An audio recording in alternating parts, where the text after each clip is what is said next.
Good morning. I declare open this hearing of the Senate Environment Communications Legislation Committee inquiry into the Communications Legislation Amendment Combating Misinformation and Disinformation Bill 2024. I begin by acknowledging the Ngunnawal and Ngambri people as the traditional custodians of the land on which we meet and pay our respects to the elders past and present. On behalf of the committee, I'd like to welcome everybody here today. This is a public hearing and a Hansard transcript of the proceedings is being made. The hearing is also being broadcast via the Australian Parliament House website. Before the committee starts taking evidence, I will remind all witnesses that in giving evidence to the committee, they are protected by parliamentary privilege. It is unlawful for anyone to threaten or disadvantage a witness on account of any evidence given to the committee, and such action may be treated by the Senate as a contempt. It is also a contempt to give false or misleading evidence to a committee. The committee generally prefers evidence to be given in public, but under the Senate resolutions, witnesses do have the right to request to be heard in a private session. If a witness objects to answering a question, the witness should state the grounds upon which that objection is being taken, and the committee will determine whether it will insist on an answer, having regard to the ground on which it's being claimed. If the committee determines to insist on an answer, a witness may request that the answer be given in camera. Such a request may, of course, also be made at any other time. I will note for senators participating today that some invited witnesses have declined to appear due to concerns about the polarising views expressed about this bill. As such, I will remind all senators that as we continue our work implementing the Set the Standards report, as Chair, I intend to ensure that proceedings are conducted in an orderly and respectful and courteous manner. I remind people in the hearing room to ensure that mobile phones are switched to silent. The committee has agreed to answers to questions on notice being provided by the 18th of October. I'd now like to welcome representatives from the Community Broadcasting Association of Australia. I understand that information on parliamentary privilege and the protection of witnesses and evidence has been provided to you, Mr Kinane. Is that correct? Correct. Lovely. And for the Hansard record, can you please state your full name and the capacity in which you are appearing today? My name is Rhys Kinane. I'm the Head of Advocacy and Communications for the Community Broadcasting Association of Australia, CBAA. Thank you. Now, we did ask for prepared statements, but we did ask quite late in the day. We have not received one from you, is that correct? No, my apologies, Chair and Senators. I was able to confirm this last minute, but I do have a statement, but I wasn't able to provide it in advance. That's okay. If maybe you could provide it, we'll consider it as a tabled document, and then the committee will have full access to it for their deliberations. I will do. Excellent. We might kick off with some questions. Senator Cadell. Thank you, Chair. In your submission, you're saying that you like this providing it doesn't apply to you. Is that the basic understanding of it? You have an exemption? Somewhat, yes, somewhat, Senator. I think there is a really clearly explained media exemption in the draft bill that applies to most already regulated media under the BSA.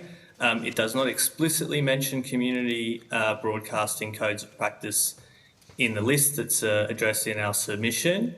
We have no understanding for why that would be. We think the principles of the media exemption are sound, but we seek that to be addressed so that our sector is not regulated twice in the BSA. Have you had correspondence or clarification from the Department or the Minister's Office about the intent or whether that will be done? In the initial draft, we did spot this and we have communicated that to the department. We understood it was to be corrected. It hasn't been in this version. So we would seek the committee's attention on that component. It's potentially could have broad impacts for community radio stations and community television across the country. Do you have correspondence that says that it would be corrected? I do not have correspondence to that. How was it put to you? How was it communicated to you that it would be corrected? Verbally. Okay. When was that? I don't have the date, Senator. Roughly? Days, weeks, months? Month ago. Okay, thanks. What would be the effect, do you think, have you examined if it wasn't explicitly changed and removed, what would be the effect on your industry? Have you looked at the legal implications? No, we have not. We have not sought legal advice. If the bill is left uncorrected, we understand that digital platforms may be able to regulate our sector's content under their codes, despite the fact that our sector, like other licensed broadcasters, is already regulated under the specific provisions of the Broadcasting Services Act. Current bill, needs to be corrected so that there's clarity for our members and for digital platforms. Okay. Would you, if you don't get this exemption, do you still support passing the bill? We would need clarity on how our members are going to be treated. There is a catch-all provision in the current drafting, but it's not clear enough for our members and for digital platforms at the moment. Okay. How many members do you represent across what area? So we've got 90% of all licensed community broadcasters in Australia in our membership as CBAA. They're across all of the country. They manage more than 500 radio services across AM, FM and DAB.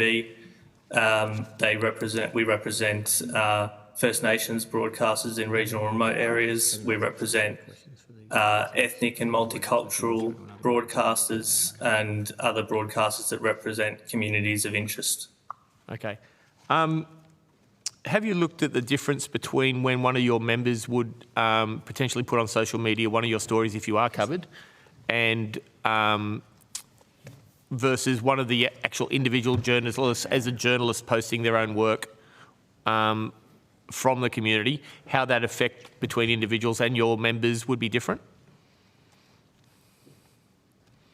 I think probably I'll just speak to principle on that, Senator. Our members' presence as traditional media, our presence on digital platforms is to promote and proliferate our traditional news media services, the same as other licensed broadcasters.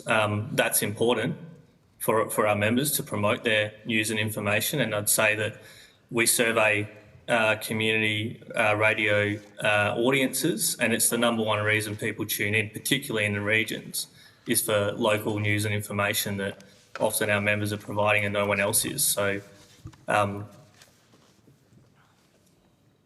it's important. Okay, we'll go to Senator Canavan. Oh, thank you, Chair. Thank you. Thanks very much, and thanks for your submission. Just going to your submission, in your submission, you recount the story of a wrongly identified man as having abducted a 4-year-old girl. You mention at least that I suppose, and I hate this term, but I suppose misinformation, that incorrect information, was broadcast by a commercial television broadcaster. What penalty did that television broadcaster face for broadcasting that incorrect detail? I'm not aware, Senator. They probably didn't face a fine of 5% of their global revenue. I wouldn't comment. Probably wouldn't have. I mean, it just seems strange to me that you say you overall support the bill, but your submission itself identifies a fairly grievous broadcast of incorrect information by an organisation that's actually exempt from this bill. I mean, how can you overall support a bill that would exempt the organisations? And there's plenty of examples of broadcast media distributing wrong information. Why are they and by extension your submission wants yourselves exempted from this when they're certainly not? You and other media are certainly not immune from broadcasting the wrong thing. And I say this with all humility. I make mistakes too sometimes, but it seems strange to me that such organisations would be exempted. Thanks, Senator. I don't want to comment on a complaint about another broadcaster, but with regard to our members, we are already regulated under the Broadcasting Services Act and ACMA approved codes of practice. Our new codes of practice that have been recently approved by the ACMA include a provision about special care for disinformation and misinformation. It would be that's why it's important that the exemption picks up our members, so we're not regulated twice on the principle of not disseminating misinformation and disinformation. What's the penalty that your members face for the breach of that code if they are to broadcast mis or disinformation? I think the complaints will be treated on a case-by-case manner with the ACMA. I guess the reason we raise that example of the good reporting of our member Nagata Media in that case is that we represent the interest of our communities. We're non-profit and often volunteer supported organisations out in community with the best interests of our communities in mind. Misinformation, disinformation has an impact on community. That's why we support the overall intent of the bill. But it's important that our members aren't also caught up in that and regulated twice in respect to misinformation and disinformation. I'll just ask again.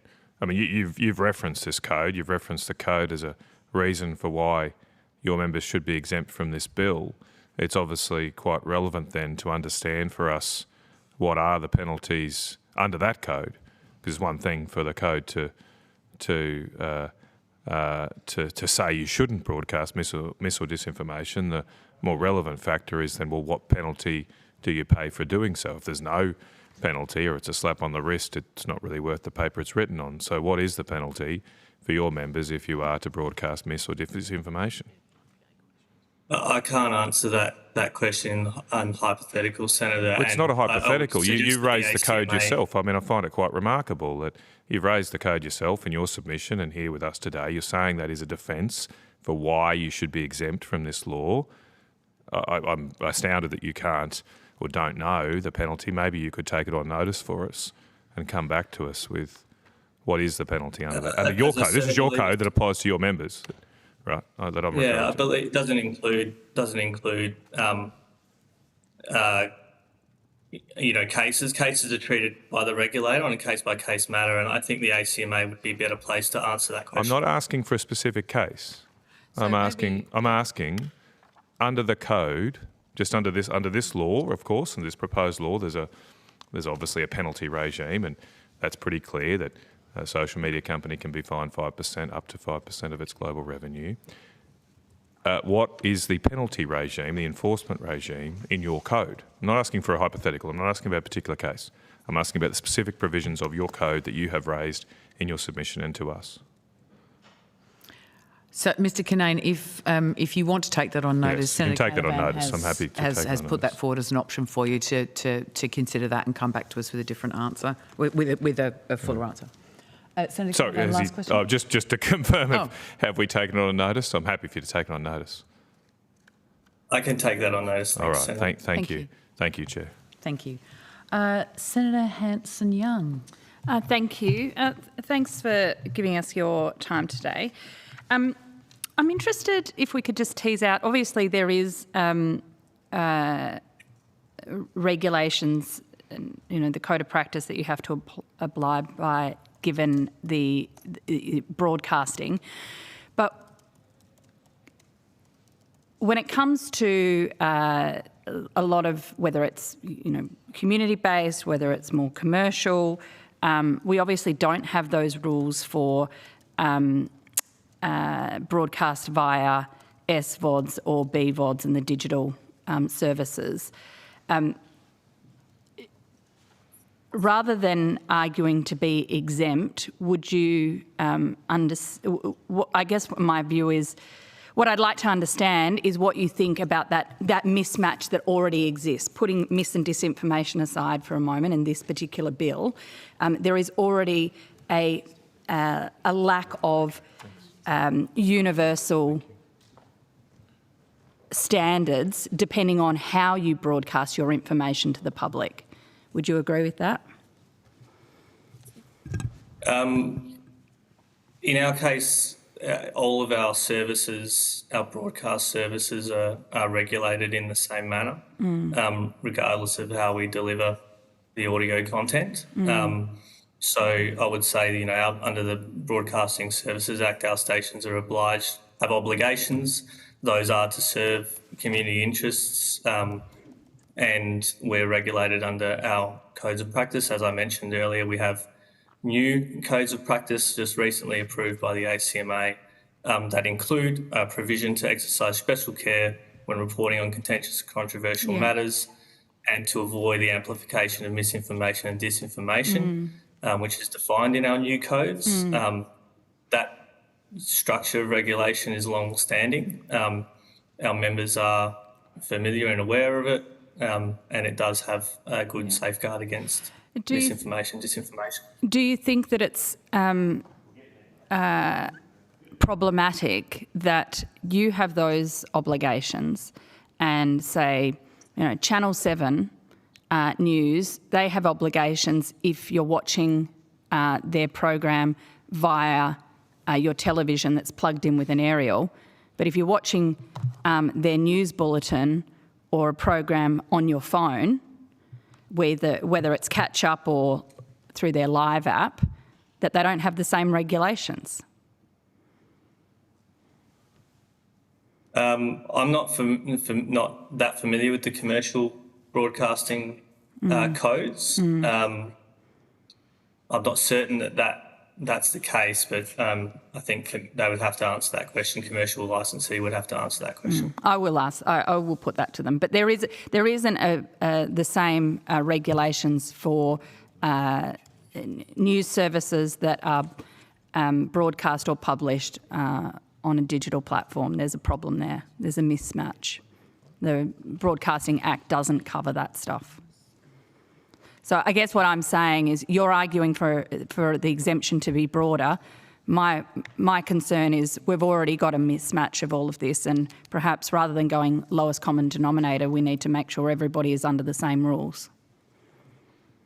I would say that community broadcasting should be treated the same as other regulated broadcasters in the drafting of the bill.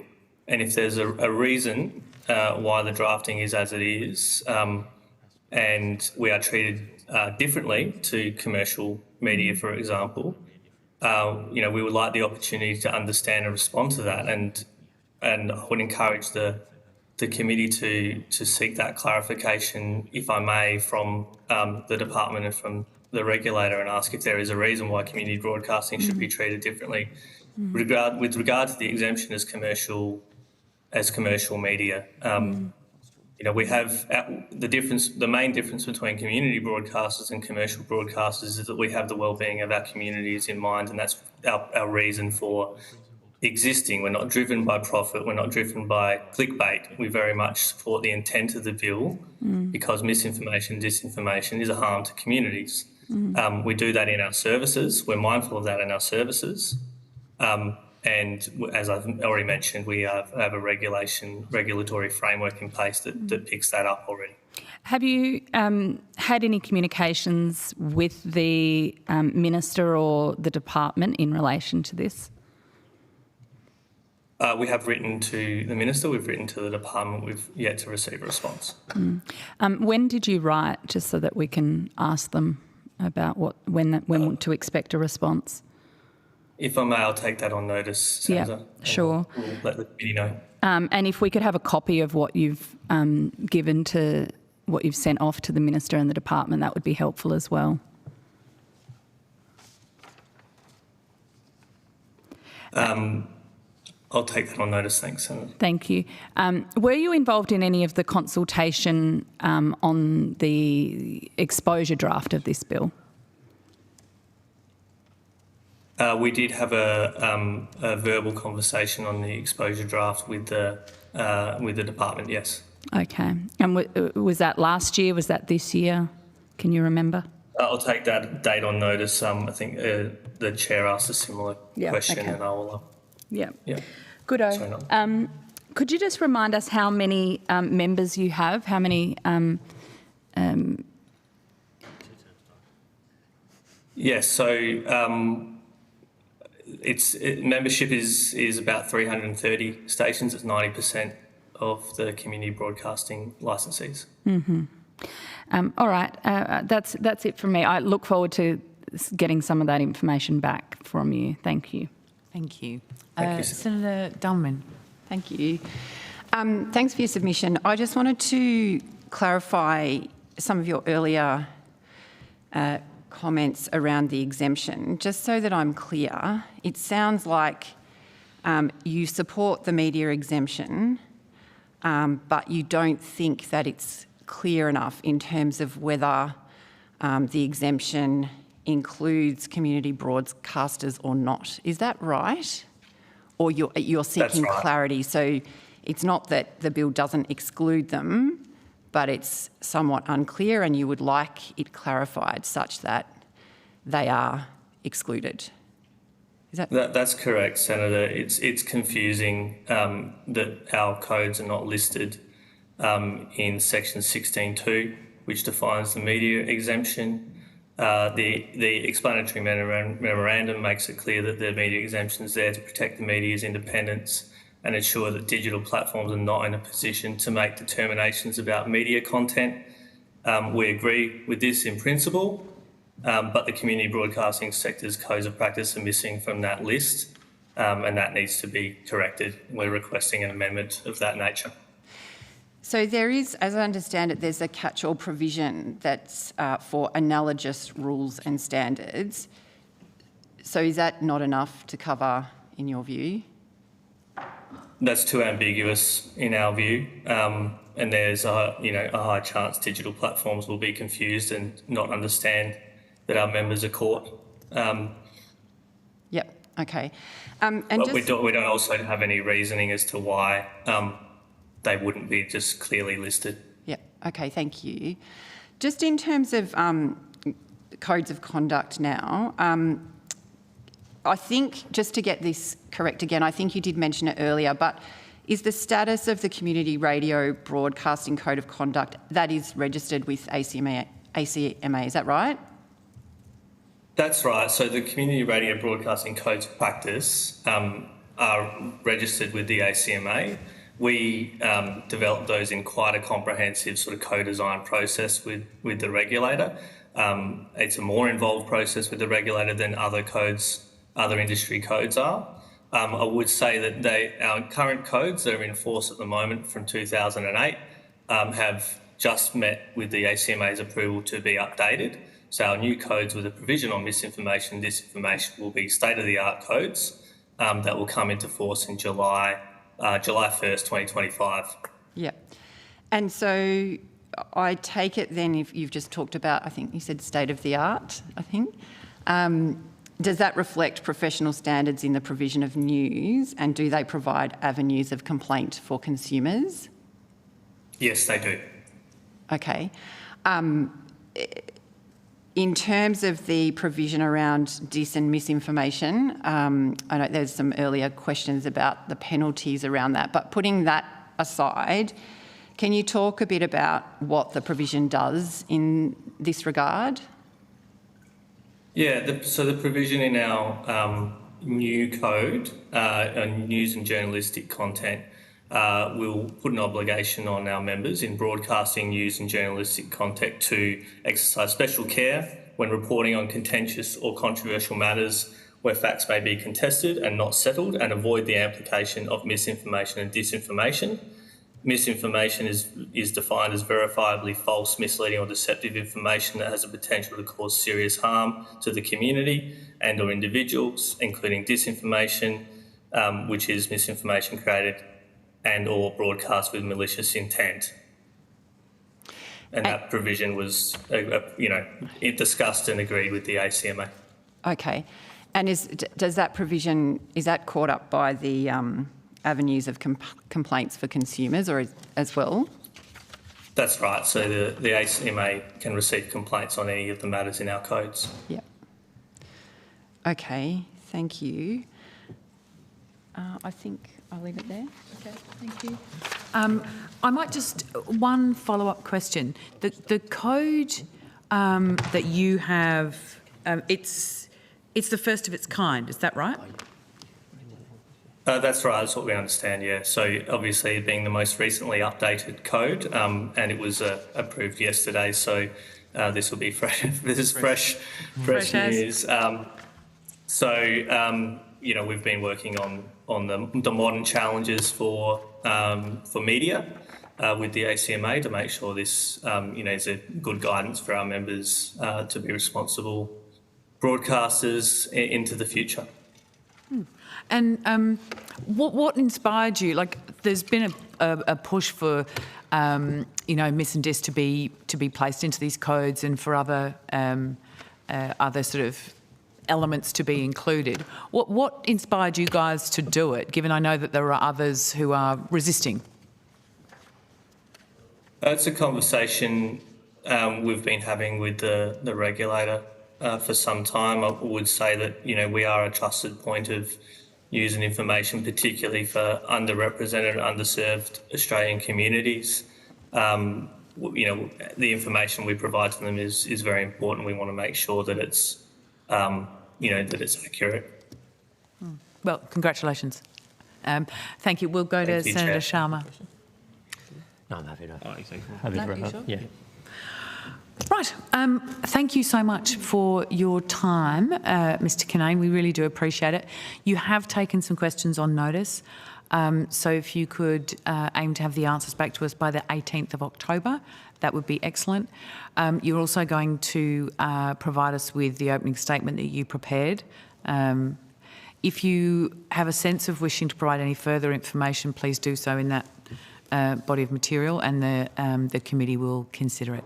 But thank you so much for your time. Thank you, Chair. Thanks, Senators.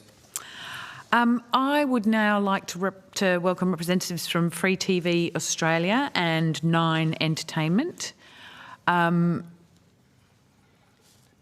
we're both online. Yes, we are. Excellent. Good. Thank you very much for joining us.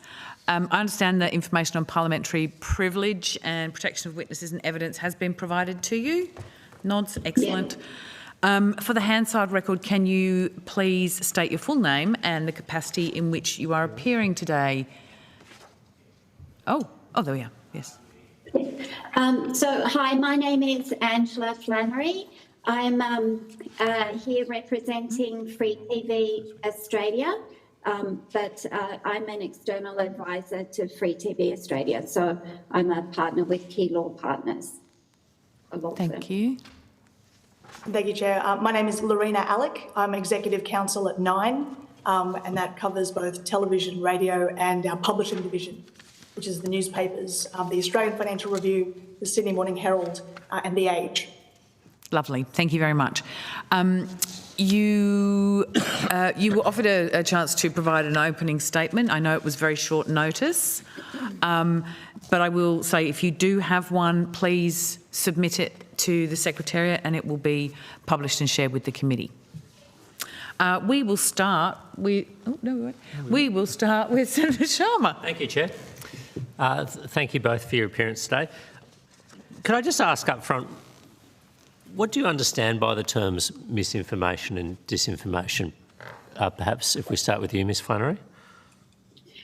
In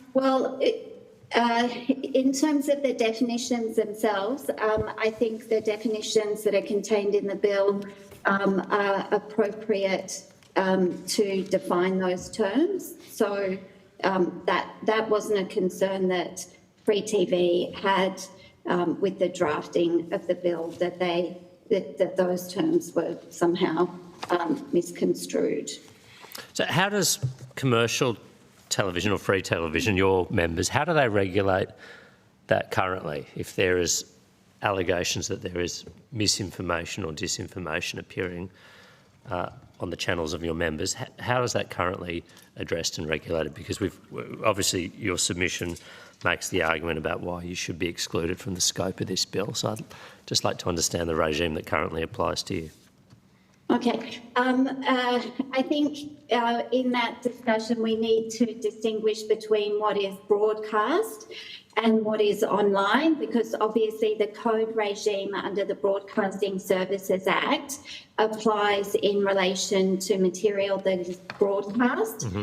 And so there is the Free TV Code of Conduct, or code, I should say, that applies in relation to broadcast material.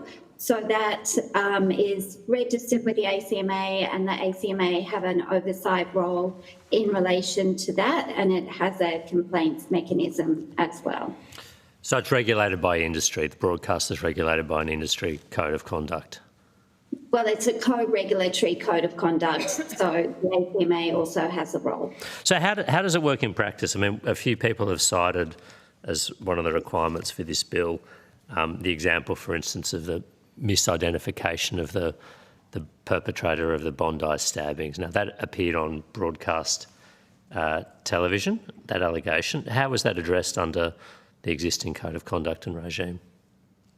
I think it's useful to look at that in the broader sense of how it was just addressed by the network, full stop. Yep. So the network in that case, when it became aware that it had made a mistake, it apologised to the individual concerned.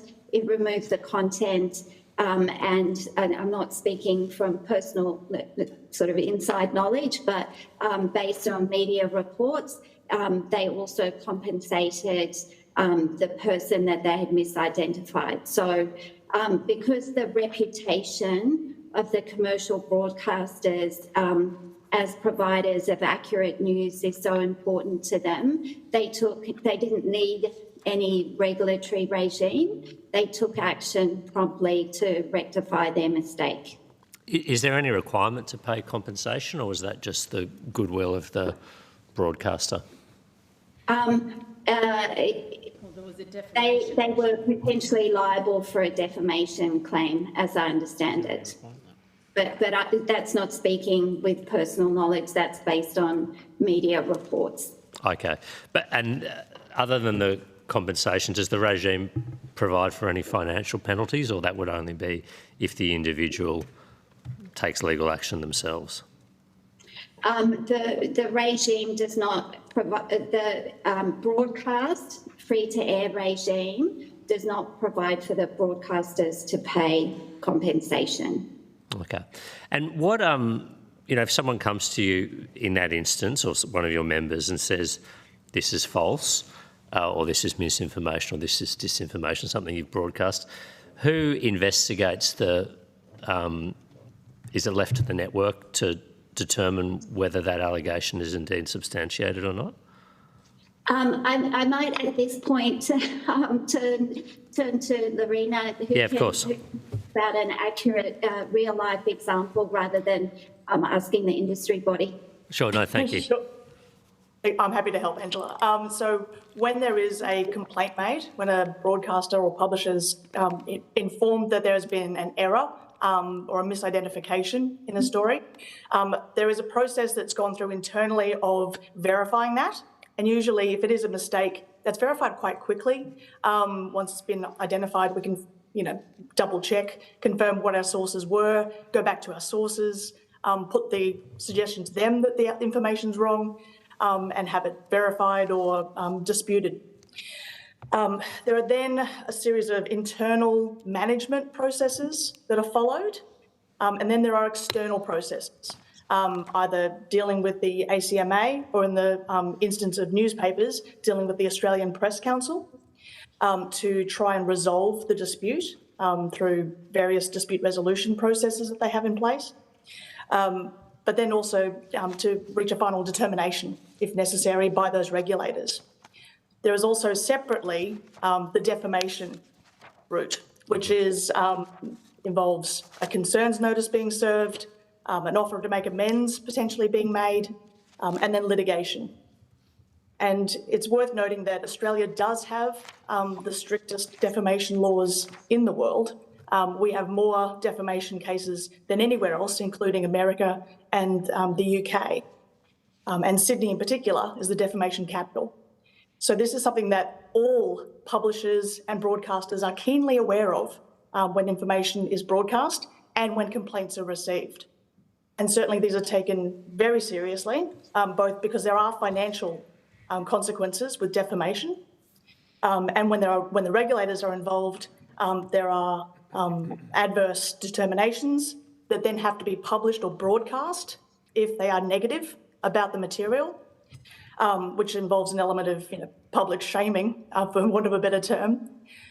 And there are also, in the long term, there's the risk of the broadcasting licence being revoked. So all broadcasters serve at the pleasure of the government. And those licences hang in the balance. If the ACMA were to find that a broadcaster had misbehaved so seriously that the licence should be reviewed, that, for the broadcasters, is the sort of Damocles that hangs over us at all times. That's something we're keenly aware of. Okay. Thank you, Ms. Alec. Just finally, in your submission, and forgive me if I'm, or sorry, whoever this should go to, if I'm not quite stating this correctly, but I understand there's a concern expressed about the application of this bill to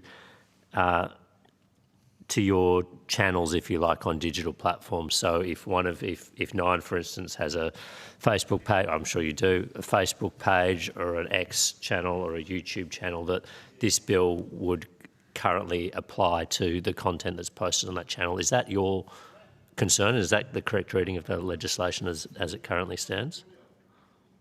Yes, maybe if I can jump in, and Lorena, you can add anything, but it's sort of a double concern that the definition of the digital platform services that are captured could capture some of the online services that the broadcasters provide, but also separately the content taken from those services, which is shared, for example, on a Facebook page, is required to be effectively regulated by, if it's Facebook, regulated by Meta, that they would have to include an assessment of the risks of that type of content because it is appearing on Facebook, because the exemptions in relation to the dissemination of excluded content are quite narrow.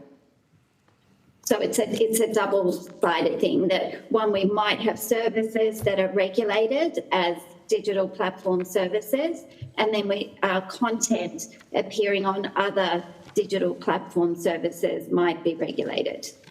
So your view is the exemption, the sort of excluded dissemination category, section 16, professional news content, might not cover the full scope of what your members publish online?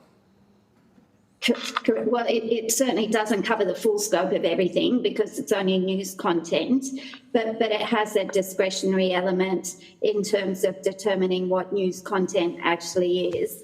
And so platforms can decide that, news content sort of in the eye of the beholder, they can decide that our content is not news content and therefore is regulated. So, and the concern is largely that ultimately that does end up being a decision for the platforms. It's not a question of sort of black and white. They will have to make determinations on these matters in accordance with this proposed regulatory regime.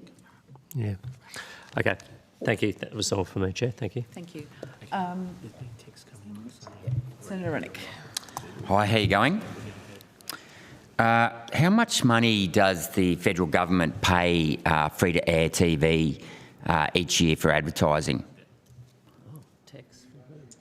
I don't think either one of us on the call could answer that question. Lorena, because she only acts for Nine, and myself, because Free TV doesn't collect that information. Okay, no, that's fine. I mean, let's just assume it's in the millions of dollars. Would it be fair to assume that there's an inherent conflict of interest between what the mainstream media report as news and what the government wants reported at news, given that mainstream media relies on government for a significant part of its advertising revenue?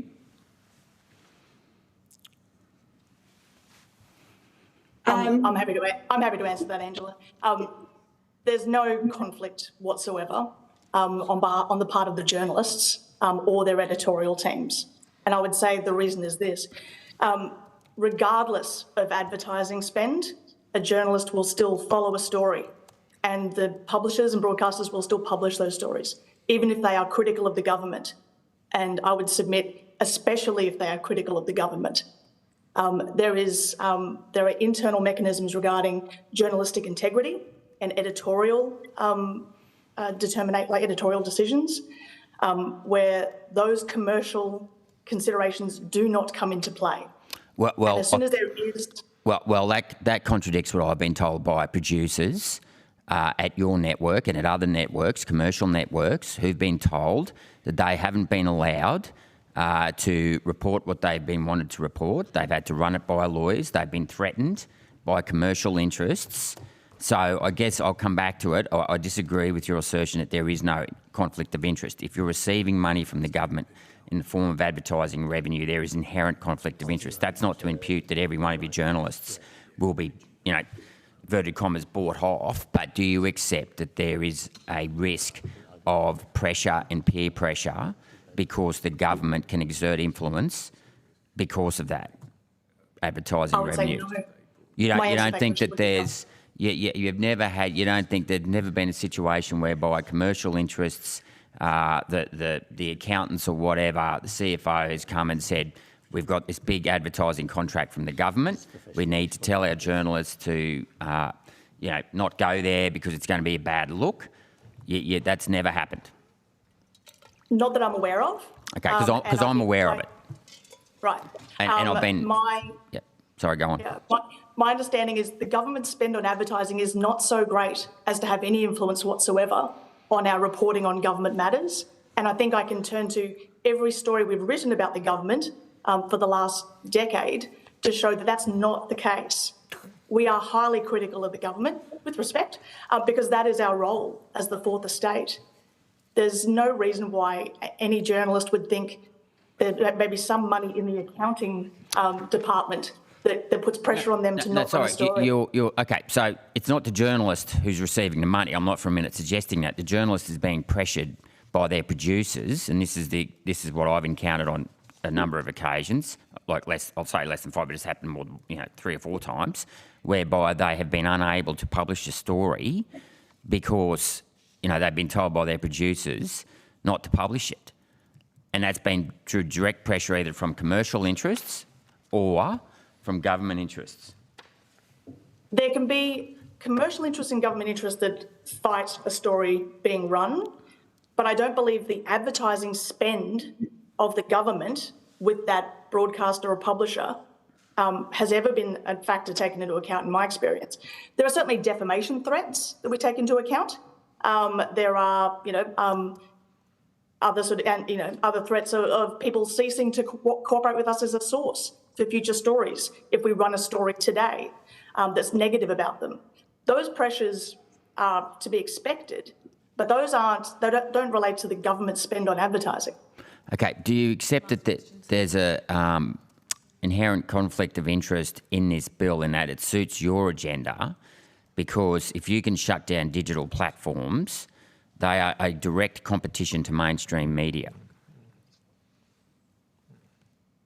I think the purpose of the bill is to stop deliberate misinformation and disinformation. That's not something that, obviously, the news organisations engage in, and it's not something those platforms engage in. My understanding is this was always directed at members of the public spreading misinformation and disinformation. But that's the problem. That's the problem, because the definition of misinformation and disinformation is arbitrary. It's decided by the government, who has the power to revoke your licence, I might add, who spends millions of dollars in advertising revenue. So they are a client of yours. There is inherent conflict of interest in this bill that is going to favour the big end of town and take away, has the potential to silence people who have their feeds, they're either deplatformed on social media or have their, their feeds pushed down. So, and unfortunately, the individuals on these who are subscribers to these digital platforms don't have the power to actually have any right of appeal with the digital platform. So it's all very well saying this bill saying we're not going to go after the individuals. They don't have to, because the digital platform will, and they're all based overseas. So do you not accept that there's the risk in this bill for censorship to suit the big end of town? I think there's a risk in this bill of censorship, but who it benefits, I'm not sure. And I can't speak for all the broadcasters, but I certainly understand that our primary position is that this bill should not be passed. Our primary position is this bill is censorship. But if this bill is passed, there should at least be an exception for the news organisations who are trusted news sources in this country. Because to use this bill to censor journalism would, in our submission, be a mistake. Okay, thank you. Thank you. Senator Hanson-Young. Thank you. I understand that you want clarity in relation to the exemptions that already exist. I guess my key question to you is, do you accept that free-to-air codes of practice should apply to online services and delivery? Maybe if I can leap in, and Lorena, you can add. That is not the structure that's currently provided for under the Broadcasting Services Act. So it would take quite an amount of change for that to occur. Can I just interrupt? I understand that's not what the bill is doing, but as a matter of principle, what is the industry and individual media companies' view of the free-to-air codes of practice applying to your online services and communications? I think the position of free TV would be that would require significant further consultation, because obviously it is not just online, or it's not just free-to-air broadcasters who publish news in an online forum, and it would seem to be unreasonable to pick on a particular type of platform to regulate them by a code when, for example, another type of platform that has equivalent news content but just doesn't happen to have a broadcasting licence as well remained unregulated. Okay, so if everyone was regulated, you'd support it? Well,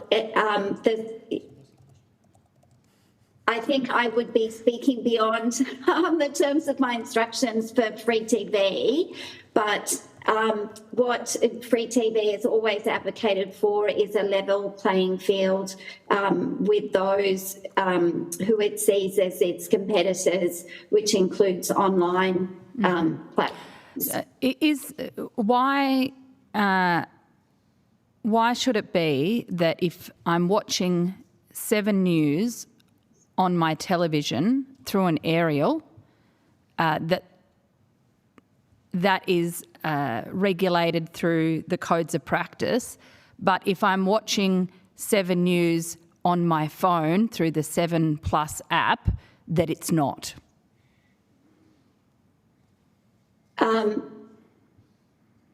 I think maybe it's useful to take a step back. Well, no. I'd like to understand why those two, why it should matter that I watch it on my television via an aerial versus watching it on my phone via an app.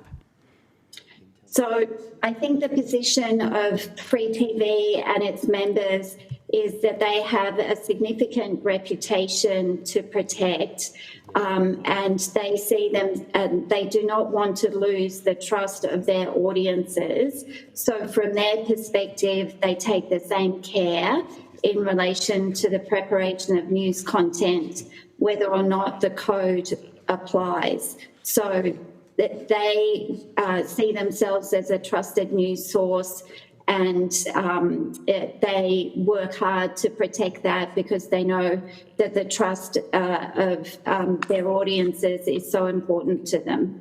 Oh, so we just have to take it on goodwill that the media companies will do the right thing?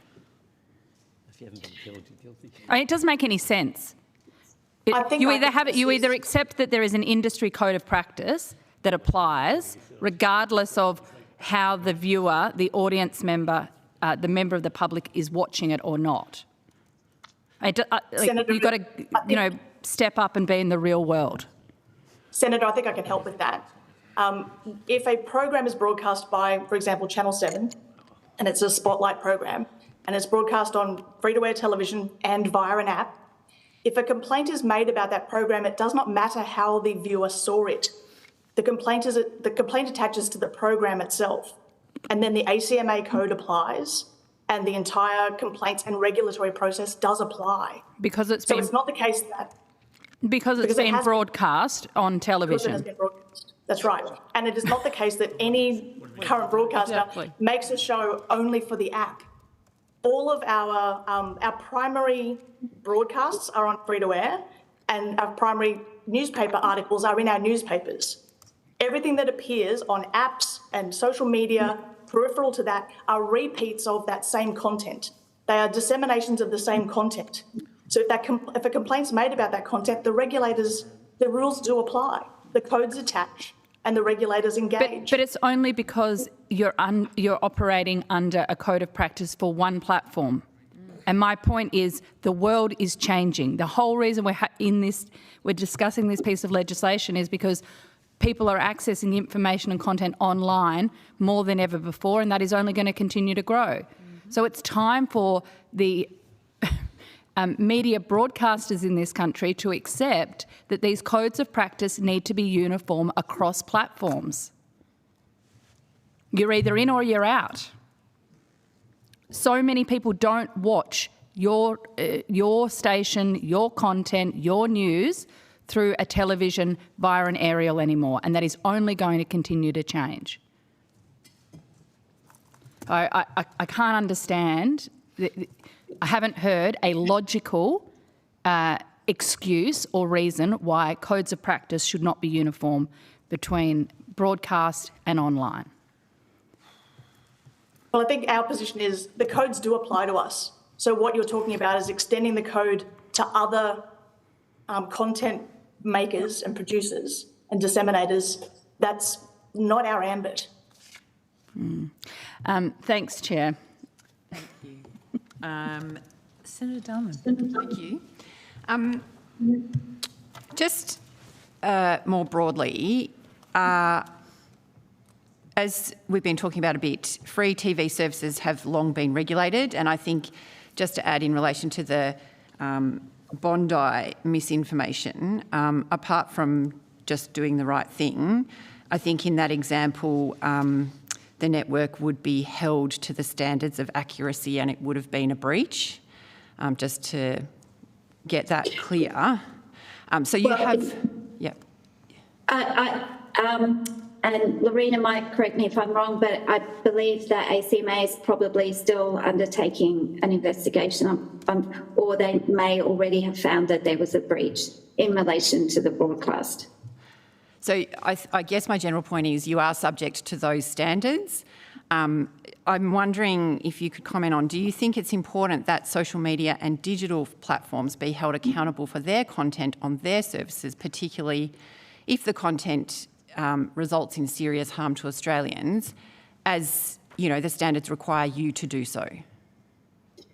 Well, I think that the difference between the broadcasters and the digital platforms is obviously the broadcasters, it's professionally produced content and they stand behind it. You know, they, looking at news, they produce the content, they do the editorial checks, and digital platforms and social media platforms, the fundamental difference is that they allow members of the community to post content on those services and they don't exercise the same level of control over that content that the broadcasters do with their services. So it's comparing two completely different content products.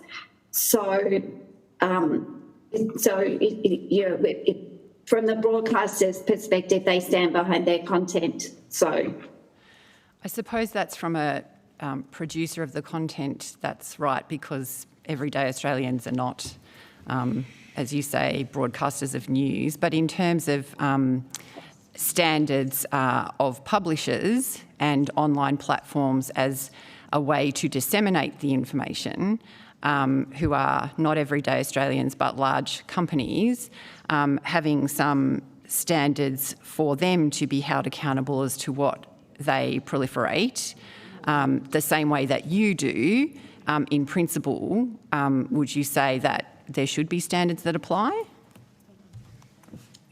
Not to the everyday Australian? Well, I think that's what the bill is trying to achieve. And from Free TV's perspective, our concern is just to make sure that the professionally produced content of our members is not regulated under the bill. Yeah. So okay. So just for the benefit of the committee, I'm just confirming. So, yeah, you support the exemption. Your current code is registered with the ACMA, isn't it? Correct. And it reflects professional standards in the provision of news, and it also provides avenues of complaint and redress for consumers. Yes. Yeah. According to the Free TV website, you commenced public consultation on your code of practice on the 30th of September this year to keep the code in line with community standards into the future. Does that include extending the code to apply to BVOD services? As Senator Hanson-Young just highlighted, the future looks a little bit different to what it does now.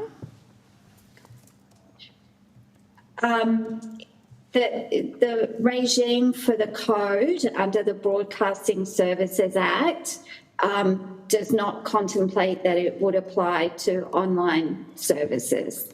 So it wouldn't fit within the parameters of the Broadcasting Services Act as it currently stands, if it did that.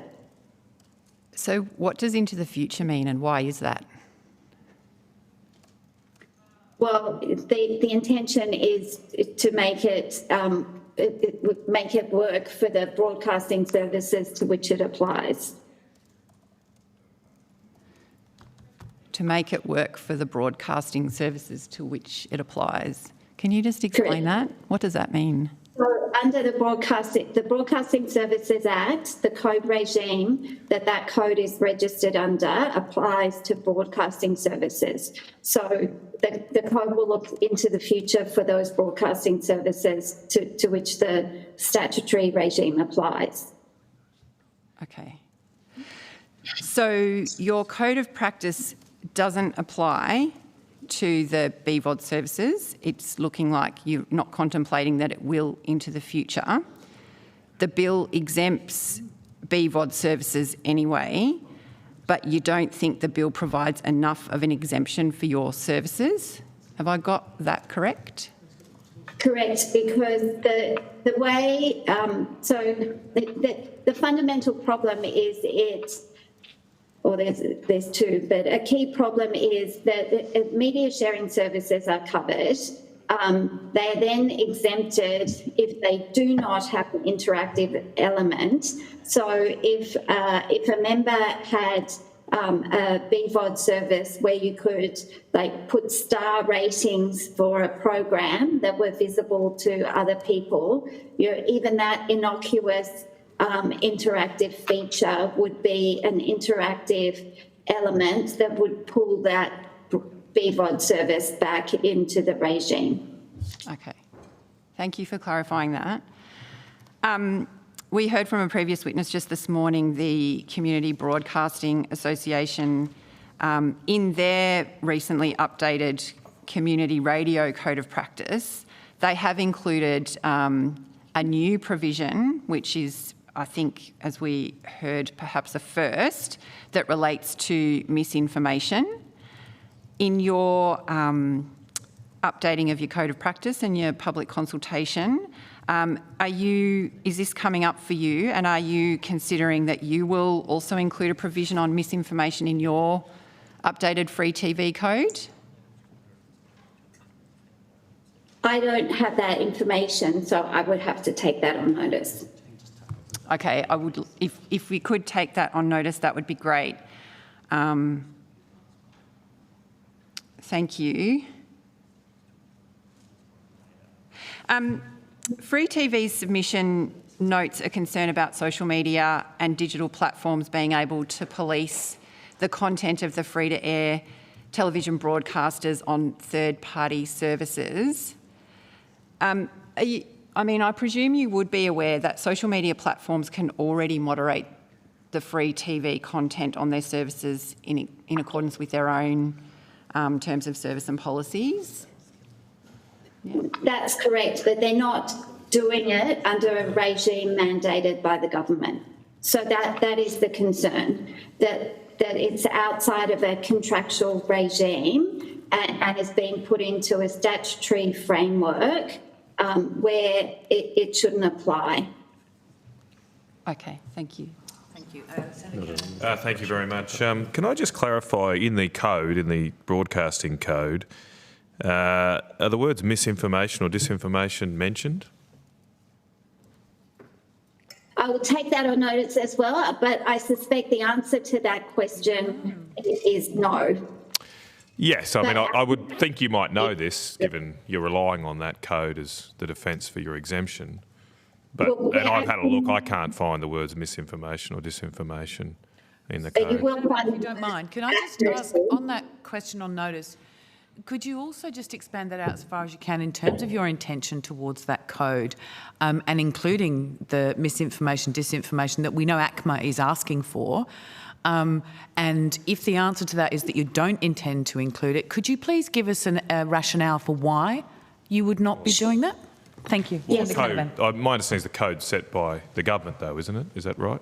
We're talking about their Can I ask own my question? codes. Sorry, Yeah, with all respect, sorry. Chair, my questions are the Sorry, I was just trying to explain in terms of what I was witnesses. Okay. adding to the Okay, points. that was Let's fine, not- but that was let's not fine. But I fight. There's just no argument. no, but just is the code set by the government?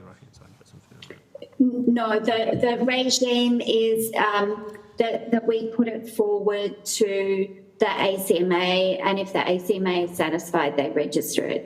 So it's a Right. co-regulatory code. It's sort of a cooperative, but the ACMA have to tick off on it, right? So yeah, that's a relevant question then from the chair. Sorry, because it's published on the government website. I thought it was a government code, but so are you proposing to change the code to include misinformation or disinformation? So that is the question that we're taking on notice. But I would Okay, just but yeah, well maybe yeah, Nine could. Yeah, what's the status of this? Sorry, go for it. No, yep. sorry, Senator, I'll just add that what Ms Flannery did actually add is that the word accuracy does appear in the code. The code does deal with information which is inaccurate, and arguably that does cover misinformation and disinformation. But it seems there's an overlap with Right. what's both provided in the bill and what's already in the code. Right. And that's also for the Press Council standards, Right. the very first standard that the Press Council imposes on our newspapers and their online content is accuracy. Right. Okay. I just I wanted to go to the question Senator Sharma had before about the shocking lapse of standards by Channel 7 earlier this year with the broadcast of an incorrect individual's name in relation to the Bondi Junction stabbings. When did Channel 7 correct the record on air? At what time on, I believe, Monday, April the 14th, did Channel 7 correct the record on air? Okay.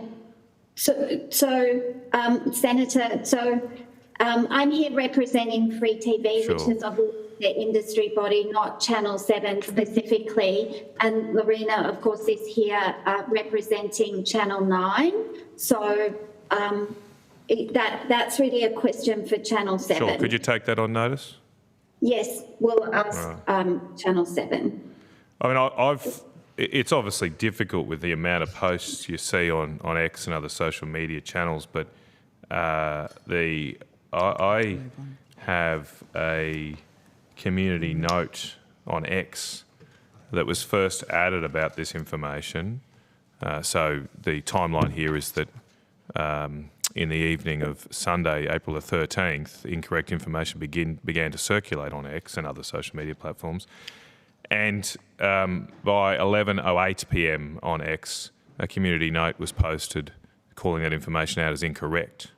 Now, you might be aware that then Channel 7 went to broadcast to the Australian people this information at 6 a.m. and 6:15 a.m. the following morning.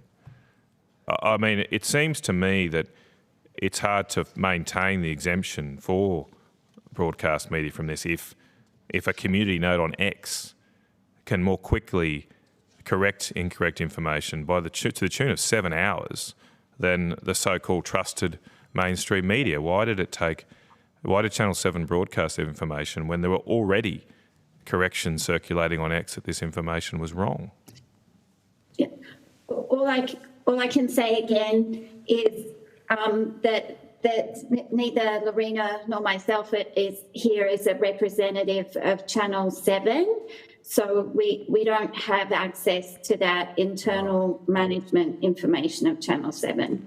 Well, moving to something you might be able to answer, the ABC reported that Channel 7 not only broadcast this information, but that they posted it online on their social media channels. Now, under your proposal to exempt and to have a broad exemption of any online posting from the so-called trusted mainstream media, X then, or Facebook, Meta, or anyone else, wouldn't be able to remove that incorrect information. Is that correct? So and this is not really hypothetical because this happened. You know, the users of X were saying that this is wrong. That people spreading this information were wrong. They were saying that on the night of the Sunday. Channel 7 go the next morning and post the information on X that's wrong, and under your exemption, X wouldn't be able to remove that information as misinformation because you've got an exemption. But I think the key point here is that it was unnecessary for X to remove that content because Channel 7 removed the content. Hours later, they didn't. Well, they removed the content. Okay, they removed the content at 9:35 a.m. apparently, according to the ABC, from their online sources. Last question. 3 hours later. Now, I'd also add, well, just can you answer that? I mean, is that correct? Under that exemption, X wouldn't be able to remove it? Well, it's not correct because obviously X is in control of its platform, and I don't know the terms of service, but I imagine it can remove any content it wishes. Right, but it wouldn't be able to remove it under the misinformation code because you'd be exempt from it. Wouldn't have government sort of backing to do that. It's very strange, particularly given you've got a different standard applying on air. Apparently, we're told at least. Moving on. I've got to move on. Sorry, but. At 6:58 a.m, and I don't want to repeat the gentleman's name because it's been repeated enough by your members, but the father of this particular victim began posting on X saying that this information was wrong, that his son was alive and well, and that your reporters were a lying piece of so-and-so. To me, it seems strange that we would set up a regime that effectively silences the collective wisdom of the users of a social media platform, who are able to have the power, for the first time in history, have the power to call out large media organisations who, let's face it, get it wrong lots and lots of times, and I get it wrong lots and lots of times. I think it's ridiculous for you to show such a lack of humility here, to think you're somehow better than the rest of us. But finally, we have platforms that allow individuals to call out things that are wrong, and we're now going to have a regime that silences it. How is that in any way fair to average Australians who are the victims of incorrect, false information spread on large media platforms? So firstly, Senator, my apologies if you think there's a lack of humility here. That's certainly not what I'm intending to convey to you. As I understand it, and this is really based on public reporting because Free TV is obviously separate from Channel 7, but Channel 7 did apologise and remove the content. And I think that what Free TV is trying to put forward in its submission is that, yes, on occasions, media companies make mistakes, but trust with their audience is paramount for them, and they do work very hard to make sure that their news content is accurate in order to keep the trust of the Australian people. And in that case, as I said, there was an apology. It's been publicly reported that there was an apology and the content was removed and compensation was paid as publicly reported. Can I just, one more question? I thought I heard earlier that Senator Campbell, we are yeah, this is the last, so if you could not speech before asking no, questions, the keep it last short, question. That would be really useful. I heard that Channel 9, and I'm sorry I can't read the names on the screen, but the Channel 9 representative here say that they're opposed to the censorship regime. I think you used the word censorship, opposed to this bill. Is that the view of Free TV? Are you opposed to this legislation?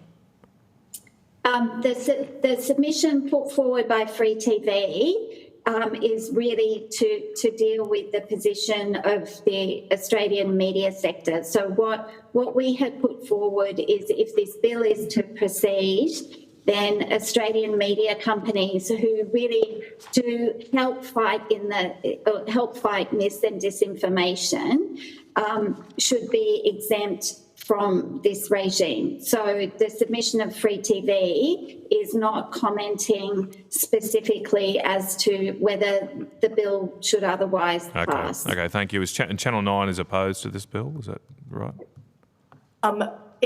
We haven't actually formed a position as an organisation as to whether, our understanding is the bill has been drafted, there's wording put before the committee and will be put before Parliament.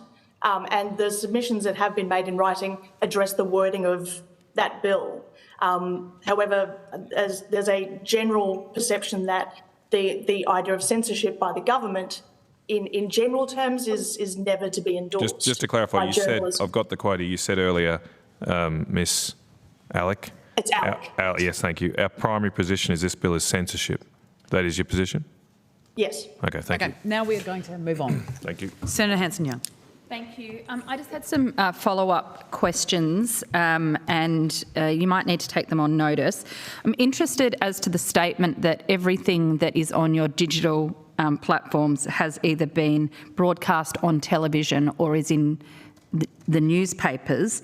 I'd like, over the last 6 months, a list of the stories that have been published online but not in the newspapers owned by Channel 9. If there's none, because you've said there's none, it should be very easy to do, but I guess I'd like some evidence of that. And I'm interested as to whether the podcasts on the 9 app, which is not regulated by the codes of practice, whether those podcasts have all been broadcast on television or on radio, and therefore that it is not separate content. So I'd like to know where else the podcasts on the 9 app have been broadcast. And I'd also, from Free TV's perspective, I'd like you to respond on notice as to whether all of your members can attest to the fact that all the content on your online platforms have either been broadcast on free-to-air television or published in a hard copy newspaper. Thank you. Thank you. Senator Roberts, we've been trying to get in touch with you, but we're not getting any response. Do you have any questions? Yes, I do, Chair. Thank you. You have precisely 3 minutes. Okay, thank you. I understand. Thank you for your submission to the Free TV. You've proposed a series of amendments, I understand, to ensure your content is not included once it's shared online. Is that correct? Yes. We drafted an exemption for services, and we didn't limit it to Free TV's members because we think that the position of Free TV is that Australian media that is regulated by some form of editorial code should not be subject to the regime. So, thank you. Yeah. Thank you. And now, during your COVID coverage was very supportive of the government's position and included many patently false claims, such as the vaccines are safe and effective. They've since been proven not so scientifically. You've also said you won't get COVID if you take the vaccine. You won't spread COVID when you take the vaccine. As a result, many people took the vaccine because of what your members said. And as a result, many people died. Why should you be exempted from misinformation, disinformation?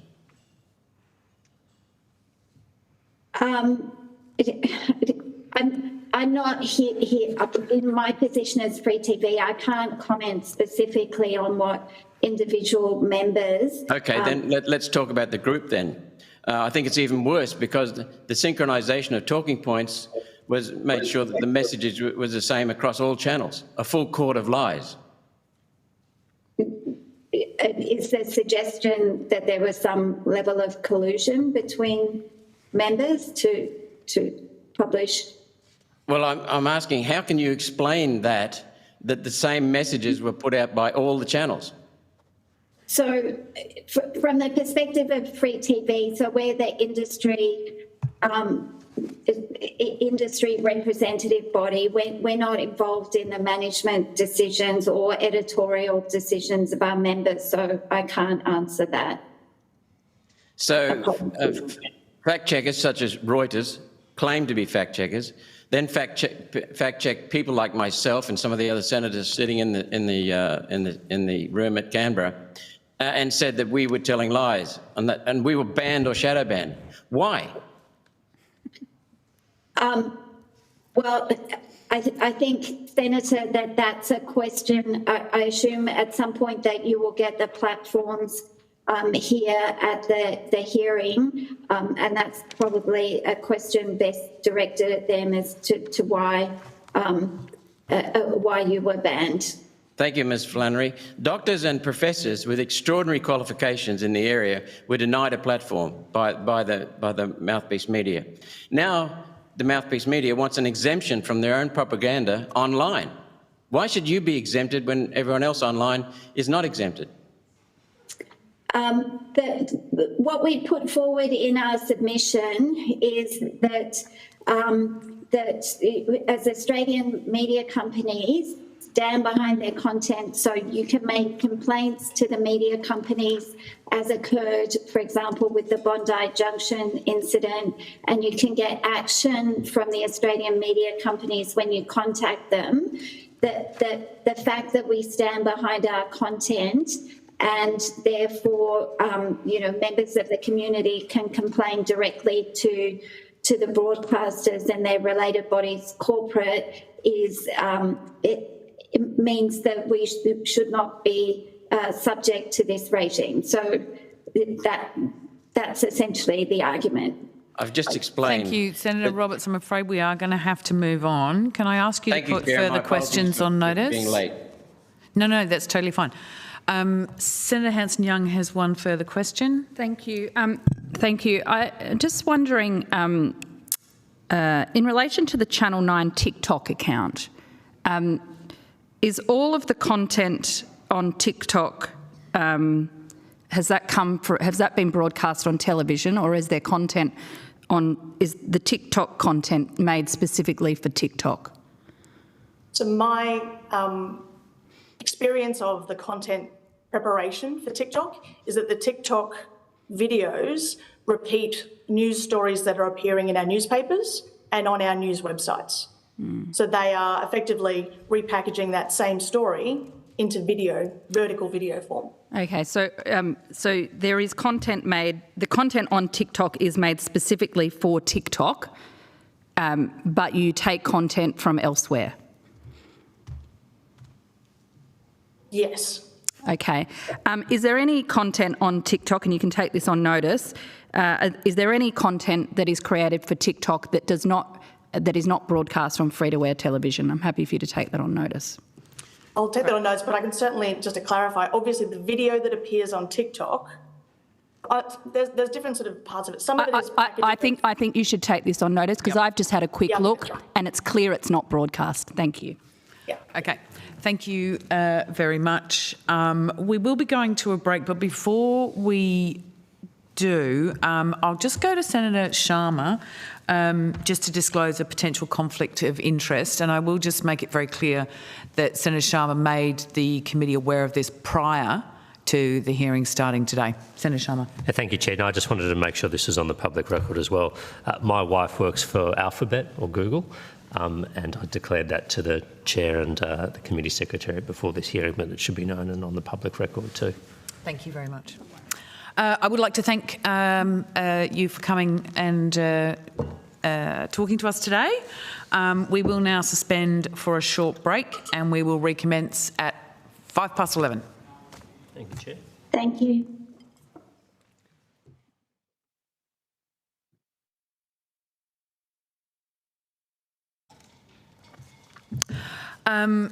Welcome back, everybody.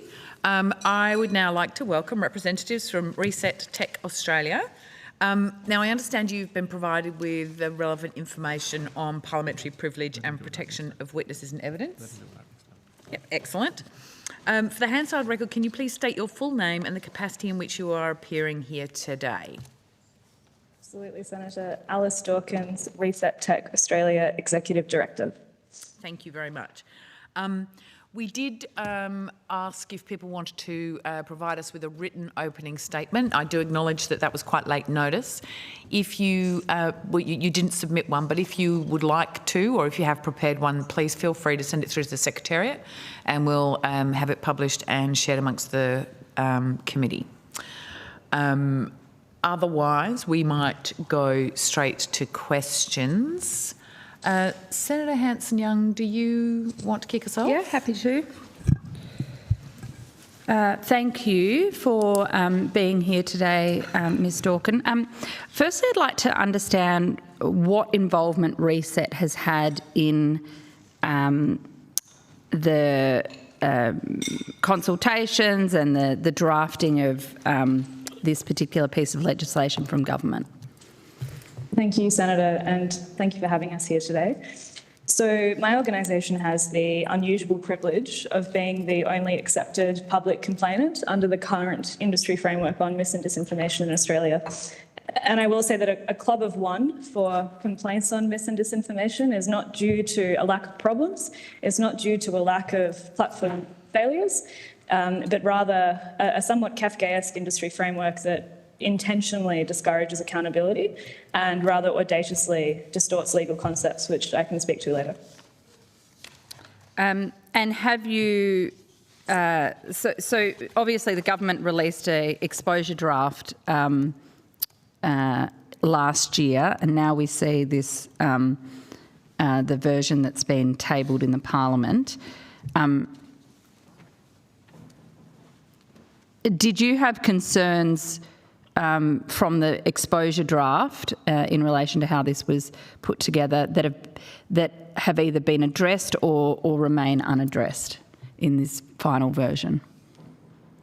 Yes, Senator. So at the exposure draft stage, we did have some concerns about the structure of the framework and an over-reliance on industry-drafted code making. That is a consistent point that we've made in online safety and elsewhere in digital regulation.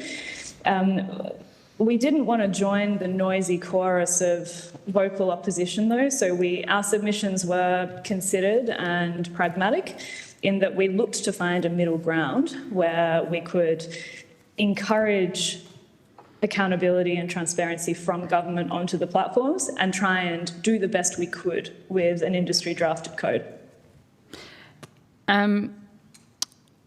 Can I ask you about the need for data access rights? I know Reset's been advocating for that, along with a number of other research organisations. Can you unpack for us what data access rights is, what that's in relation to, and why you'd like that reform? Thank you, Senator. I might start by making a distinction between accountability and transparency, which are words that are used throughout the bill and EM, and public accountability and public transparency. So we've been concerned since the exposure draft stage that there won't be enough public accountability and transparency. And so I suppose what this means is that the bill has picked 3 winners. It's picked big tech, the ACMA and the minister. A notable omission in the exposure draft in the bill is the third sector of research organisations and civil society, despite the public case for reform being made overwhelmingly by our evidence. And so what I'm talking about is a very perilous environment for researchers to continue to bring evidence on mis and disinformation in Australia. Transparency collapse is becoming entrenched across big tech.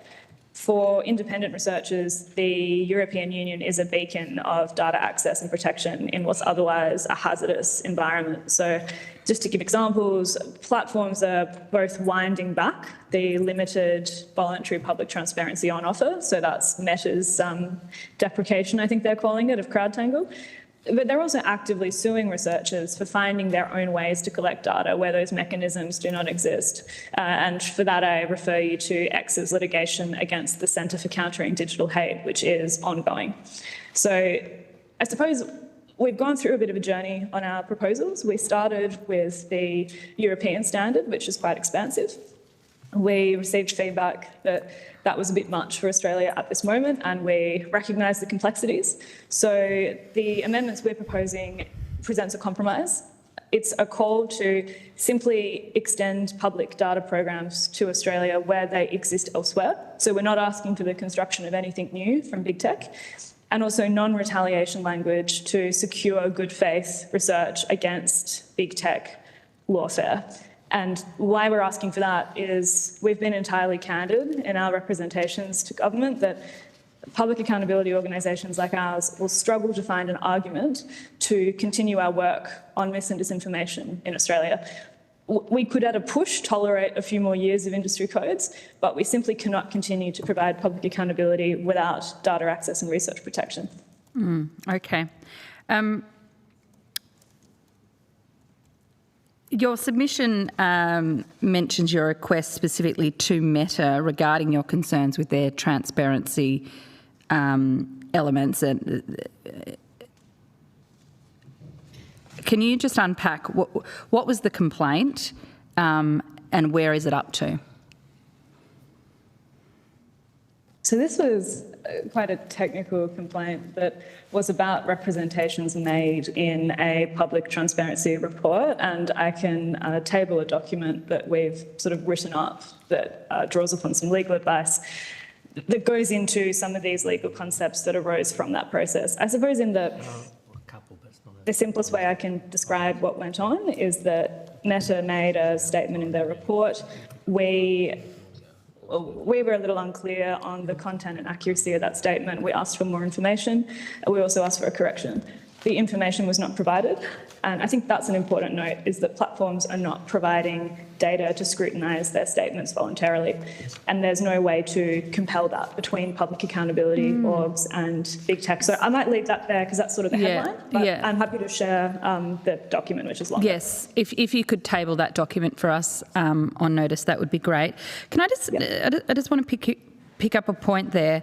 So if these big social media tech companies are not stopping transparency, if they're clamping down on public transparency of data, and we're not talking individuals' data here. We're not talking about the use of individuals' data that these companies use every day. They sell to advertisers. You know, the breach of privacy of the individual, regardless of age, is rife. It's the only way these companies make any money, right? So we're not talking about the individual data. I'd like some protections for individual data. That would be good too, yeah. But we're talking about the data as to how these companies operate and their business models and how they make decisions, their algorithms.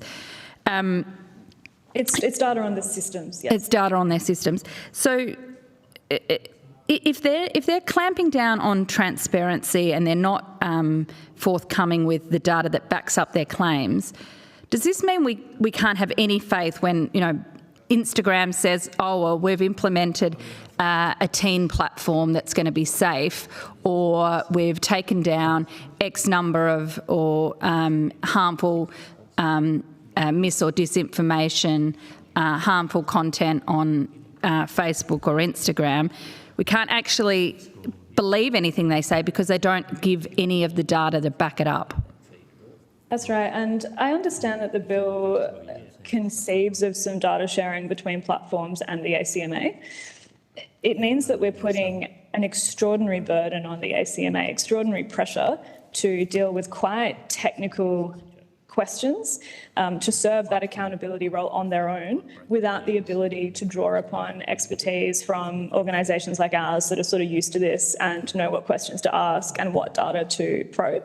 If you don't have some statement of protection for third-party research, we are pretty stuck in that we can't work with regulators. We cannot collect our own evidence to furnish their work, which, might I say, is something that happens routinely in the European Union. My colleagues are constantly working with the European Commission and their entities around the Digital Services Act, because it is recognised that this is a new and novel area that's technical, and regulators need help from orgs that navigate this all the time. So does that, it strikes me then that there's a bit of naivety in this current bill where it's kind of accepted that, or expected that the tech companies will just do the right thing because there's some co-regulation.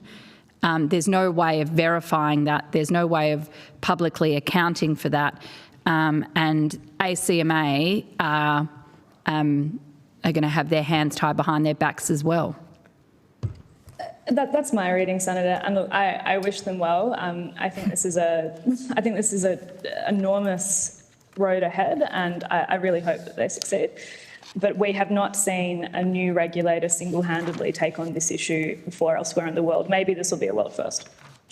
Well, they don't take on, the existing co-regulatory examples that they're in charge of, such as broadcast television, leaves a lot to be desired. So I think you're being very generous. Chair. Thank you. Senator Pocock. Thank you very much, Chair. Thank you for your time this morning. You've obviously raised a range of concerns around transparency and access to data, and one of the things I've heard repeatedly from researchers, whether they're looking at the way that Meta advertises alcohol to users under the age of 18 or gambling advertising, is that these companies are just a black box. You can't get anything out of them. And so I think your suggested amendments to actually ensure that researchers have access to data is a great idea. I'm interested if the government refuses to amend this bill in a meaningful way, do you still think that it should pass? Like, is this the kind of legislation that would actually make any difference? I would worry that absent meaningful amendments on public transparency and public accountability, that we're setting up the ACMA to fail. I mean, I'm not speaking for the ACMA. They might take a different view. I note that their third report has got a very promising appendix with transparency report metrics that they've prepared that echo advice that we've given on the kind of metrics that need to exist in industry reporting. So I'm certainly not saying that the ACMA are useless by any stretch, but I am saying that this bill is setting them up to do an enormously difficult new task without any support from organisations who would love to support, but desperately need the access and protection to do that. Okay, thank you. That's useful. It seems to me one of the big issues with misinformation is bot accounts, non-human actors on social media, either propagating, actually posting misinformation, or retweeting it and creating these sort of trending trending hashtags or trending tweets. Does this bill in any way deal with bot accounts?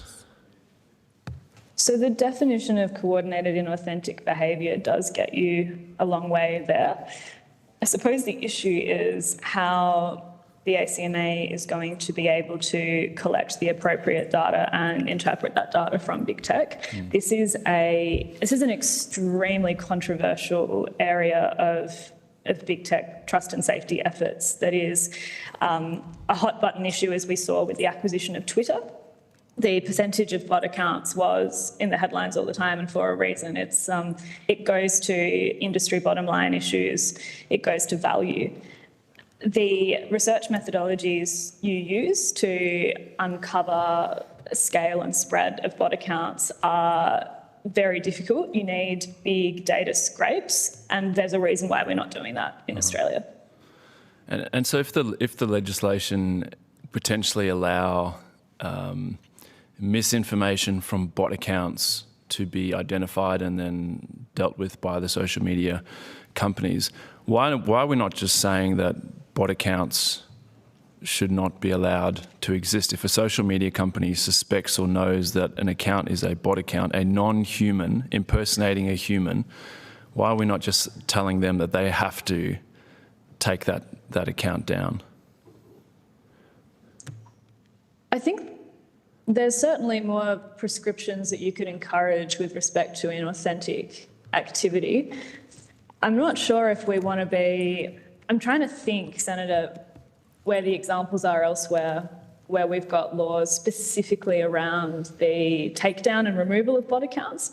I think you could certainly amend this bill to provide some indication of parliamentary intent that inauthentic behaviour is terrible for democracy and distorts the information environment.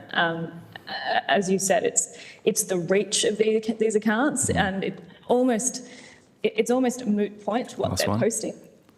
Thank you. And then just finally, you mentioned that there'll be a huge amount of data now going to the ACMA. What requirements are there for them to actually make some of that data public? I guess I've got a concern that governments are pretty good at sitting on reports and not actually passing on information and transparency. Does this legislation force ACMA to actually make data available? So we couldn't see in the materials an indication of what would happen to the data requests, and noting that the data is unlikely to be, if it's the right kind of data request that's meaningful for this work, you are not requesting personal information, you are not requesting protected information with commercial value. So provided that those issues have been met, we certainly don't see a problem with the onwards distribution of that data to third sector orgs or the public. So that's why in the amendments that we're supporting, there is language in there about the publication of information submitted by big tech to the ACMA after a reasonable period of time. Thank you very much. Thank you, Chair. Thank you. Senator Rennick. Thanks, Chair. Hi, guys.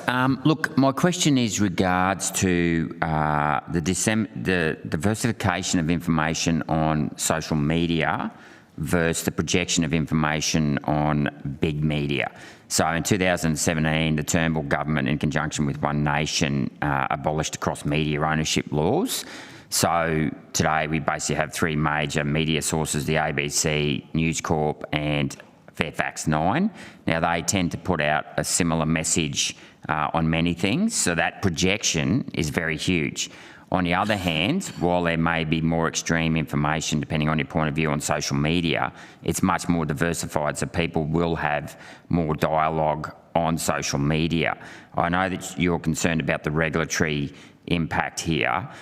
I just find what's missing in this entire debate, and I want your opinion on this, is the cross-media ownership issue of big media. And for example, as Senator Pocock pointed out before, the impact, say, of online gambling ads.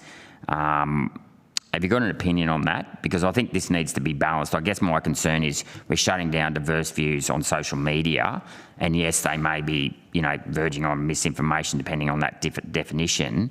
But at the same time, you've got a projection issue, like those those so-called what might be considered misinformation, disinformation might go to 200 people, whereas with the mainstream media, that if they get it wrong, they're going to millions of people.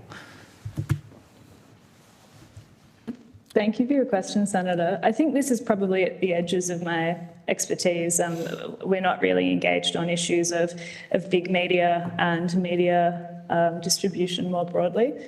I suppose what I would like to note is the premise of this bill is to deal with, as I understand it, the accountability of big tech to handle distorted information and distribution on their platforms. Yeah, so I'll just provide a bit more clarification. Sure.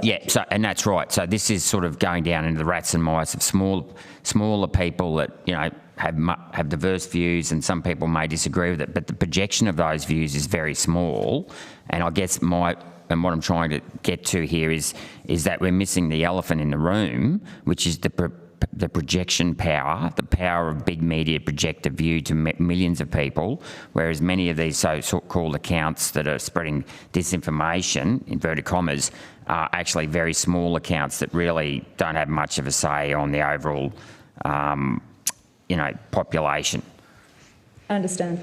I think the premise of your question, Senator, it's an important one because it illustrates a point, which is there's misinformation and disinformation started as very technical words for specific problems on big tech platforms.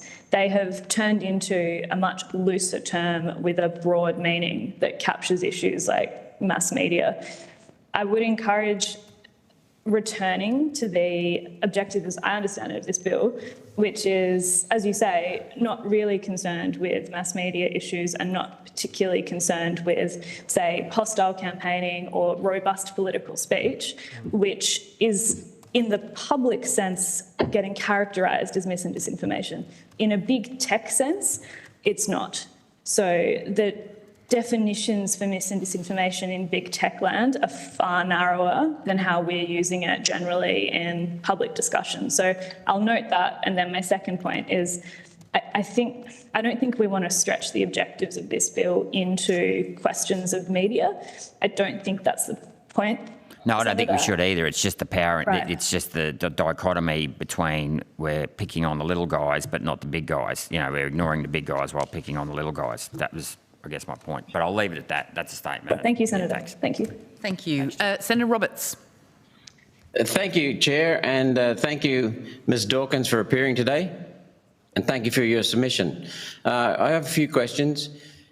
You talk about transparency, and I certainly echo your comments and support them. What about page algorithms? Should they be disclosed so we understand why some of us are being censored by search engines and also by distribution of our material on big tech platforms? Senator, can you just repeat what you said? Page algorithms, was it? Yeah, the algorithms that determine who will see a page. If we post something on Facebook or Instagram, Twitter, who will see it, who won't see it? Because we know we're being very, very heavily banned on Facebook, for example. And YouTube has taken off 39 of my videos in the last 12 months that were up there for as long as 12 months ago. So they're already censoring. Understood, Senator. So this is data that we would love to see more of from big tech. It's data that does exist under the EU's transparency framework. So you can request and see, in some cases in a public fashion, precisely what the top line trends are for platform activity on, as you say, shadow banning, and for the enforcement or perhaps over-enforcement of their policies. So I think there's certainly an issue where these decisions are getting made in the dark. And the more that there's an openness to the public from big tech that has to get created through legislation, because we're not seeing it voluntarily, the more that we see the numbers on what they're doing and who it's being applied to, and the more that researchers can test that and see if there is unevenness or if there is preferential treatment being applied across the spectrum, I do think that public trust will improve online. But I will reiterate my point at the risk of sounding like a broken record. This is why data access is so important, Senator. Thank you so much. The next thing comes to the fact that this bill uses the platforms to self-censor. And what it does, I think very, very cunning, in a cunning way, is that for under-censoring, a platform will pay a huge penalty, 30% of global revenue, something like that, I think, from memory. For over-censoring, there's no penalty. So the risk is in under-censoring, and because there's no penalty on over-censoring, it will drive platforms to over-censor just to protect themselves and their revenue. Can you make a comment on that?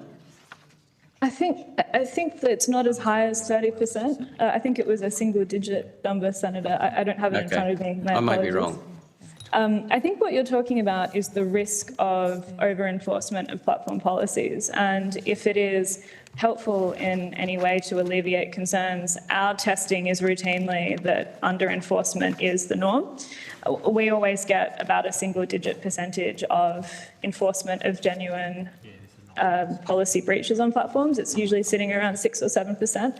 I'm happy to table a report that we wrote last year in the context of the referendum, where we went out and tested whether platforms over-enforce or under-enforce the moderation of political content. And we did find that the numbers are extremely low on the enforcement side. Thank you, Ms Dawkins.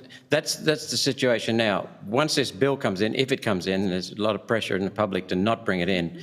If it comes in, then there'll be an incentive to over-censor and a disincentive to under-censor. I think I agree that it's hard to speculate on the future, but I suppose looking at path dependency, where I probably wouldn't use the word censor, I'd use the word applying the platform policies, whatever they may be. This is a bill that works off the platform policies, so it's whatever rules that they have that they're choosing to apply. I understand that the bill is seeking an enforcement of whatever those rules are. So we do have to go back to the primary documents, and platform policies are extremely conservative in how they define their breaches and how they enforce them. So this is an issue that does cut both ways. Thank you. What about an arbiter of truth and an arbiter of harm? The bill, as I understand it, does not specify who determines the harm and the extent of harm, and who determines what the truth is. I think it's worth looking into how the mis and disinformation issue has been regulated already on platforms. And I'm certainly not saying it's perfect. We've got issues with it for a range of reasons. But there's the role of fact-checking, which is usually the arbiter of fact, in that there are referrals made to verified third-party fact-checkers, and those fact-checkers will determine the veracity of that statement, and then platforms will act on that fact check. There's two issues with that, of course. The fact-checking ecosystem in Australia is small, and it's also quite brittle. We did see issues with fact-checking last year, and I understand that's a public trust issue.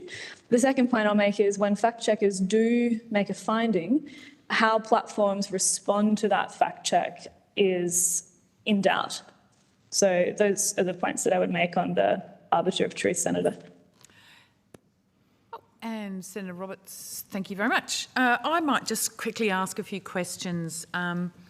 Ms Dawkins, I'm getting a sense from what you've said so far that that you're not supportive of the bill, that you think that the bill shouldn't go ahead. Is that right? We're supportive of the objective of the bill. We're entirely supportive of regulating digital platforms and bringing accountability to big tech. We want that to be meaningful because we know this is a very difficult and brittle cause, and it's in our interests for the public interest to be set up for success. And so that's where our concerns are from. We know what the workability looks like for these frameworks because we live and breathe it. And so we're providing our candid feedback, which is to set this framework up for success from day one. Okay. Thank you for that clarification, because I got the distinct impression that you'd rather we did nothing. That's not the case, Senator. Yeah, okay, that's why I wanted to clarify. You talked about the EU scenario as being the beacon. Do you see challenges with where they're at the moment? Because I'm aware that there are various challenges that, you know, it's not like a shiny, beautiful, perfect thing that's working well. There are challenges with it. Would you say that's true? I think any large regulatory regime is going to have its imperfections at implementation stage, Senator, but what I'll provide is the practical consequence, which is that my research directors got on a plane to Europe this week to go and do a large format research project in Europe that she can't do in Australia.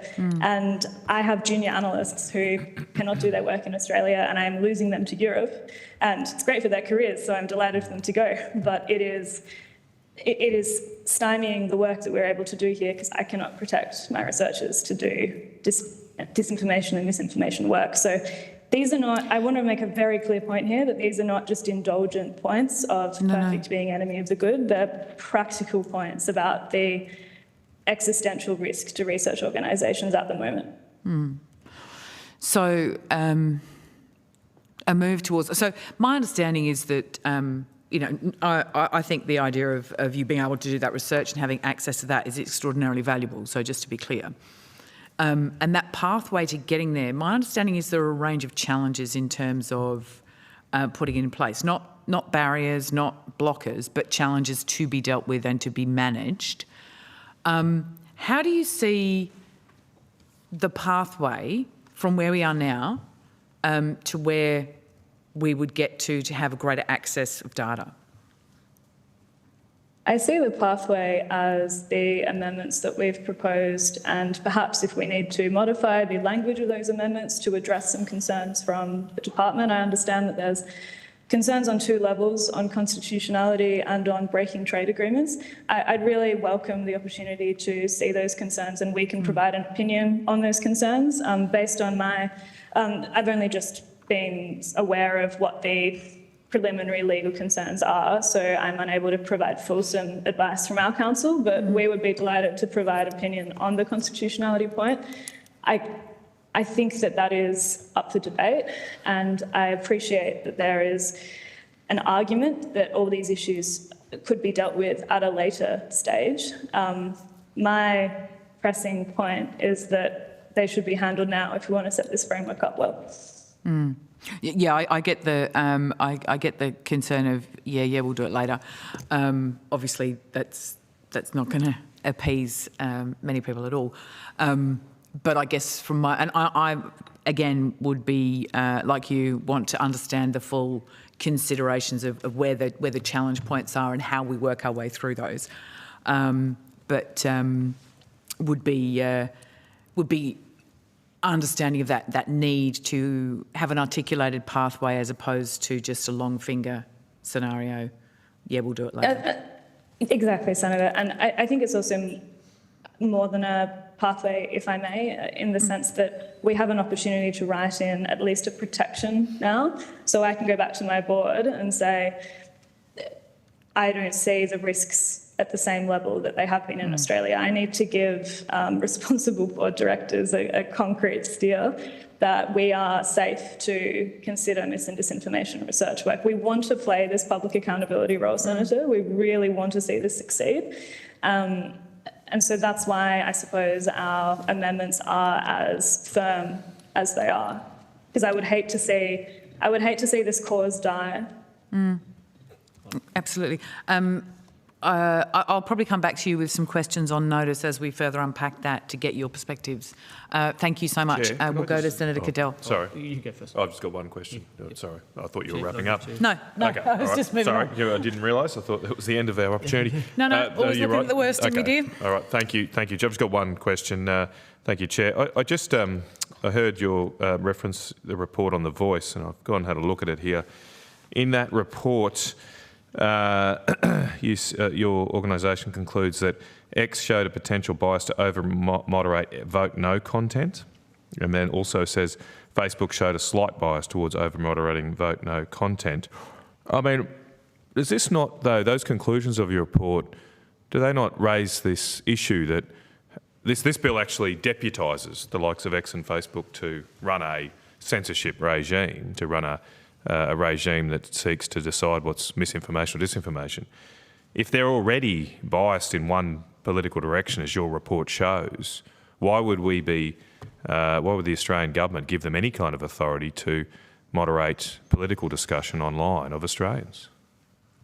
Well, I think this is a great case for open's too strong a word, for data access and rights for researchers so we can keep probing these methods. That was a small-scale study. I wish that we had a bigger sample size for that, but we were constrained in what we could collect. And I think getting the data and being able to answer these questions with a level of analytical certainty is absolutely crucial so that we can keep putting these questions back to the platforms who, might I add, these are not necessarily human-driven outcomes. This is the operation of their machines. And the bill is intended to be a systems and processes bill, and I commend the Minister for using that language and appreciating the importance of that approach. We need to make that a realistic outcome of this bill, that we can test the systems and processes and the outcomes of them at scale. Well, I'm not sure you've... Yeah, the issue of information is different from the issue of actually deciding what's right or wrong. Just quickly, I had another small question while I've got the call. I'll be very quick. You mentioned earlier you think organisations such as yourselves, I think, or others operating in this space should be exempt from lawfare, I think was the words you used. Are you proposing to be exempt from all kinds of legal action brought from a social media company? I mean, for example, particularly... I think that's impossible. Particularly against defamation actions. So if you were to make claims about Senator, X or I'm not Facebook... talking about... You're not talking about that? I'm certainly not... I want to make it I wanted to give you the opportunity. Clear. Thank you. We're not talking about defamation. We're talking about the bad faith deployment of contract. So we're looking at how platforms use their terms of service. Yes, we're looking at how platforms use services agreements in a bad faith way against good faith researcher. Thank you. I'm certainly not looking for a right to defame anyone. Okay, cool. Thank you. Senator Cadell. Thank you, Chair. When we get back, you mentioned about the very narrow big platform definitions of misinformation and disinformation. And Senator Pocock was going on about the use of bots. And I can't go onto my Twitter account without I've been followed by someone that has always between 6.8 and 7.4 thousand followers, and they follow 128, knowing they're a bot straight away. That's the real disinformation, when there is that, I think, what were your words? I think you said organised and inauthentic creation of people to do that. What does your data show about that? Can you see that from the data you currently get, or the data you get doesn't give you access to that?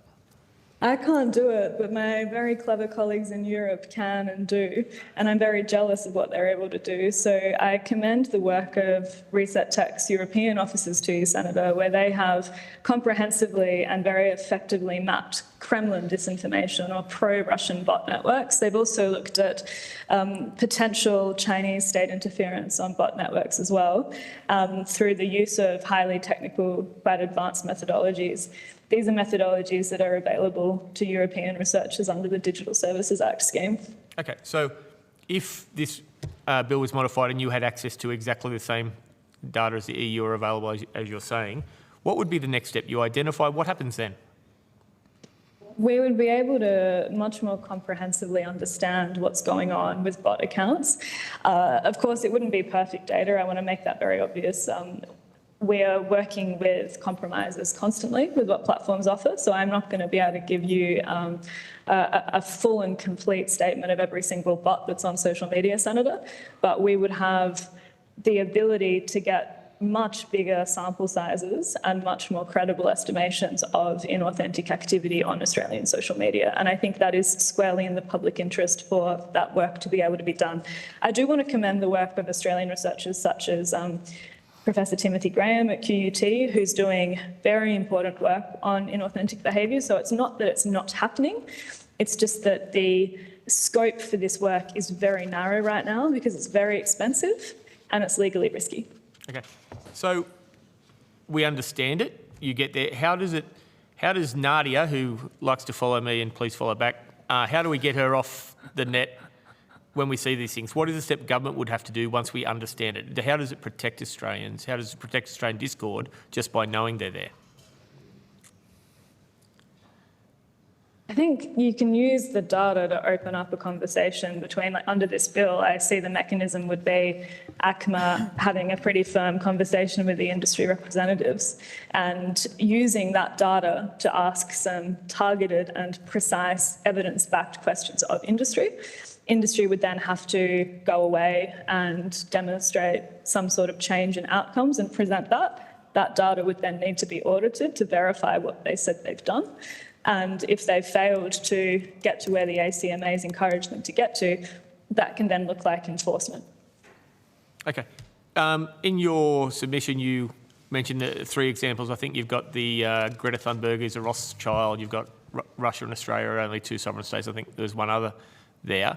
What did that process go through for you to get? And I noticed the sovereign state one, lookalike posts weren't touched at all. It was only the original post. Is that my understanding? Yeah, this is the point, and it's a good one, Senator, which is that we stumbled on the very light touch way that Facebook acts on third-party fact checks. So we showed those 2 posts that are very similar to indicate that, I forget what the language is, Senator, but it was something like near duplicates or close versions of the original post are not touched, because as I said earlier, there is extreme sensitivity to over-enforcing on content moderation on Facebook in this respect. So does that answer your question, Senator? Yeah, sort of a bit. That was because my fear is over-censoring. All censorship's rubbish. But when we get down there, I think that is my concern. And I think there is a clear line along big text decisions between disinformation and misinformation. I think they're fundamentally different things in how you look at them. If I want to think the Earth is flat and post it, I may be comprehensively wrong, but if I honestly believe it, then I look like an idiot, not the rest of the world. How do you have different fact-check models for mis and dis? Do you draw the bar higher or lower? What sort of standard of argumentative versus false or true? Where do you draw the line? So, Senator, I'm delighted to report that we never fact-check ourselves. Okay. No, but the 3, you've got, I think, 3 fact-check submitters. Is it peer-reviewed? What is it? How does your process work? Yeah. I'm not sure how they work, but we work downstream. Oh, are you talking about the expert panel we used? Yeah, correct. Oh, right. Okay, so that wasn't fact-checking, Senator. What that was is we have a sample size of content, and when we put that in front of an expert panel who then unanimously voted on the question we put to them was the alignment of those individual posts to the original fact check. Right. So they themselves were not fact checking, they were commenting on the similarity and alignment to the original bit. And we only accepted, if I'm remembering correctly, Senator, we only accepted outcomes where there was unanimous agreement on the panel, and this was a panel that included a constitutional lawyer. Okay, how many people were on the panel? Oh, Senator, I might need to take that on notice. Okay, I think it was about 3. It included academic professors. There was certainly 2, and there was Human Rights Law Centre. We may have had 4, but I can send a report through. Okay, thank you very much. Thank you. Ms Dawkins, thank you so much. We appreciate your time and your opinion on this. As I say, we may have some questions on notice for you as this inquiry unfolds, particularly as it relates to some of the issues regarding how we move to a greater data access piece. But if you have taken any questions so far, the return date is the 18th of October. And thank you for your time. I would now like to call the IPA from wherever they are. Are they in the? I believe we're in the room. Yes, there we go. Thank you. If you'd like to make your way towards the table, that would be really good. Huh? Not the ale. Ale? Not the beer. Yeah. Oh yes, yes, indeed. Indian Pale Ale. As has been pointed out, we are not inviting Indian Pale Ale to the table. I would now like to welcome representatives from the Institute of Public Affairs. I understand that you have been provided with information on witness protection and parliamentary privilege. Yes, excellent. So for the Hansard record, if you could both state your name and the capacity in which you are appearing before us today. Daniel Weil, Deputy Executive Director of the Institute of Public Affairs. Morgan Begg, Director of Research at the Institute of Public Affairs. Thank you. You have provided us with an opening statement, so thank you for that. The committee has that and will be published, but we'll go directly to questions and we'll start with Senator Cadell. Thank you, Chair. You may have heard just at the end of that, my fear is over-compliance. There is zero cost for these platforms under this bill they get fined significant fines if they go close, therefore it's easier to over-comply and cost nothing. What do you think effect that may have on freedom of speech and freedom of expression? Well, thanks, Senator. It will have a big censorship effect. As you rightly say, there's a big fine, I think it's 5% of global revenue, that the social media companies will be subject to if they fail to comply with the ACMA's directions or definition of misinformation and what is false. So clearly there's going to be a censor first, ask questions later approach that could be taken.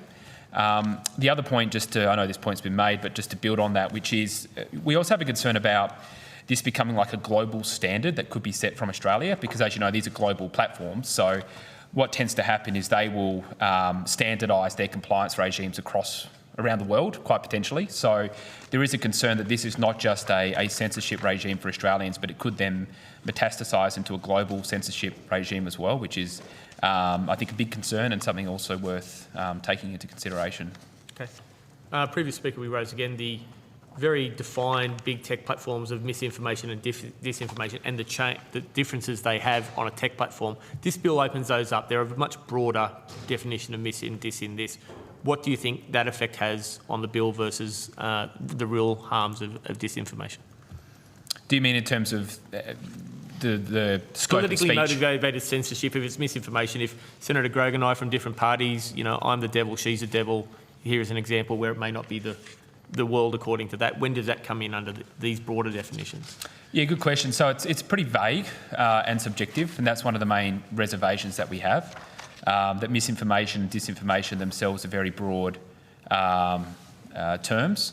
So you look at the concept of harm, the potential to cause harm to a range of factors, including the Australian economy and so forth. It's hard to think of any politically contested issue that could not be conceivably captured under these laws, and that's a real concern of ours. I mean, as we know in our society, people can take offence or claim that they've been harmed by something, and they may genuinely mean that. They may genuinely feel harmed by someone's speech, but that is an incredibly low threshold by which to police what people can say online. And then we also know the prospect of activists that will weaponise this to try and shut down debate by claiming that something has been harmed, and then they use that to weaponise, which then has a chilling effect where people will just say, well, look, I'm not even going to engage anymore because I'm worried that I'm going to get censored under this regime. When you talk about that harm, I think anyone sitting up, any senator here, if we go through the comments on any of our social media, we aren't the best people in the world according to at least some of those comments. Where is it? Is it on posts? Is it on comments? There's no definition of what the online content is. So if I'm sure if I went on my Facebook page now and read down 3 columns, there'd be something that if I was a bit of a flower would cause me harm. Yep. There is no definition of that. There's no change on that, is there? No, that's right. Do you want to? I could read some of the comments on my social media. So I was just... Oh, no. No, we shan't be doing that. There's no definition of a post or anything. If someone goes on our stuff... Yeah, it's not ring-fenced. Yeah, I mean, the bill only refers to content, and content can occur in a variety of different ways on these platforms.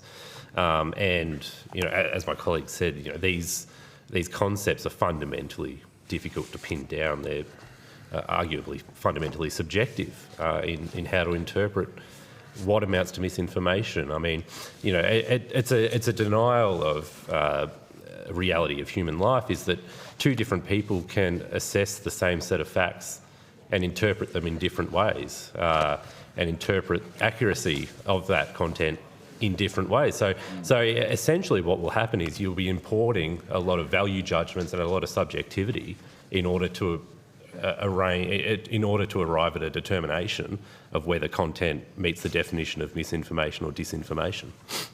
You mentioned about harm to the economy. In the Australian Human Rights Foundation submission, they put interest rates are a key cornerstone of the economy, and comments on percepting what they are and what they are not could cause significant harm to the economy. So that is where we get to not just political discord. It's if I project what I think will happen on interest rates on Melbourne Cup Day or this, that, and I'm wrong if I say they're going to go up, this would technically fall under misinformation under this regard for people, wouldn't it? Yeah, it's an interesting point because it gets to this, I think, real deep concern that we have, which is even the truth is not a defence under these laws. So you may say something that is, at the time, you believe to be true, which is actually objectively true, but most people think is false, that could again say, oh, that's misinformation because you're misleading, because the current understanding is that it's wrong. Then a year later, you may be proved right. So not even the truth is a defence under these laws. So there's no way of escaping that. If you have this massive censorship regime, you are going to capture speech that is actually factually, objectively true as well. And then to your point about interest rates or whatever other topic it may be, these are, as Morgan said, basically value judgments, opinions that are genuinely held, genuinely made, and could be wrong, but they weren't deliberately wrong. And, people have a right to have an opinion. So, given the exclusions from this bill of government and big media, is this an elitist censorship? Is this in favour of the big guy? I mean, once upon a time, the earth was flat, the sun revolved around us. If you didn't believe in Christianity, you're burned. But it was still flat. Yeah. It is. Is this protecting a two-tier of ability to comment in the world? Yeah, that's right, Senator. It's a two-tiered elitist system where professional news organisations, academia are exempt. So firstly, it's unfair. Secondly, if misinformation is considered to be a problem, why does the source of it matter? So why is it that if a professional news organisation were to write something that was false and knowingly false, let's say, well, there's no consequences. But if a regular person wrote literally verbatim the same thing, they would be subject to censorship. So it just doesn't make sense. If you're generally concerned about misinformation, why would there be any exemptions? So would you accept it if there wasn't? No, because of the previous points that we've made. So the fact that it's a two-tiered system is one of many deficiencies. Would that be an improvement?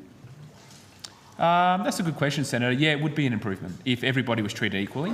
One of the foundational views we have is whatever laws are on the books, everybody should be subject to them in the exact same way. So it would be an improvement. We certainly wouldn't support any bill that's undertaking this censorship, but yes, it would be less bad than the current incarnation. Thank you. Sorry, Senator. No, that's fine. We're all friends today. For now. When we're going down this path, previous speaker again talked about their three big fact checkers, three groups and the panels. Doesn't anything like this put an inordinate amount of faith in three groups that have very little transparency in themselves and accountability to the Australian public? Yeah, it does, Senator. Look, we've got big reservations about the fact-checking component. So clauses 34 and 44 specifically mention the role of fact-checking organisations. Now, these are biased organisations, and we've undertaken analysis during the Voice debate, and we analysed 187 fact-checking articles that related to the Voice, published between 22nd of May of 2022 and 14th October 2023.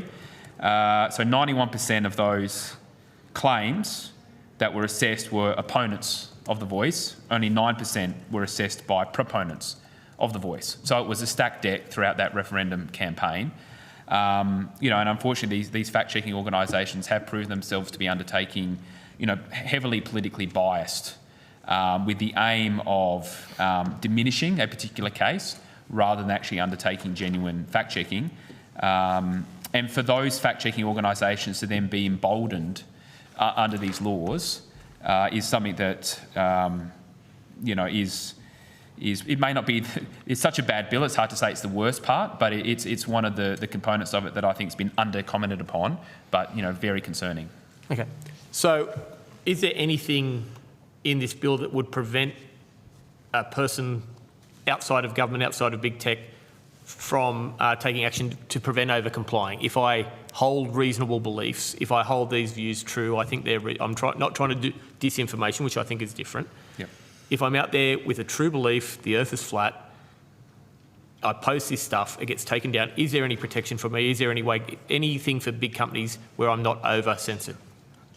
I don't believe so. No, there's no material substantive provision in the bill which would have the effect of inducing a social media platform to limit their moderation or their censorship policies under this bill.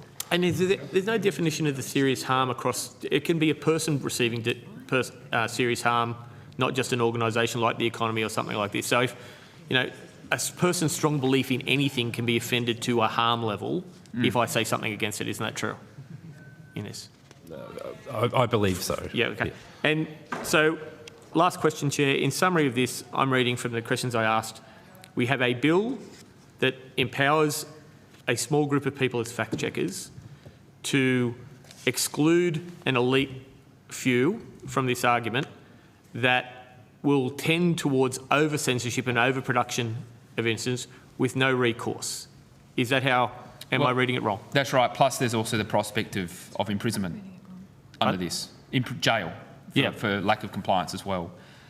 If you can. Yeah. So, this whole apparatus that's being set up also encompasses the ACMA's extraordinary investigative powers. So, under the Broadcasting Services Act sections 170 and 171, they have these immense information gathering and investigation powers.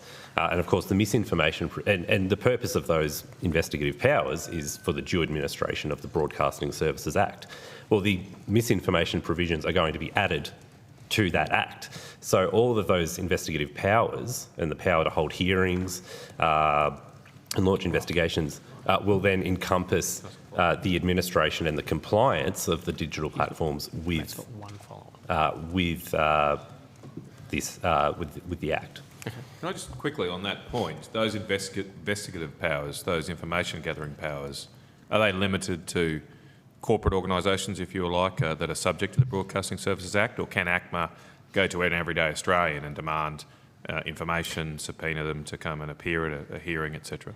No, good question. So the division in the Broadcasting Services Act is quite broad. The powers can be used against any person, and it's really up at the discretion of ACMA if that person is of interest to their investigation. So to take an example here that might be relevant in this situation, if an investigation is launched into suspected misinformation, ACMA could go to an everyday Australian who may have posted something online and demand that they provide information, that they appear at some kind of star chamber to answer questions with the threat of jail time ultimately. If they So exactly. So you could have a YouTube channel that gets a moderate amount of views, but you might find yourself the target of this of a notice from ACMA to produce information or to appear at a hearing or to subject yourself to an examination. And if you fail to comply with that notice in some way, Section 202 of the Broadcasting Services Act outlines that the penalty is 12 months imprisonment. Thank you. And Senator, just to build, it's actually a little bit worse than that as well, because I think it's Section 68 of the bill that's before the committee basically recognises that these proceedings can actually be initially at the behest of a request made by the minister. So you can have a situation where an Australian could end up in prison as a result of an original investigation undertaken by ACMA that was started by the communications minister. So that's, clearly that's something that's far, far away from where we should be as a democratic country. Thank you. Thank you. Just for the sake of clarity, I will just say that the bill expressly says that it does not include individuals. Expressly says that. And nobody's going to jail. So maybe a read of the bill and a read of the EM.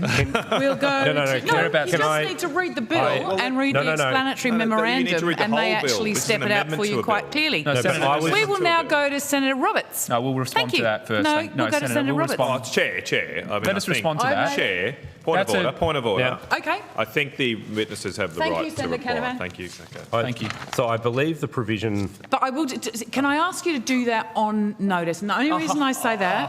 Okay, all right. This is how it's going to work. This is how the laws will work in practice. Go ahead. Go ahead. It's fine. I'm trying not to take This is an insight into how these misinformation laws ask work. questions. Please, Mr. Begg, Mr. Wild, please. Go ahead. The point I understand that you're making is that Section 68 of the bill provides that the investigation is not to relate to particular content posted by a single end user. Yep. So that is easily circumvented by an investigation about a category of content or a type of content or the manner of content being published. And as a part of that investigation, ACMA would be entitled, under the provisions of the Broadcasting Services Act, to give notice to persons in order to aid in their investigation. Exactly right. I'm not going to argue with you because I don't see the point, especially with Senator Canavan shouting in my ear from the back.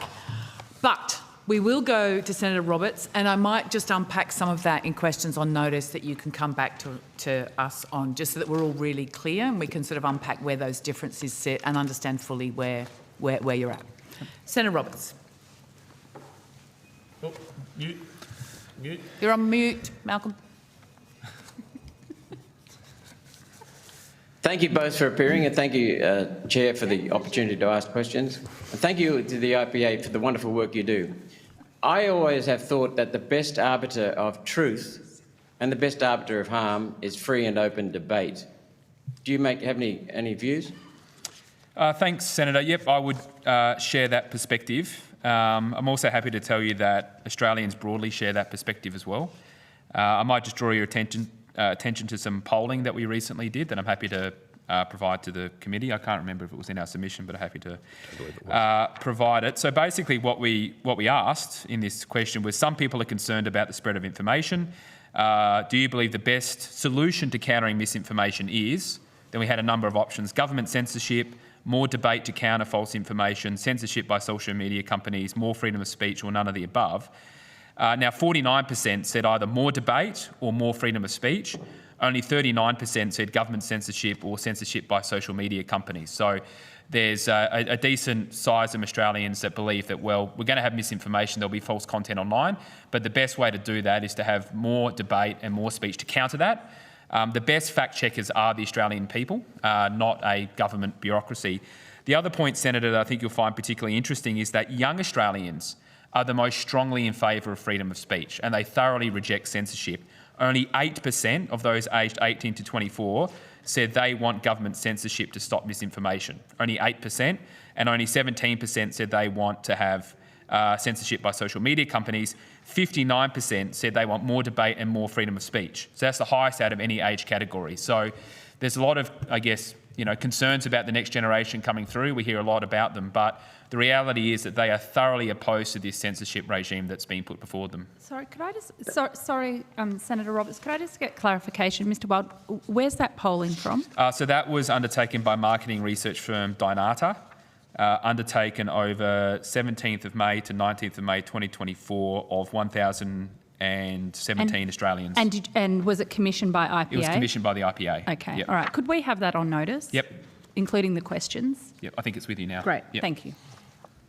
But maybe Thank you. I'll just make a comment before I go into the next question to the IPA, and that is that open debate also develops responsibility amongst those who speak and those who challenge what is said. So I think that's fundamental, because that responsibility is critical to a free and open society and a progressive society, by the real meaning of the word progressive.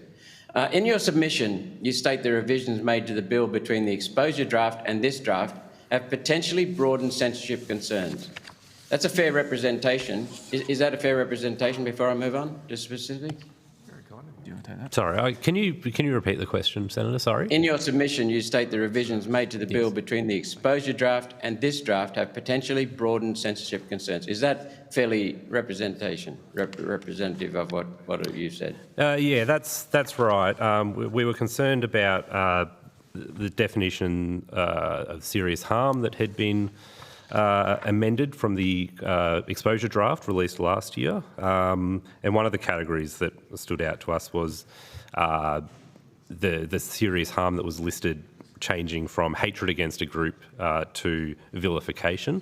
And the IPA has a body of research which has explained that vilification as a concept is fundamentally vague and subjective.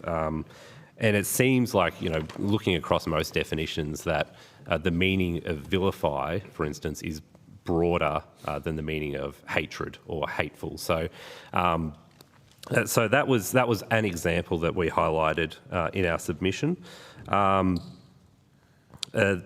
I think that was probably the main example in our submission on the serious harms point. Okay, I'll move on to my next question. Thank you for that. The definition of misinformation as content that is verifiable as false, misleading or deceptive will empower politically and ideologically biased fact-checkers to decide which opinions are allowed on social media.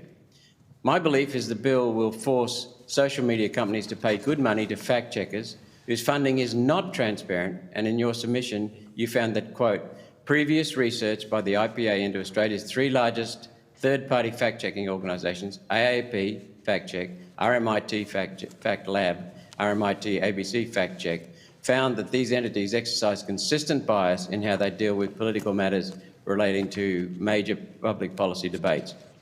Does this bill now put truth in the hands of liars? Well, what it certainly does do, Senator, is it empowers the fact checkers.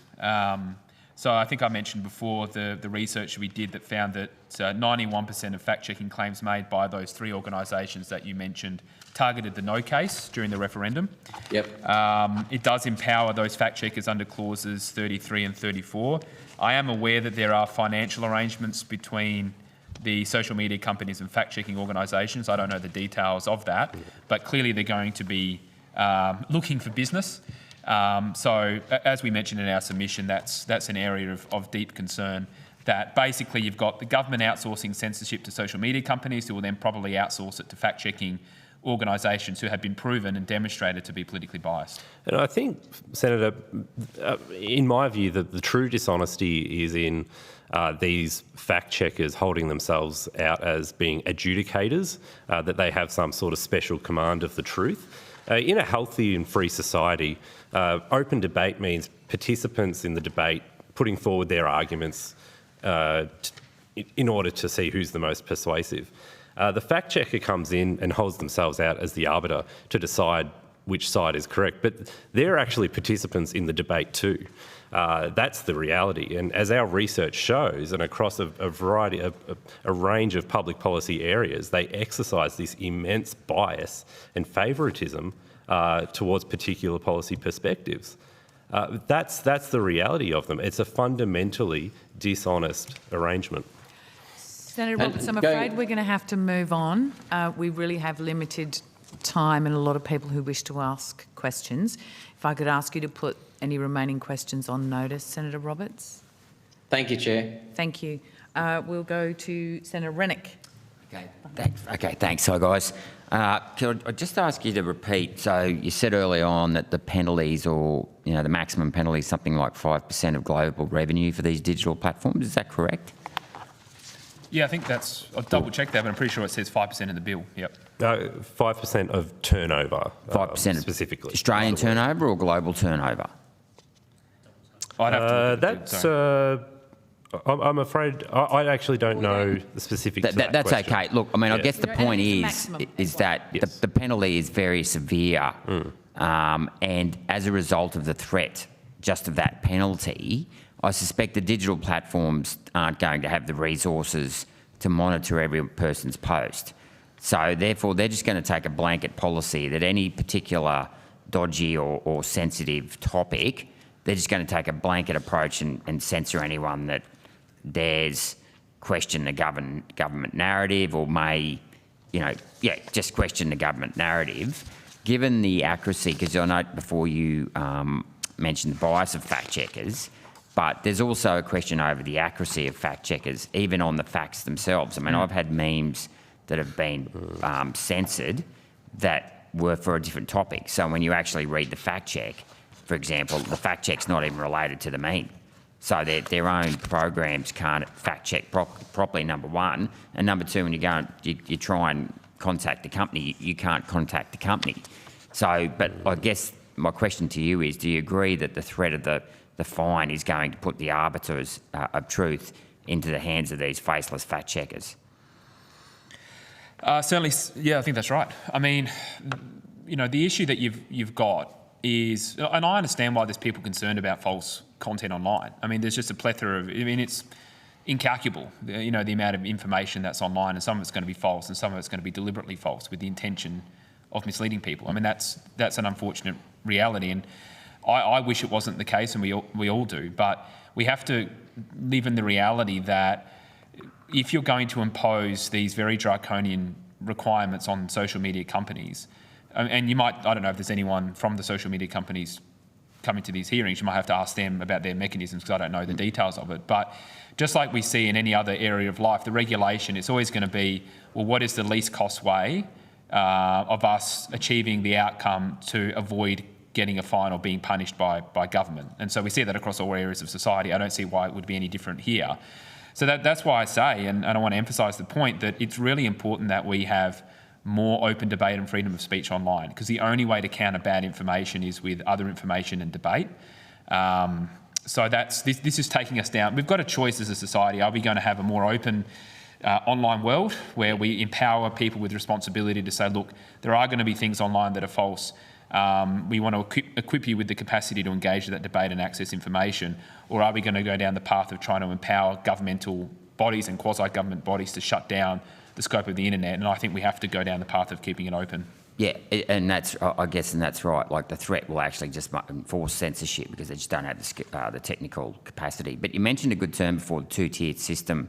Yep. And I think that's very relevant because a lot of these edgier posts that may be skirting, inverted commas, misinformation, disinformation, they don't really have much of a reach. Whereas on the other hand, mainstream media has a massive reach, and yet they're not being subjected to the same threats and penalties and overreach as what the digital companies are. And in many respects, it's the companies with the larger projection of power that should have greater oversight, in my view, because at least online you have the ability. If you think someone's spreading disinformation, you can put a post up there and say, well, look, that's silly. I disagree. I mean, some people may block you, but a lot of the time, if it's getting any sort of virality in terms of getting across the internet, you won't be able to monitor the comments anyway. Whereas with the mainstream media, there's no feedback mechanism to push back on the newsreader at 6 o'clock at night and say, no, that's wrong.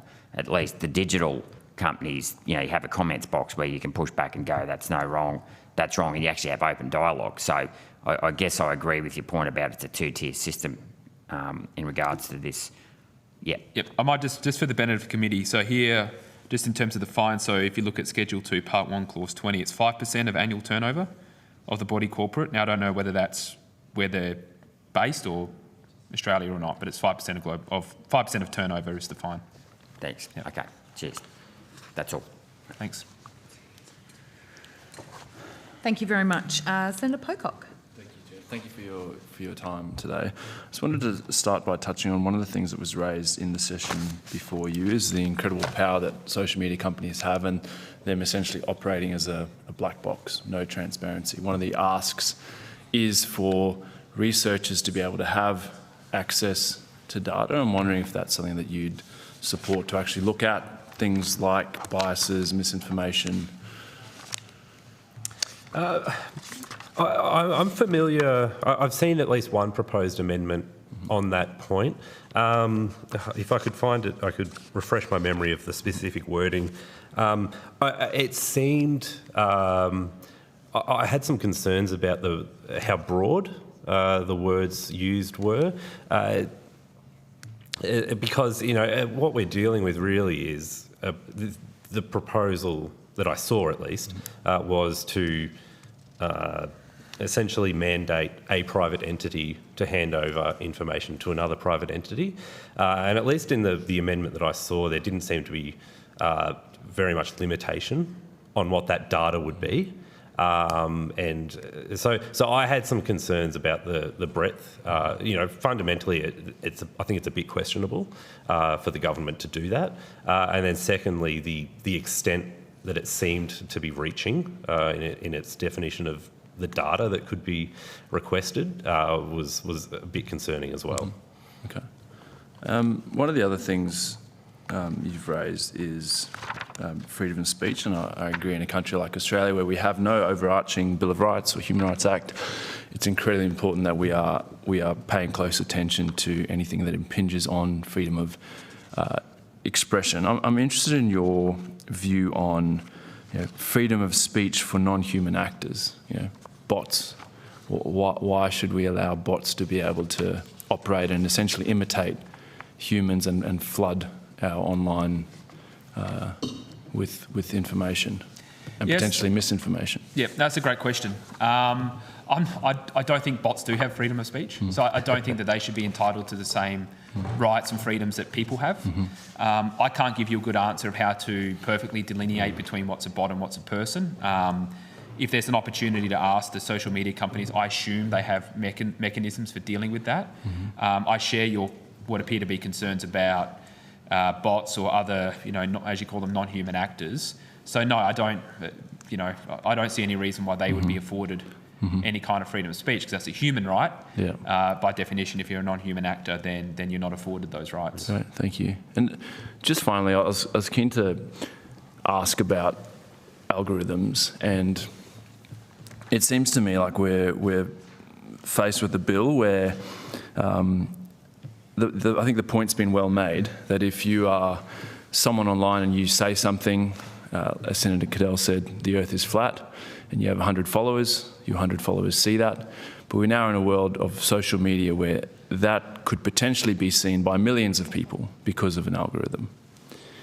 Yet there's zero transparency about how that algorithm is making decisions, what it's actually choosing to promote.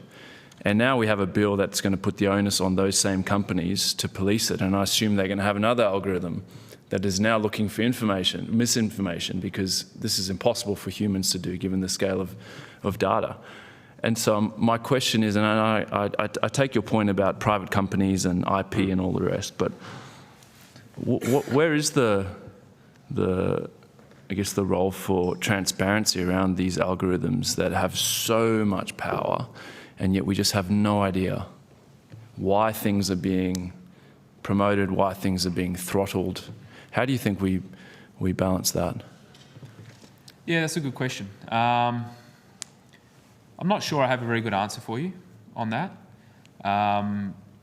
We haven't looked into, the technical components of it in that much detail. It's something that we will give more thought to, because I think it's important.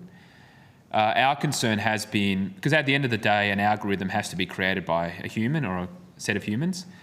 So our concern around this area, and this may or may not be going to the crux of your question, but it's really what are the values that are being imputed into the algorithm? They're not going to be value neutral, right? They're going to be set up in a way that's programmed by people that are doing the setting up the algorithms. So our concern, particularly when you look at some of the anecdotal evidence of, say, Google, when you have the search results, it would appear that there are certain views that are suppressed and certain views that are promoted. Now, Google might argue that that's a commercial thing, that the ones that are promoted make more money from ads and so forth. I don't know. But it does seem to be a politically biased situation. So our concern in this area has more so been about the automation of bias. But you do raise a good point about the actual technical element of it, and it's something that we'll give further thought to. Okay. Thank you, Chair. Thanks. Senator Hanson-Young? No, thanks. No questions? No. Senator Darden? Thank you. Just going to your comments a minute ago, Mr. Wild, about bots not having the right to freedom of speech. How do you think, how do you reconcile that with, at the moment, social media companies being able to have a situation where bots are proliferating the platforms with potentially vast amounts of mis or disinformation without any oversight from the Australian government? Sorry, what's the question? So how do you reconcile if bots don't have rights to proliferate, to have freedom of speech, and their platforms enable them to have a whole lot of misinformation spread by bots under perhaps the guise of free speech, they can basically do it without any impunity, or oversight from the government. How do you reconcile those two things? Like, how do we address the problem that we're trying to address if you've identified it clearly is a big problem for us? So I think first thing I would say to that is you don't address it in the way that this bill attempts to address it. Our concern with this legislation is the effect it will have on people, on the Australian people. I think there's a very good debate and there's a very good discussion to be had about the right or proper role of government in dealing with things like bots on social media. But I think that's a matter for separate legislation to be given its own consideration, and not as something to be folded into this legislation, which is primarily concerned with censoring all content. The other point, Senator, I'll just make is it's a bit tricky because, you know, where if you set up, say you're a person and you set up an account to have some kind of automated dissemination of material, well, at the end of the day, that's you doing it. So there's a debate to be had about where does the human end and the bot begin? Because if you set something up as a person, then you should be protected to do that. When these are, heavily automated processes, then, maybe you cross the line. But I don't think it's just as simple as saying, well, there's a bot, so it should be gotten rid of, because somewhere along the line, a human may have set that up. If you send out an automated email, you haven't actually hit send yourself. It's sort of automated and sent out. And that's not a bot, that's a human effectively setting up a automated process. So you've just got to be careful about where the line is there. Certainly, but there are bots and there are bots in terms of who's pushing this information out, and large foreign governments and other actors are quite different to, an individual Australian citizen and what they might put out, I think.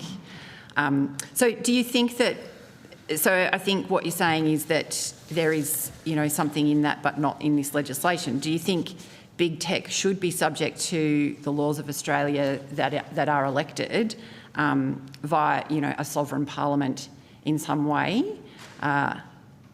Just what you're saying, yes to that, I think, but not in this legislation. Yeah, do you have what laws do you mean? Sorry, just to help. Like, what would be an example? Well, our laws around not, subject to the laws of this country, and having big platforms subject to those. I think they already. Well, in terms of distributing information that's incorrect, misinformation, disinformation. But they're not laws. Things that are harmful. We're trying to stop those laws. They're not. No, that's what I'm saying. But how do we? Yeah. But I think you just said that there was a role, to some degree, to address the issue of misinformation around bots. No, that might be slightly extrapolating from what I said. I said it was Mr. Wild that said it, not. Well, I know I said something similar, which was to say that it's right to have a debate. Like, it's not wrong to have. We can have a debate about the issue of bots. Where what is a bot? What is an automated process? And is there a role for government in dealing or addressing? Okay, so we're right to ask the question, but we should let them do whatever they want. That's the extent. I'm not advocating for laws, and I'm not endorsing government action in that space. I'm just all I would say is that it's not out of place to have that debate. Right. But the reason I say that is not what is being considered in this bill. This bill impacts the Australian people first and foremost. Yeah. Okay. So it's right to have a debate, but we don't really have to solve the problem. We haven't established there is one, to be fair. You've made some assertions, you might not have, but I think we have to have a proper process to establish these issues. Yeah. Right? And this bill, the bill that's before the committee today, doesn't in any way, shape or form attempt to deal with that matter. I mean, this is about censoring the opinion of mainstream Australians. I think there are differing views about that, but maybe we can move on. Can I just ask, how is the IPA funded? Well, Senator, we're funded by our members across Australia. We've got close to 10,000 members around the country who believe that Australia is a great country and they want to keep it that way. They believe that Australia Day should be on the 26th of January. They don't support these misinformation laws. And they're happy to support the work of the IPA, and we're very proud. As you know, we were founded in 1943. We've been debating and providing research on these critical topics for over 80 years now, and those are the people, we're mainstream Australians who support the IPA. We don't seek or receive any money from government, unlike the fact-checking organisations that will be empowered to censor mainstream Australians. We don't receive any money from government. We don't seek it. We don't receive any money from woke corporations who try to divide us. We're very proud to be supported by mainstream Australians across Australia. Do people pay a membership fee? Yes, they do. So how much is a membership fee? Well, you're more than welcome to sign up, and I'm happy to waive the fee, Senator, if that's if that's a concern, we can do a senator discount. It varies depending on what you want to do, but it's $99 for a membership fee. And for that, I can tell you it's very good value for money. It's very good value because you get the research of the IPA, you support us to do activities such as this. You receive 4 copies of the award-winning IPA review, which is the longest continuous publication on the centre right in Australia. So it's very good value for money, and that's why so many Australians are taking up that What's offer. the gender breakdown of your membership? Oh, look, we don't do identity politics at the IPA, Senator. It might surprise you to learn that. Could I ask you to take that on notice and an age breakdown? I actually don't know whether we would even necessarily know that. Okay, and what about age breakdown? Well, I don't know off the top of my head. I can tell you that of the, I think it's at the moment 9,300 members, about 2,000 are aged under 25, who are our Generation Liberty members, and these are the beachhead of the future of our country. So we have campus coordinators across Australia because, as you know, universities are not the open bastions of intellectual pursuit that they once were. So we're very proud to have about 2,000 out of our 9,000 So you organise on campus? Members. You organise on campus? Yes. Yeah. And what about across the country? I'd like to understand the distribution of your membership across the various different states. Yeah, great question. So our fastest growing membership are in the regions. This is a part of the country that's forgotten about. You know, the inner city elites, the ones who are proposing these laws, the ones who are exempt from these laws, are not joining the IPA in droves. But I can tell you it's particularly those across Australia. I think Cloncurry, on a pound-for-pound basis, has the highest IPA representation across Australia. It's a great part of the world. I'm very happy to say that we're recently in Mount Isa, just out of Cloncurry, discussing why we need a special economic zone up north to help fortify our economy and our continent. We've been growing very rapidly across the regions, so it's an important part of our work. Do you have a sense? Sorry, Senator. I'm learning so much here. It's fantastic. Keep going. This is a very good membership drive opportunity. Do you have a sense of the employment status or the income brackets of your membership? Not off the top of my head. But is that something that you would have? Who are your members? We're going to be lower average income than the Greens. I think so, Senator. I think that's probably pretty fair. I can tell you that they probably voted no to the voice. They probably voted no to racial division in our constitution. They probably don't support policies like net zero. And they probably think Australia is a great country, and the reason they joined the IPA is they want to keep it that way, and they don't want to be censored while they say those things. So that should give you a pretty good cross-section of the kind of people that are proud to be members of the IPA, and we're very proud to have them as members. Thanks, Chair. Just one follow-up. Sure. Do you get any funding or have any association, I think, in terms of donors or members with the Free Speech Union? Well, we don't discuss obviously, as you know, we don't discuss the privacy or details of any particular individual that may or may not be contributing to the IPA. The reason we do that is not because we don't want to be transparent, but because I'm not accusing you of this, but we have had instances in the past where people in positions of power want to identify people in order to target them and to discourage them from participating in the civic process. So we take the privacy concerns very seriously, because we have had situations where there's been not quite doxing, but attempts made to target those who support us and support other organisations like us. So it's something that we take very seriously. So on that, would you then say that, because you're saying that you want to restrict in that capacity, would you say that it's that free speech is not a right to harm other people? I wouldn't say that at all. You think it is a right to harm other people? No, I don't think that either. I think it's a freedom that we have to speak what we think, and I accept that people say things that are not nice, and I would rather people not do that. But the cost of censoring people, like we're seeing with these laws, is that you are going to shut down political communication in this country. That's the reality of it.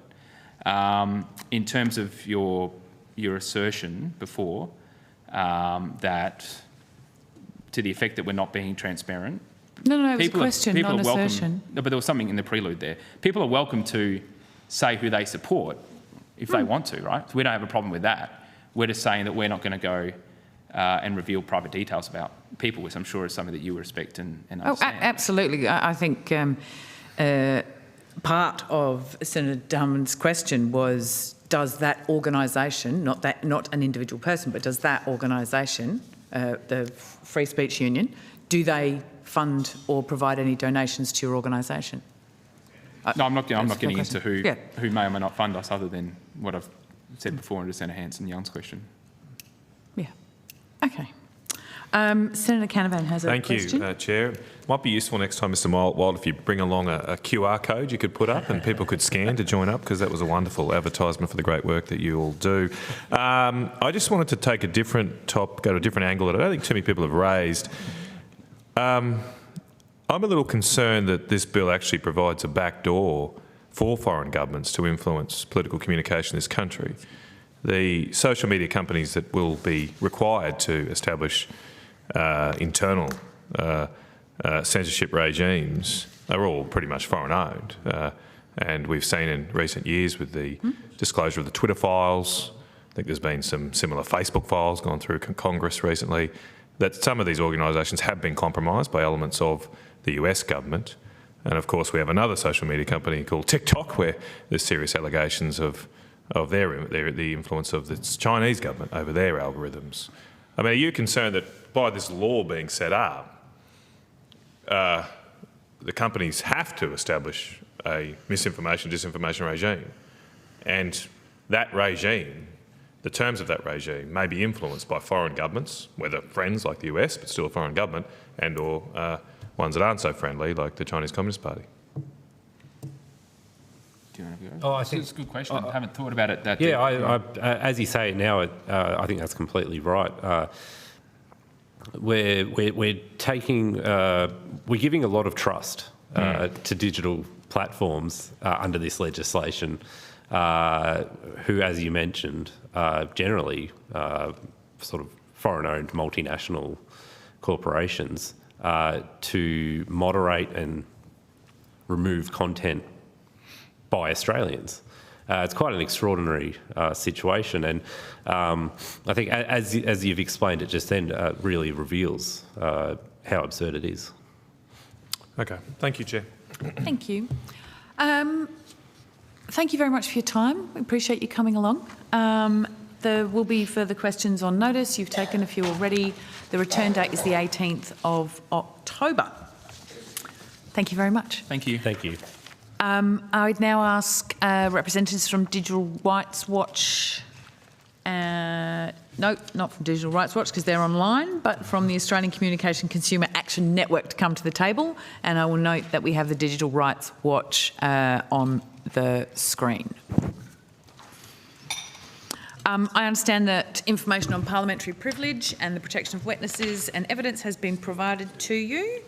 For the Hansard record, I will get you to state your name and the capacity in which you appear today, and then we'll move to questions.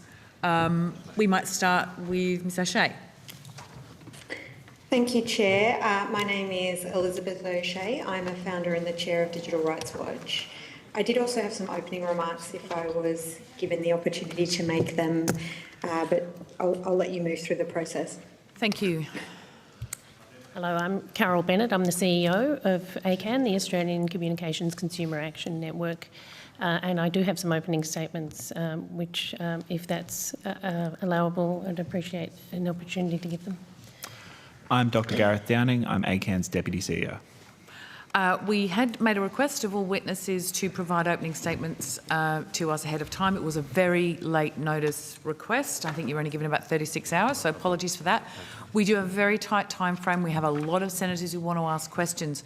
I'm going to ask you to table your opening statements, if that's okay. Obviously, you can incorporate whatever elements of that into the questioning, but would really appreciate if you could table that material.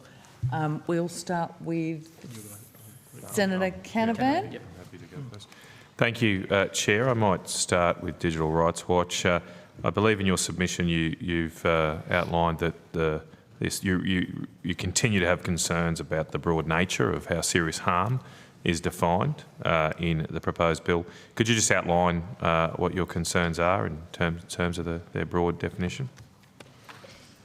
Yes, thank you, Senator, for the question. So the definition of serious harm still includes imminent harm to the Australian economy. I may be expressing the exact wording incorrectly, so forgive me. But that remains a concern for us, and we don't think that aligns with international human rights law and best practice, because of course we understand that freedom of speech is a right, but that it's appropriate to at times impose limitations on that right, but it has to be necessary and proportionate. And there is a body of law through various mechanisms in international settings that have built out what that right means and when the appropriate limitations apply. And in general, that has not included things like harm to the economy. So for that reason, we think that should be, the definition of serious harm should be narrowed, and that should not be a part of it. You also, I think you mentioned also the leg of this stool which mentions the efficacy of preventative health measures. Do you think that's appropriate to be in the specific definition of serious harm? I don't believe our submission made specific recommendations about what should or should not have been included in that definition at this stage of the drafting. What I would say is I think there is utility in thinking about public health initiatives coming from a place of trust, and in those circumstances, limitations of speech need to be considered in that context. So I think it warrants some careful I'll just quote from your consideration submission. Your submission says that we also note that certain kinds of public health initiatives can be contested. So with that in mind, how do you think debate about public health measures should be moderated somehow by a government-enforced misinformation regime? Well, what I would say, Senator, is that debates about public health are already moderated through a variety of different mechanisms. There are laws that limit speech in Australia that exist already. There are also algorithms that are developed by social media companies that are used to amplify certain kinds of content based on what is profitable for them. So that is a concern. The distinction here is it'll be freedom of speech in Australia to begin with. Sure. But I mean, I think we may be in agreement here that we need a Human Rights Act that will create the right to freedom of speech, because that is the best way to protect it, and ensure in legislative reforms that those considerations are taken into account. Yeah, well, I agree with that. I mean, how would you define misinformation then? I'm glad to hear it. Yeah, how would you define misinformation if you don't want it to be as broad as defined in this current bill? I believe we were talking about serious harm rather than the definition of misinformation. I'm not sure that the definition of misinformation and disinformation is particularly problematic in this setting, but how serious harm is defined has to be carefully considered. So, I mean, well, just to clarify, just sorry to cut you off, but just to clarify my question, my understanding of how this bill operates is that it's only misinformation that causes or could cause serious harm that will be subject to censorship. So it's sort of linked to the definition, practical link of the practical definition of misinformation. So I suppose I'll rephrase my question. How would you specifically identify or define in an act of Parliament the kinds of misinformation that should be either banned or deprioritised on a social media platform? Well, I mean, the first thing I would say about that question is I'm not sure it necessarily results in banning or deprioritisation. So I'd query that as a consequence of including certain criteria in the definition of serious harm. If I was to take a drafting pen and start this process from scratch, I would be importing human rights considerations into the test of what constitutes serious harm. So considering a balancing exercise between what the content is that might give rise to serious harm and what kind of infringements on human rights, including the right to freedom of speech, but other rights as well, might be impacted by defining certain kinds of content as serious harm. So it may not be that you have to just include a list in order to create a definition of serious harm that would work within this architecture. And I think there is the capacity to introduce human rights considerations that might improve the definition of serious harm and improve the processes for developing codes for moderating content. I mean, the bill does, I think, take a cursory attempt, but it does seek to say that any misinformation frameworks should not impinge on the constitutional protections that the High Court has found around political discussion in Australia. And I see the witnesses here nodding their heads, so if you'd like to add to my questions, feel free to. I'm just starting with the Digital Rights Watch submission. Do you think that by the sounds of it, you don't think those provisions adequately protect the human right to free speech? So the implied right of freedom of political communication, which is contained in the Constitution, which I believe is what you're talking about, is manifestly inadequate, in my opinion, for the protection of speech from a human rights perspective. We fall far short of most other comparable liberal democracies around the world in not having those protections in place. So it is not enough currently that we only have access to an implied right within the Constitution. We absolutely need a Human Rights Act that gives proper protection for all human rights, including freedom of speech. All right, thank you for that. It's well said. Just did you here want to add anything to that question or anything else I've asked? I do have some questions for yourselves. Just turning to your submission there, I believe you're putting to us that there needs to be a lot more transparency around any decision making that ACMA takes. Could you just explain what extra information you'd like to see they be made to provide? Sure. Thanks, Senator. Appreciate the question. Look, from our perspective, the bill does provide an opportunity to better understand the accuracy and content of information that purports to be factual or accurate. But we also have concerns about its capacity to address mis and disinformation. I guess it's a good opportunity for engagement in terms of this issue, and prevent harm and the social cohesion, and take Lizzie's point around the definition of harms, and we need to have that in place. But just to your question, our experience with the Telecommunications Consumer Protection Code is that it has been quite ineffective in terms of its application. So from our perspective, this bill would be better placed as a disallowable instrument that enables politicians to have, and Parliament to have, more of a say about stepping in if the bill doesn't work than a code process, because the code, in our experience, doesn't provide the kinds of consumer protections that it should. It's a completely ineffective process for addressing the kinds of issues that we're seeing occurring when breaches of consumer protection happen under the Telecommunications Code.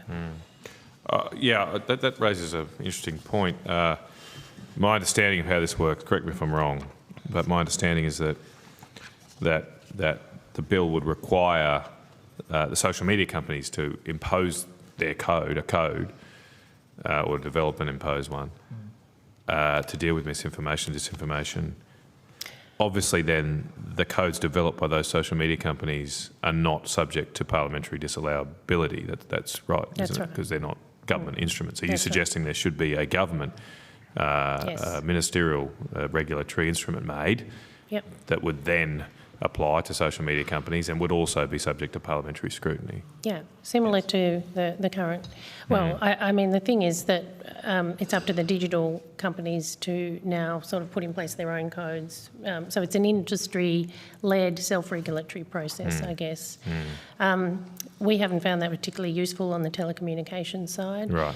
And, given the importance of this in terms of, protecting the community and ensuring that there isn't significant harm, we think that there would be some merit in having, a more robust process than we've seen, and greater powers for intervention than we see under the ACMA processes with regard to the TCP code.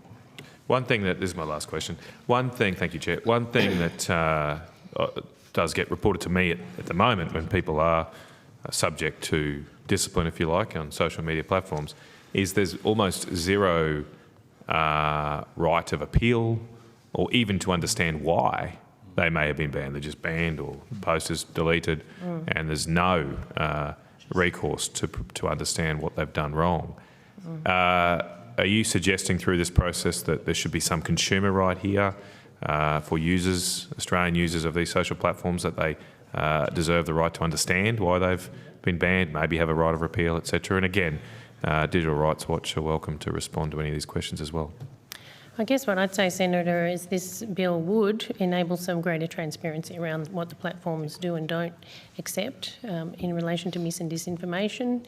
That then gives consumers greater sight of the kinds of information and the validity of that information in terms of its factual representation. So for us, that's the value of this. It does enable engagement in that process. So did you want to add to that? Or? Yeah, certainly. And thank you for the question, Senator. I think from our perspective, we would be very supportive of a complaints and dispute resolution process being established. I think not just with respect to dis and misinformation, but more generally, consumers have extremely limited protections at the moment.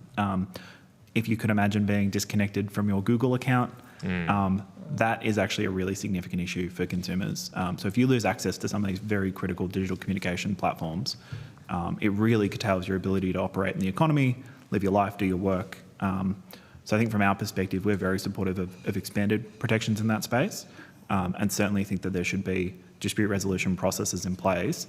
I note that with respect to digital platforms, there was a recommendation from the ACCC some years ago as part of their Digital Platforms Services Inquiry, which is, I think, handed down its most recent report a few weeks ago, particularly on the need to just establish a digital platforms ombudsman. From our perspective, you could expand the telecommunications industry ombudsman. That would be very much focused on those consumer protection matters about access. Thank you. I would say as well, Senator, I fully support the idea that there should be greater transparency for researchers, say, but also generally reporting by ACMA if this bill was to pass about how platforms amplify certain kinds of content and the decision-making behind that. There are very few tools to know what kind of content is popular on social media. The few that exist have been deprecated, so there's almost no line of sight other than through very kind of granular journalism or very laborious projects by researchers to understand the information economy on social media platforms, particularly how the advertising business model affects and influences content generally as it's shared on the platform. And the last item I suppose I would say in that front is I do think there's a significant role for privacy reform in improving these issues as well, because if you can limit the kinds of data that social media platforms can collect, it does then have an impact on the business model, which is largely data extractive. So I do think greater transparency around that would improve people's choices as consumers. It would also feed into whether these companies have a social licence to operate and what would constitute that social licence to operate, and make them work harder to win public trust for their business model, which I think at the moment is at a very serious low. Thank you. Okay, thanks. Senator Pocock. Thank you, Chair. Thank you for your time here this afternoon. Ms O'Shea, you're asking much bigger questions than this bill in that last answer. And on that, I was interested in your thoughts on the approach that this bill is taking, this sort of whack-a-mole approach to misinformation that's popping up versus actually pushing for more transparency around the kind of information that the algorithms are promoting. What are your thoughts on this legislation and versus, say, the Digital Services Act and the Digital Markets Act in the EU? Two very different approaches. Yeah, that's true. And I think it is also worth thinking about this proposal in the context of privacy reform. I mentioned that just then, but this has been a years-long process of reviewing the Privacy Act, and we've only seen recently the very initial stages of that translating into legislative reform, and there's no time frame for the rest of it, which I think it is very important that the government commit to that. So what I would say is to think about the information and regulation around the information ecosystem. I think it is very important to think about how digital platforms engage in strategic optimisation of features that are designed to attract new users, retain attention, and increase interaction with the platform, and that these create certain kinds of revenue streams that create direct financial incentives for content creators to to prioritise engaging content. And that can then mean that the kind of content that gets amplified by platforms tends to be extremist, polarising, and often mis and disinformation, because it is very profitable, not just for social media platforms to have that kind of content on the platform because it keeps users engaged, but also people who use those platforms who can then monetize that content through virality. And for those reasons, I think it is very important to think about this as an information ecosystem rather than a single policy intervention that will solve this particular problem.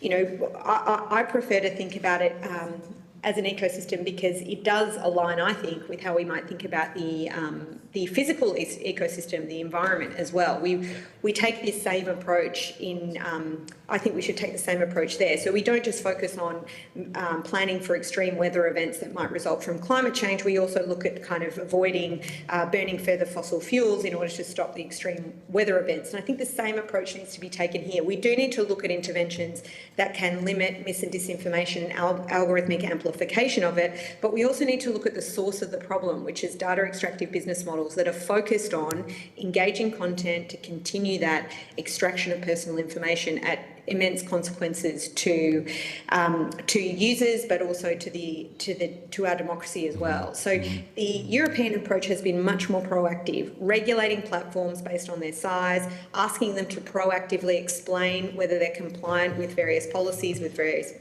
values encoded in law. And I think there's real utility in looking at how we might be able to apply some of those models in Australia. Thank you. In raising this with the government and department, I've been told that we can't take a European approach due to our constitution and potential international trade rules. I'm interested in your views on that. I don't understand how it would be unconstitutional to force companies to have more transparency. Yeah, I query that. I query that as well. I don't pretend to be a deep constitutional scholar, though, I must say, so I might need to take that on notice. I also may need to take on notice the question about trade. I know there is an issue around free trade agreements with the United States that might limit our capacity to do certain things in law that relate to that. I mean, I think it's worth thinking about why that's the case and whether that's a justifiable position, because that is, I think, something that many Australians would not appreciate and feel greatly troubled by.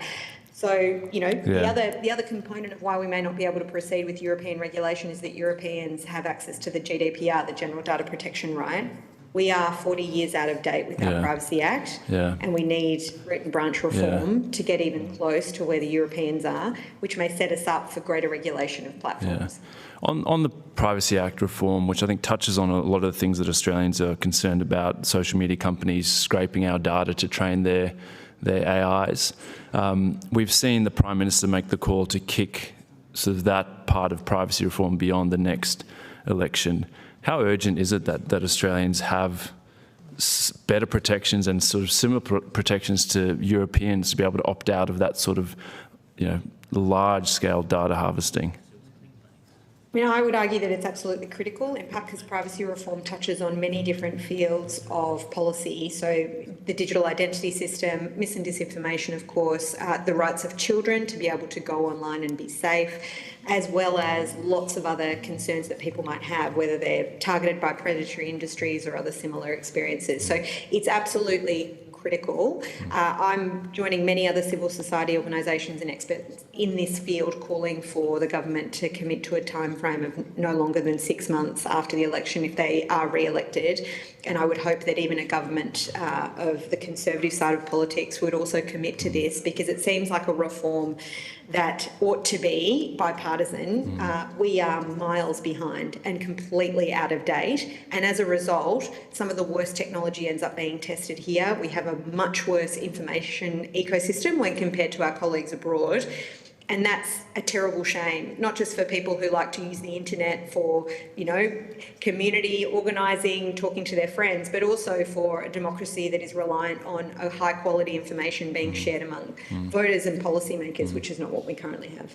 Thank you. And just finally, Ms. Bennett, you raised concerns earlier about self-regulation.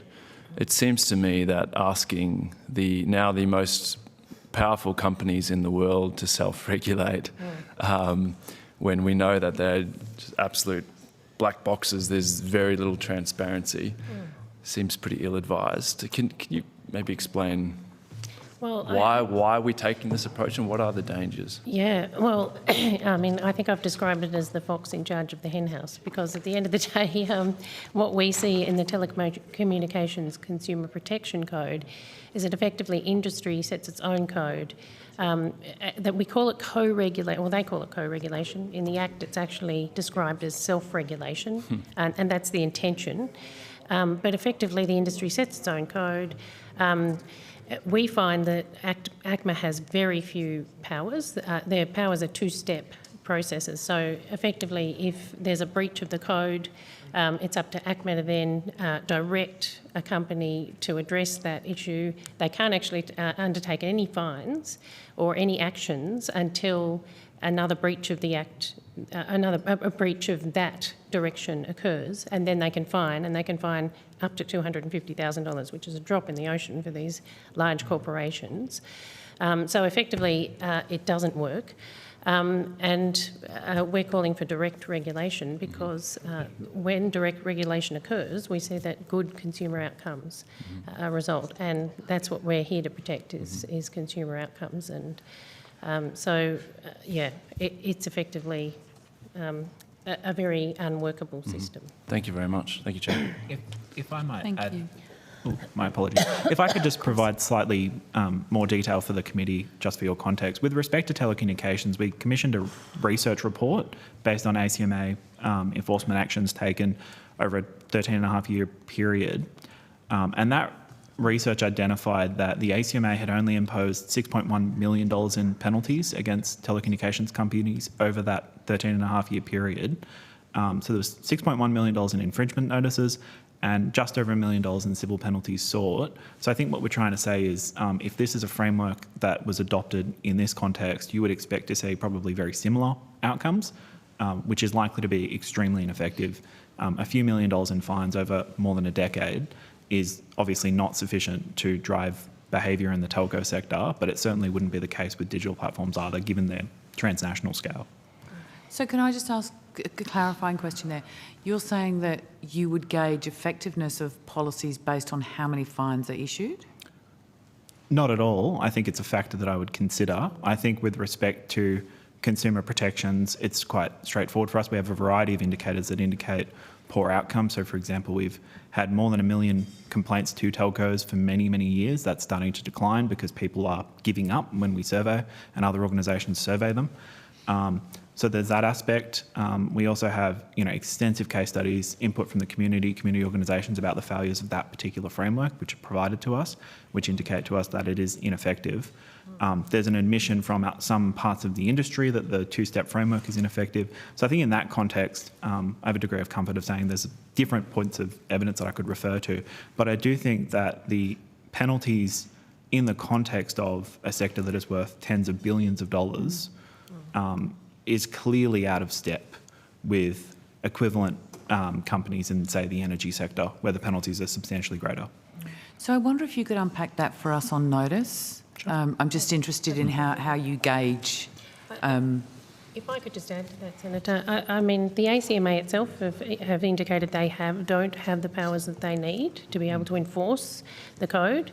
And they've said that more recently in relation to Telstra issuing notices to deceased families' relatives.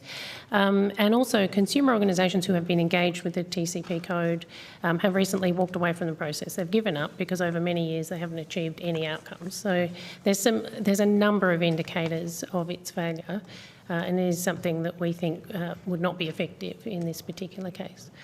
Okay, if you could unpack that sort of fines, sanctions and how you gauge that. Sure, we're very happy to that would be take that. really Yeah. very helpful. Yeah. Senator Roberts. Mute again, Malcolm. Mute. Malcolm, you're on mute. Caught me again, Chair. Thank you so much. Thank you for appearing today and thank you for your submissions. Ms O'Shea, my questions are almost exclusively to you. Your recommendation 1 is to enact a comprehensive federal human rights act. We already have one, as well as multiple international conventions to which Australia is a signatory. Is the problem Australians have no human rights, or is the problem our human rights are being ignored? Senator, we don't have an enforceable Bill of Rights in the same way that other jurisdictions around the world do. So we do have technically a Human Rights Act, but it doesn't give rise to all the rights contained within the key conventions being enforceable for individuals. It does also result in a scenario whereby policymakers consider human rights implications but aren't necessarily bound by them, or courts aren't given the opportunity to make findings about how laws have been drafted and potentially rely on human rights, enforceable human rights to curb their interpretation of how those laws might apply. So in that sense, we do need a federal Bill of Rights that is enforceable. That is a gap. It is currently a gap in Australian law, and we remain the only liberal democracy in the world without one. That has all sorts of associated consequences. It means that in drafting a bill like this, for example, rights aren't taken into account, but a range of other services delivered by governments and policies implemented by governments aren't taken into account. It also means limitations on rights is not something that we discuss in Australia as a society and where they might be appropriate. Of course, there's very few rights, as you may know, that are complete or unable to be subject to limitation that are absolute. And so there are circumstances where rights can be limited, but there needs to be a discussion and a dialogue about whether that's necessary and proportionate, appropriately limited and legal. We are miles behind in Australia because we don't even have these kinds of discussions, and that's a problem. So we absolutely need a federal Bill of Rights. Thank you. Do you consider the balance between free speech and misinformation is fundamentally a human rights issue? Fundamentally, I think lots of digital policy issues are human rights issues, but there are other components to it, of course. I think there are issues around competition in the size of online platforms, for example, and how they're regulated. I think there's issues around domicile and status of companies that are headquartered abroad who have, for all intents and purposes and tax purposes, headquarters abroad, how you regulate them in Australia and what you might do about it. So there's corporations regulation as well. So I think mis and disinformation touches upon multiple different fields of policy endeavour.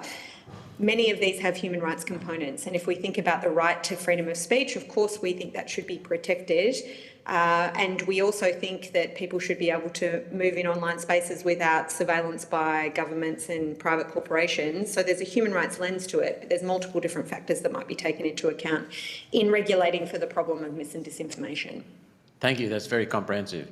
From your submission, misinformation issues are, I'm going to quote from you, exacerbated by the fact that commercial platforms are becoming the de facto distribution system for all forms of media content, including public service media and other outlets that have a mandate to take into account public interest obligations, accuracy and truthfulness.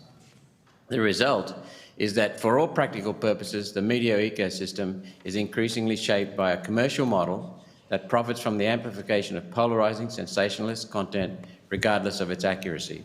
This is not a model compatible with democracy's need for well-informed citizens and meaningful political deliberation. That's the end of the quote. Are you opposing, limiting or removing private sector involvement in social media? I'm not sure I exactly understand the question. Are you saying we should be removing private sector involvement in social media or restricting it in some way or limiting it or opposing it? So social media companies are private sector companies. Am I proposing that they should be regulated? Yes. I think they should be subject to Australian laws, and that can include laws around content moderation. We do that in relation to e-safety, for example. So you're not saying we should remove the private sector companies? I'm not even sure how that would be practically possible, I must say, Senator. Maybe I've misunderstood the question. Okay, so you're suggesting more regulation? I think there's lots of regulatory reform that the Parliament could engage in that would be effective at improving people's fundamental rights, including as directed to social media companies, yes. Thank you. Would that involve, last question, Senator Roberts. Could that involve understanding the algorithms and the behind-the-scenes activities of these companies? For example, shadow banning? Well, that indeed is one of the proposals in this legislation, or this bill, I should say, that I think is encouraging. We've talked about it earlier in this hearing, that there would be greater transparency around how content moderation decisions occur, how amplification occurs on social media platforms. At the moment, there's almost no line of sight on that, except through very conscientious efforts by journalists and academic researchers. So we do need greater transparency in how social media platforms make the kinds of decisions that give rise to algorithmic amplification of all sorts of content, such as mis and disinformation, but also polarising and extreme content. I think that would be a worthwhile activity to include greater transparency and reporting to give people an idea of whether these businesses have earned the social licence to operate. Thank you. Thank you, Chair. Thank you very much. We'll go to Senator Rennick. Yeah, hi guys. Given the government is effectively forcing foreign social media companies to censor Australians, do you think the government should also provide an avenue of appeal to those Australians to appeal the decision of the foreign media companies, social media companies, if they are censored? Or is effectively the government going to just allow social media companies to be, the judge and jury with no right of appeal from Australian citizens? Because that's effectively what this bill is doing. I'm happy to try and answer that question. I'm not entirely convinced by the premise, I must say.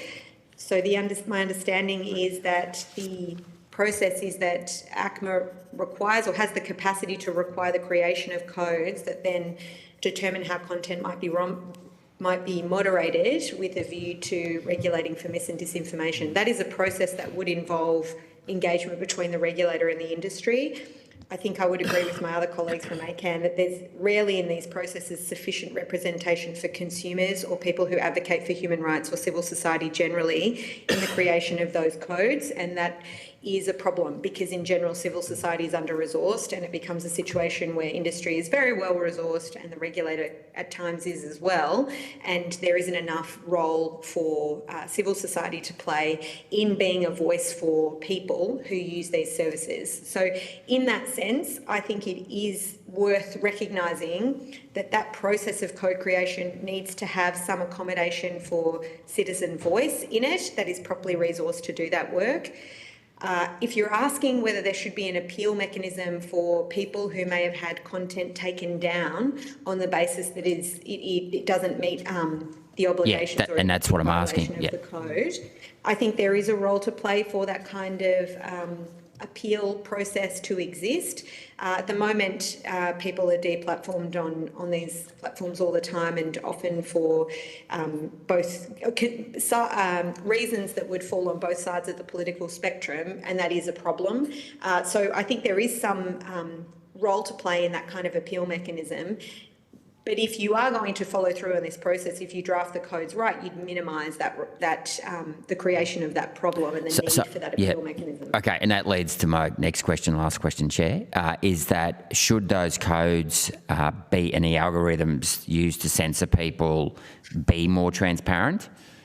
Yes, we would certainly suggest that, yes. Because, I mean, one of the things that the situation at the moment is that there is no clear sight of how decisions are made by those companies. Yeah, exactly. In relation to what's happening. Yeah, fact checkers. No, I agree. What's in, what's out, what are the algorithms, what are the decision-making points? We want greater transparency about that. So this bill does actually potentially elevate that. We perhaps just suggest it's not. And many of these fact checkers are actually contracted by the social media companies. They aren't Australian either. Yeah. They're in another country and it's often on another topic, another context. Agreed. Yeah. Okay, thanks. That's all. Thank you very much. Senator Hanson-Young. Thank you. A lot of my questions have already been asked, but I did want to get to the crux of this, that obviously it seems both the organisations think that this bill needs improvement and specific amendments. Notwithstanding, there's a whole lot of other things like the lack of transparency on algorithms across the board, the protection of individual users for having their data scraped, sold and monetised. I'm particularly concerned in relation to children. We have, we hear the government and the opposition talking about, kicking young people off social media. How about protecting their data from being sold by these parasitic companies? How important do you think it is that we deal with the data issue alongside any of these further regulations? Absolutely fundamental. And I think, the economic drivers of mis and disinformation can't be ignored. And I guess that's why we'd agree with Digital Rights Watch around the importance of all of the privacy review recommendations being implemented in full. Because fundamentally, if you remove those economic drivers, you remove the incentives for that kind of collation of information and that kind of incentive to, on-sell, to promote particular forms of information and incentivise that. So, yeah, that would be our view too. Do you think that... Did you want to... Oh, sorry. No, go. No, carry on. I was just going to ask whether today the government has made some announcements in relation to this, the social media reforms relating to young people, and that platforms might be able to keep young people on their platforms if they've got an age-specific interface. Do you think minors should be protected from having their use, data, their behaviours scraped, monitored and monetised, regardless of whether they're on a youth platform or on an all-age platform? Can I answer your question perhaps in two ways, Senator?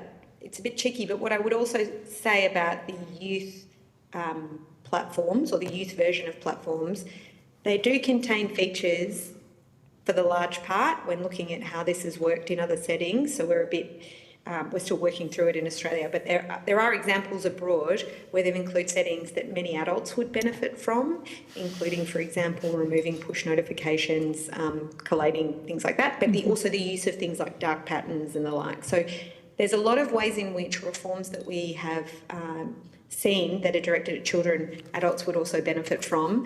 And I think that is worth thinking about, because we don't just let people come into a toxic environment when they hit a particular age and assume they'll be fine. I think we do need to clean up the ecosystem as a whole.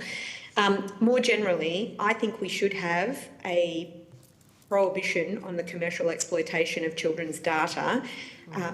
Absolutely. That's an initiative we should look into. Now, there may be some need for certain kinds of exemptions, and I think we should consider that, but the imperatives, the incentives created by data extractive business models are very harmful for individuals and for society at large. For children who are specifically and particularly vulnerable, I think that those kinds of reforms take on a greater urgency and weight, and we should be exploring those options.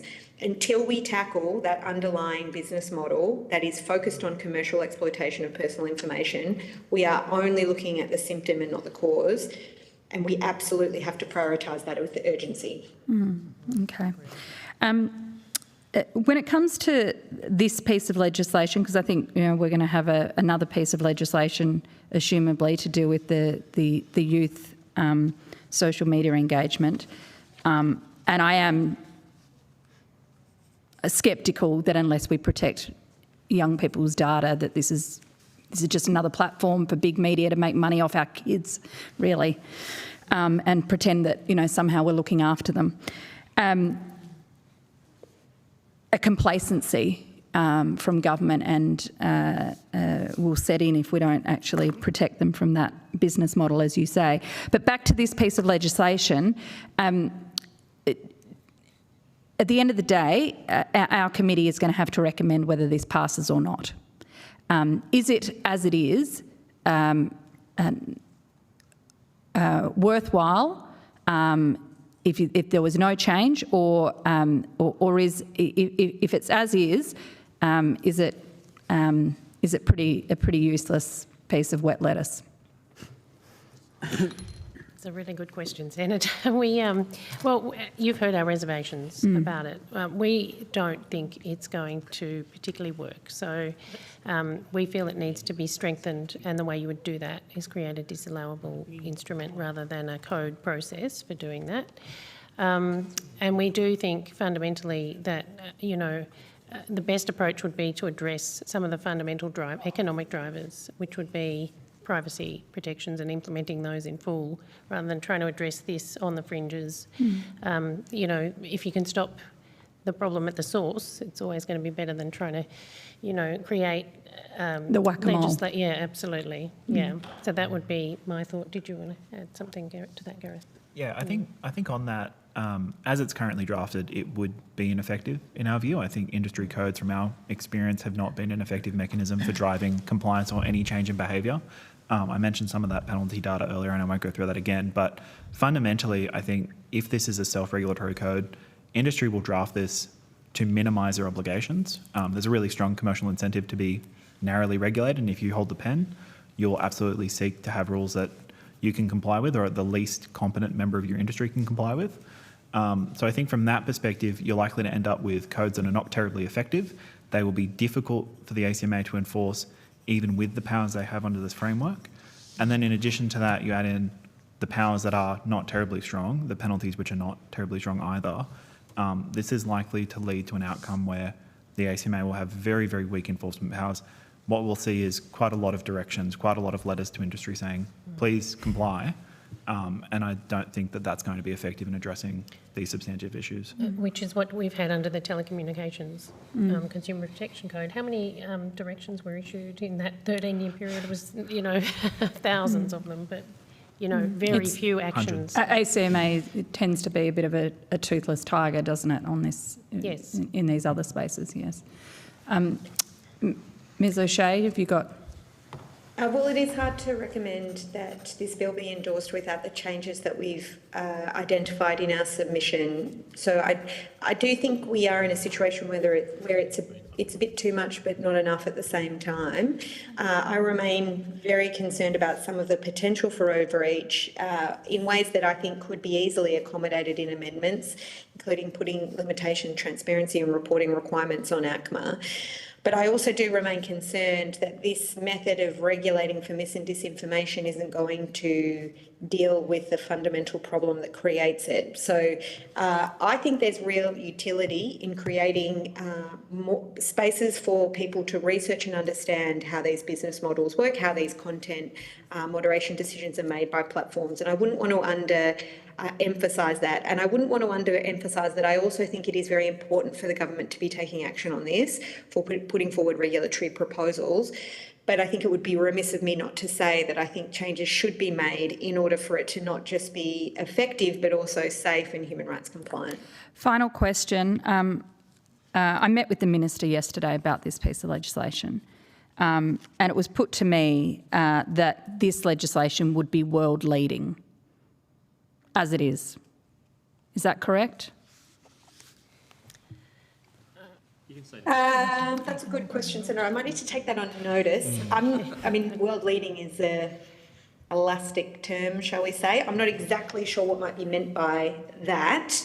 There are other places where mis and disinformation is regulated. It comes under an e-safety regime in the UK, for example, but I must admit I haven't considered how it might relate to or translate across into this context, this proposal. So I might need to take that on notice, although I would caution that I'm not entirely sure I know what is meant by world leading. Yeah, I think I'd agree with that. I mean, I'm not sure what the definition of that is. If it's the first of its type, perhaps, but then is it effective? I guess that's the key question we're all interested in answering.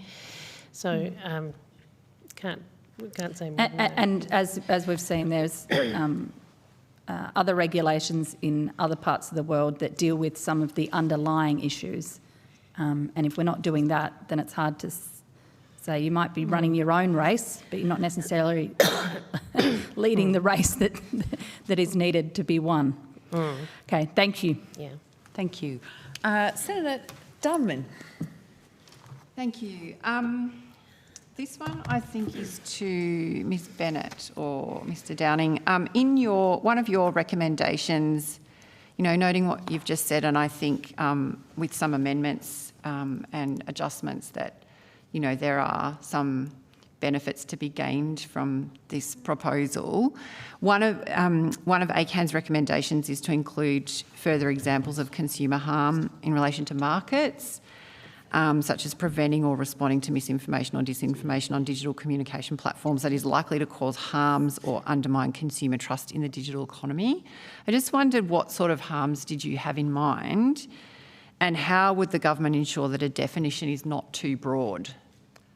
So I think in terms of ensuring the definition not too broad, I would encourage obviously a consultation process, an engagement process on any draft language in the usual way.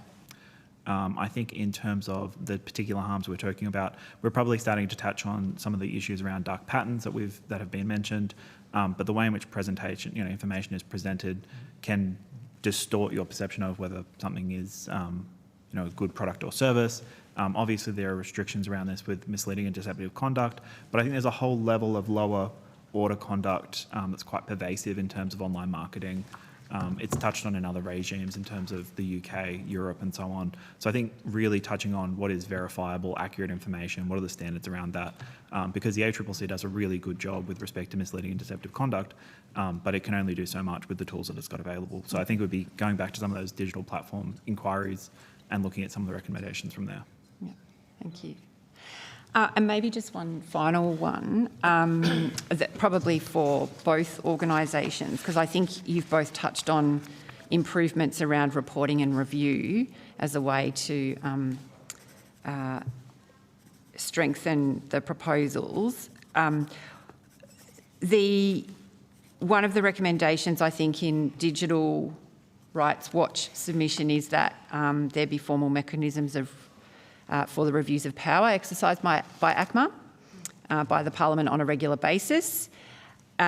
Given the bill already has in mind a requirement that ACMA prepare a report every year to the Minister and to the Parliament, there is the ability for Parliament to disallow codes registered by ACMA or standards made by ACMA. The ability for certain decisions of ACMA under the platform to be reviewable, and general accountability of ACMA through Parliament at Senate estimates, etc. What did you have in mind in terms of how you would strengthen that? Perhaps both of you. So in terms of strengthening it, I think the ordinary process would be, with respect to any decisions made with respect to registering code, it would be articulating the basis for accepting or rejecting a code, and then that would form the basis of any determination about whether the exercise of power has been legitimate. I note that that's pretty standard practice in other contexts. Provision of reasons, I think, is really important from a legal standpoint to provide that accountability. So I think that's one aspect that could be touched upon. Mm-hmm. I'm conscious that those reasons are probably available to government through various processes and accountability mechanisms, but they're not publicly available, generally speaking. They are for different types of tribunals, but the ACMA generally doesn't publish those written reasons, to my understanding. And I think given the nature of these particular provisions, this is something you would want to be looking at because it's got a very important human rights implications, and so therefore that transparency is very important. Thank you. Ms O'Shea, do you want to add anything? I suppose what I would add is not necessarily about the code-making process, although I would reiterate what I said before, which is I think these kinds of processes, if they are where we end up, are only effective if there is a proper voice for people who are users and participants in these ecosystems and need to have a say in these processes. The second point, I already said, that's why I won't repeat it, but the second point I wanted to make is that I don't think the transparency request on our part, at least, was just about code-making functionality or reporting on that kind of activity, but also the information gathering powers that ACMA has that may, of course, justify how you create a code, but also may justify inquiries about non-compliance with the code or whatever it may be. I'll just repeat, there is almost no information we have about how social media business models operate for the amplification of certain kinds of content. The technical tools that were available for this no longer exist, and we are instead reliant on very extensive efforts that are expensive and difficult by various people to do this work, which is extremely valuable. But it seems a terrible shame and also practically silly that we don't have greater access to these kinds of information about how these decisions are made. And that if a regulator was to do that work, then the regulator should be under an obligation to share that with either trusted researchers, but I would think even the public, some form of that for the public, so that the public can know what they're dealing with when they use these platforms, and also be better informed when governments put forward proposals for altering how companies are required to make these decisions or imposing regulations, and ultimately make a decision about whether they want to be on there or whether they want to let their children on there, for example. So I think that kind of transparency is something that might be available under this bill with some improvements. I think we could get to a situation where ACMA is required to publish that information, and that would be of benefit to many people. Thank you. And can I just add, I just want to agree with Lizzie's point that consumer involvement is absolutely fundamental and critical, and that is one of the key things that we have concerns about when it relates to the TCP code, that very direct involvement of consumers, about issues that affect them and their, in all of its diversity, the capacity for consumers to have a say about how the system works for them, because that's what it's supposed to be there to serve, not just, industry wishes, which is at the moment pretty much where we find ourselves. Thank you. Thank you. I know we've kept you over. I do appreciate your time. It's been very, very helpful. You have taken some questions on notice, and we would urge you to return those by the 18th of October. Also, you are going to send us through your opening statements so that we may publish those and that the committee can use them for their considerations as well.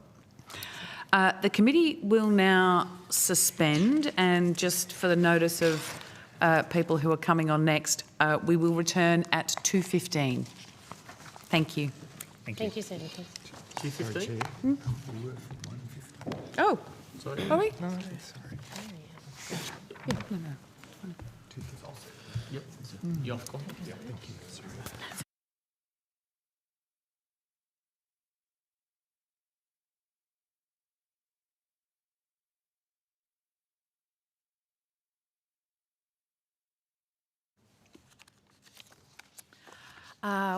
Welcome back.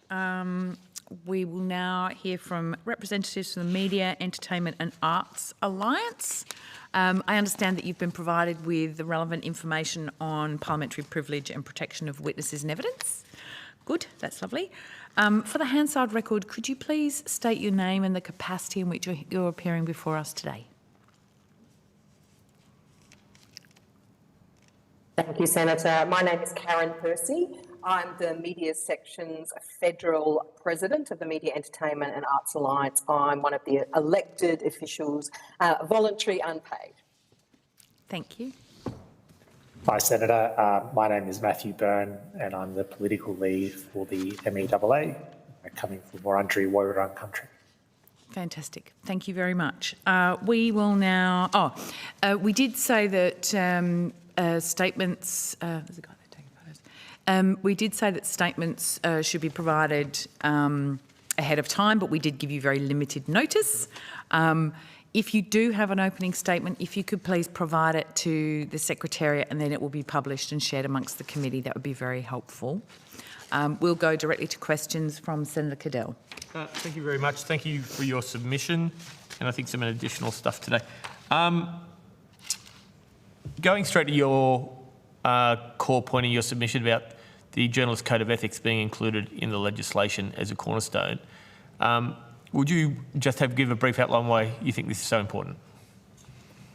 I think one of the most important things that differentiates those who are professional journalists, those who are doing public interest journalism, is a code of ethics. The code of ethics is based on honesty, fairness, independence, and respect for the rights of other. Underneath those 4 premises are 12 very reasonable guidelines for how it goes about. That's really what differentiates journalists from those who are putting out just content as a matter of course. So we think it's really, really important that that be part of the legislation, that it is not just something that is kind of looked up after the fact, that it is an important, relevant document to this particular discussion, because it is ultimately what certainly Australian journalists abide by. MIA's Journalist Code of Ethics has been around for 80 years. It's one of the world's earliest and longest standing codes of ethics for journalists, and it has stood the test of time. Matt might want to go into some of the specifics of the legislation and how it's drawn up, but that is the sort of broad position that we have, that this is one of the big differences between us and others who are putting content out online. Yeah, thanks, Karen, and thanks, Senator Cadell. I guess, as we stated in our original submission to this process in August of last year, and reiterated in our statement that Karen submitted on behalf of the union, proposed section 16 is deficient insofar as it fails to expressly specify the code of ethics amongst the other codes of standards which satisfy the requirements of 16.2. The Code of Ethics, whilst it's not a legislated standard, is a standard made under the rules of a registered organisation and approved for registration by the statutory body, which in this case is the Fair Work Commission. Our Code of Ethics is of no less status than other codes and standards specified in the legislation. And so it's our view that it should be a matter for argument between lawyers in the courts as to whether the Code of Ethics is a code of standard of equivalent status to those specified in the legislation. We know that there are assurances in the explanatory memorandum, but that doesn't really stand up and doesn't really compare to being expressly listed in the statute. I will say a member of yours, and I have strong belief and not certainty that they express they are, has expressed some concern that if their publication puts out a story that they've written as a big media company, they have an automatic exemption on this on social media as the legislation as it stands. But if they were to repost the same story themselves, they may not be covered the same way. The exemption goes out for the media companies themselves, but not the individual members and or journalists. Is that your understanding currently? I don't have that kind of specific depth. What I would say is that there is an important delineation in terms of how our members are operating more generally, and it is, it is different. But because we have so many freelancers, one of the reasons that we advocate so much for our freelancers is that they're in the same kind of boat. So it's really about the journalism as much as the person who's doing it. But I don't know the specifics of that in the legislation. I might defer to Matt, who might. But it is important to understand that there should be protections for journalism, not just the media organisations, and that's partly what we advocate as a matter of course. Yeah, that's right. I think as long as if they are producing public interest journalism, then they should be covered by the legislation. It does seem that the intent of the legislation is to be as broad as possible and to cover a journalist who does that, who does that act as you describe, Senator. However, I think that's a question that I think the government would have to answer, because we would be interested as you are in obtaining an explanation on that. Okay. Myself, Senator Canavan, I think Senator Hanson-Young today are questioning the reasons why an exemption should be at all. Is misinformation bad overall? Is disinformation bad for big media companies, for government, for anyone, like ourselves included? If it is bad, isn't it bad no matter where it comes from?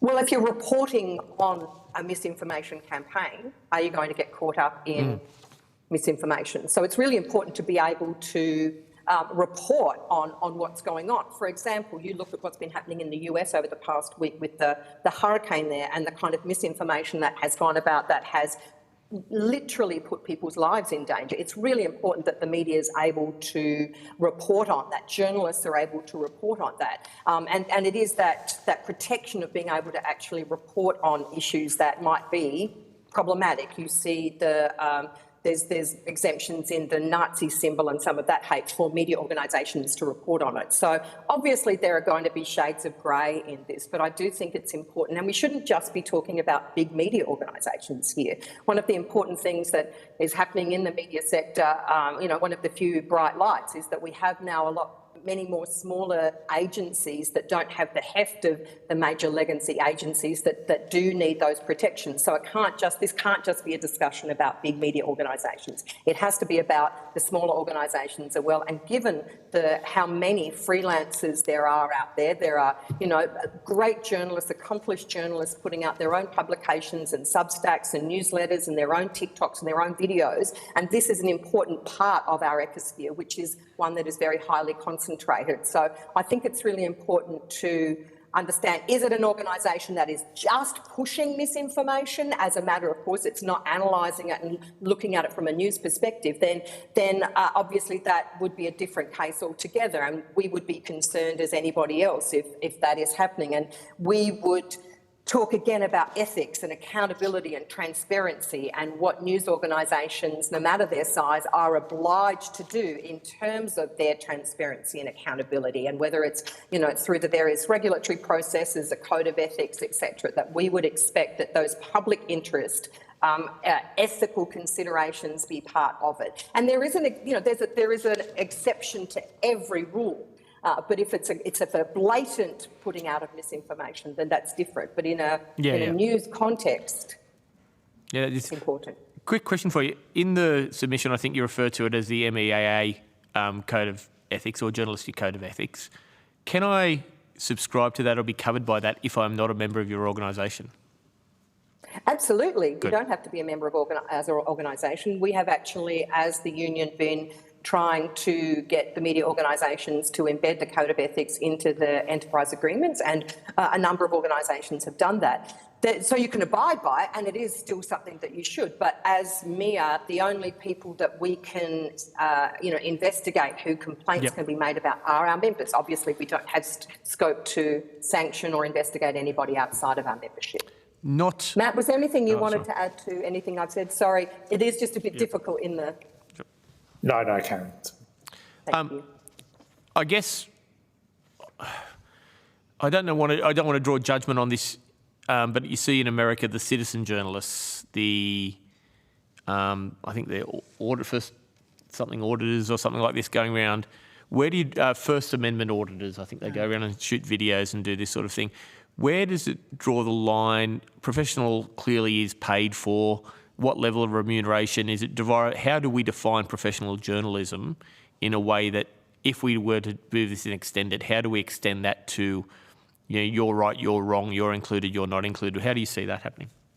Well, it has to be peer. It cannot be imposed by government. It cannot be imposed by bureaucrats. Journalists, media workers fundamentally know who genuine journalists are. So that's an important part of the process. We need to be consulted. We need to be part of drawing up any rules on this front. I think we have some concerns about the use of the word professional, because it implies that everything has to be paid or it has to be the business of journalism. And that's, you only have to look at the way that the industry is at the moment. To be a freelancer these days is to have one or two side hustles, if not more. You cannot, in the main, make a living as a freelance journalist. I'm here to tell you personally. So that the professional side has to be fairly broad. It cannot be you have to be paid and you have to be paid by a big organisation. It has to be, by its nature of our industry these days, be flexible and be inclusive. So we prefer to use the term, public interest journalism, those producing public interest journalism, rather than even professional. And even the word content, a lot of my members have a real concern about the word content. Governments put out content, businesses put out content. We put out professional, public interest, ethical journalism, but the professional needs to be broad, because so many of our journalists, as I mentioned, are putting out their own material these days. And it's no less journalism than anything that is being put on the national broadcaster or our major broadsheets. So I think that we need to be really mindful of how different the industry is these days, and be very mindful that the diverse voices of our industry come from our freelancers and come from those small independent organisations or newsletters or whatever. It's so important for the health of our industry to continue and ensure that they are included. Okay. One interesting thing in the Australian Human Rights Commission submission, and one you pick out, is the imminent harm to the Australian economy, including harm to public confidence in the banking system and financial market. That's specifically included in your submission as well. Theirs refers to interest rates and speculation on interest rates. Yours goes to industrial action and those sorts of things. And you don't think that specific part should be in there. Is there a reason solely you think there is it in that journalism space on things you write in your experiences? Is that more fraught with danger, that interpretation? I'll defer to Matt on this one. He's got the specifics. Yeah, thanks, Senator. Our concern is that as we raised concerns with other sub-clauses in our previous submission in August of last year, that they tend to be very broad and vague in their definition of what they wish to capture. And we're not confident that the definition as explained in the explanatory memorandum gives us confidence that a government in the future could not interpret that misinformation or disinformation as potentially affecting or causing serious harm to the economy, would not include industrial actions such as protest, such as shareholder activism, or even investigative journalism that may have significant impact on the share value or price of a company. So we think that it's too broad a definition, that it needs to be either further clarified or removed. Okay.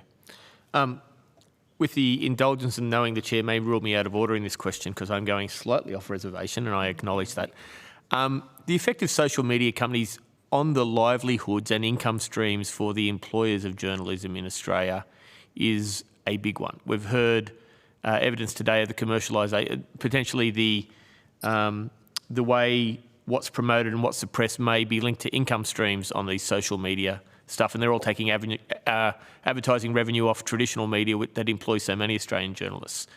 Do you think, as well as this misinformation and disinformation bill, we should be looking at a process that rewards, encourages and supports traditional media and traditional journalism as proper information, trusted information in Australia? Oh, absolutely. Wouldn't that be fabulous? But I think the concern we have, yes, absolutely, is the public interest journalism used to be funded primarily by advertisers. That's all now gone to the digital giants, or a lot of it has, who are still utilising and still have the content of media organisations, and they're not paying for it. So we gave evidence last week, the social media inquiry, and I would say to this committee, and there's the AI committee as well, all of these things are intrinsically linked. Misinformation, disinformation, the social media giants, and artificial intelligence. These are all together. So there are separate committees, but I'm hoping that you're all talking to each other ultimately, because there are problems. So absolutely there should be a way for, but again, it's got to be this ecosphere. It's got to be across the board.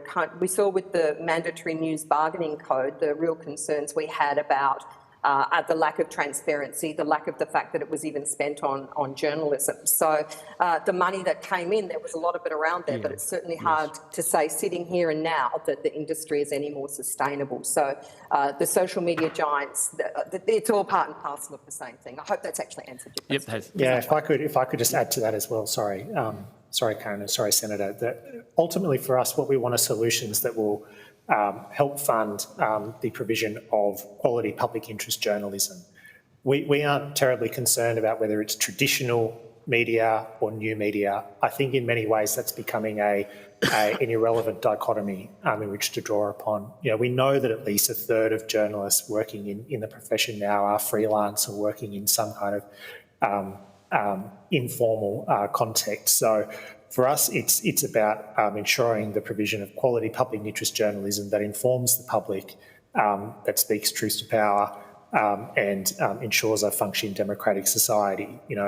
So what we're after are arm's length, long-term structured solutions that are arm's length from government, but provide long-term certainty for the provision of public interest journalism. Thank you, Chair. Great, thank you. Can I just take you to your submission? You talk about the survey that you did earlier this year of 400 members. And 74% of them said that they were extremely concerned about misinformation and disinformation. Why? What are they experiencing? Like, can you unpack that in a sort of experiential way? What are they seeing that they're seeing harm in that they're really concerned about? Matt might know more about this survey than I do.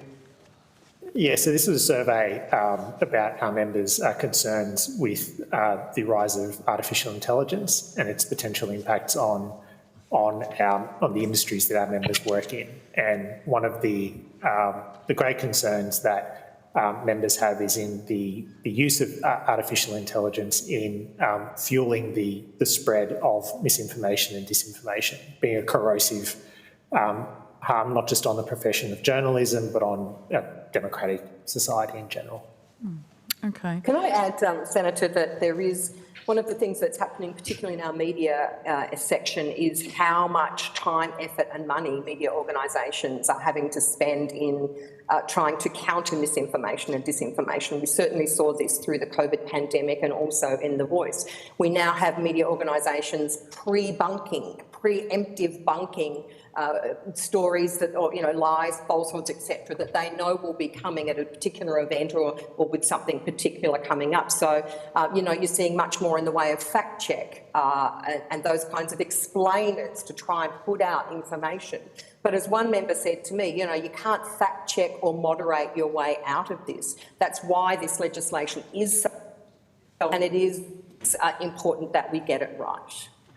Thank you. I was actually going to come to that notion of the resources that journalists and media outlets actually have and are applying to actually the issues that they're seeing in misinformation and disinformation.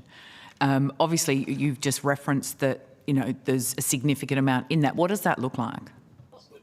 I couldn't tell you in figures, I couldn't tell you in numbers of staff. I'm just sort of talking, I guess, anecdotally from the members I know who are in that space where they are putting in a lot more. And the ABC, for example, now has a verify unit. AAP now has a fact check unit. So it is a bigger an important part of what they're doing. Now, what's interesting too is I think I read something recently that a lot of this fact check information doesn't actually change people's minds. That you're going looking for something, and if this is what you come across and you don't want to see it, you're not interested. But it is important from a public interest journalism front that these things are put on the record by influential and verified and bona fide news organisations. So there is a public record of what is actually correct. But that's the kind of thing that the news organisations would be able to tell you through COVID. And I was still a working day-to-day journalist then at the ABC, and the that was caused to our members and my colleagues when they were trying to put up verified, scientifically backed information, and just the deluge of misinformation and disinformation that they had to contend with. Similarly with The Voice. So, and I think everybody's looking at what's going on in the American election and looking forward, to next year in our election, and very concerned about what's going to happen here as well. You referenced AI. What sort of impact is AI having on trust and integrity in that sort of general information flow environment? Well, just as a high-level remark, people don't know what to trust. They don't know. Journalists in the main, and one of the things I wanted to mention too is when it comes to media literacy, which is something this bill is looking at, it is fundamentally important that journalists be part of any drafting of what media literacy might look like. Our members, day in, day out, are having to detect this, having to deal with it, and they've got the tools, the strategies and the skills to be able to deal with it and recognise it. But I do think that users would have to go in and have a look at a video and look at very closely. Our fact check folks will go in and have a look at a video and say, well, that can't possibly be in Lebanon. It's actually Syria and it's back from then. But you have to have the time and the inclination to do that. There are also, fake news websites that come up that look like, it might be the Chicago News that actually looks like it might have a video with a watermark in the corner. It looks all very professional, but it's actually not got any, it started up in August 2024. It doesn't have a code of ethics. You don't know who's running it. You don't know who's funding it. So it's very difficult, and it's not reasonable to expect an ordinary user to go in and do all of that checking. And that's where the digital giants really need to be proactive. They need to, they know, they can tell surely when this is happening, when there's automated or, inauthentic behaviour. They can tell this kind of thing, and I think it's really important. It's unreasonable to put it back on users to be able to say, well, you should be able to detect that's fake, whether it's artificial intelligence or other kind of misinformation and disinformation. That's not reasonable. Okay. Thank you. I'll leave it there and we'll go to Senator Roberts. Thank you. Thank you, Chair. Excuse me, and thank you for appearing today and your submission, which I haven't read yet because I understood there's no submission. Could you suggest how the bill should define serious harm? It doesn't define it at the moment, but could you suggest how people should decide serious harm? I'll defer to Matt on that one. It's a good question, Senator. In our statement that we submitted yesterday, we make a comment regarding around that we also find that we have concerns around the definition of a threshold for the minimum contribution that would be required for serious harm to come into effect. We support, I guess, the statement from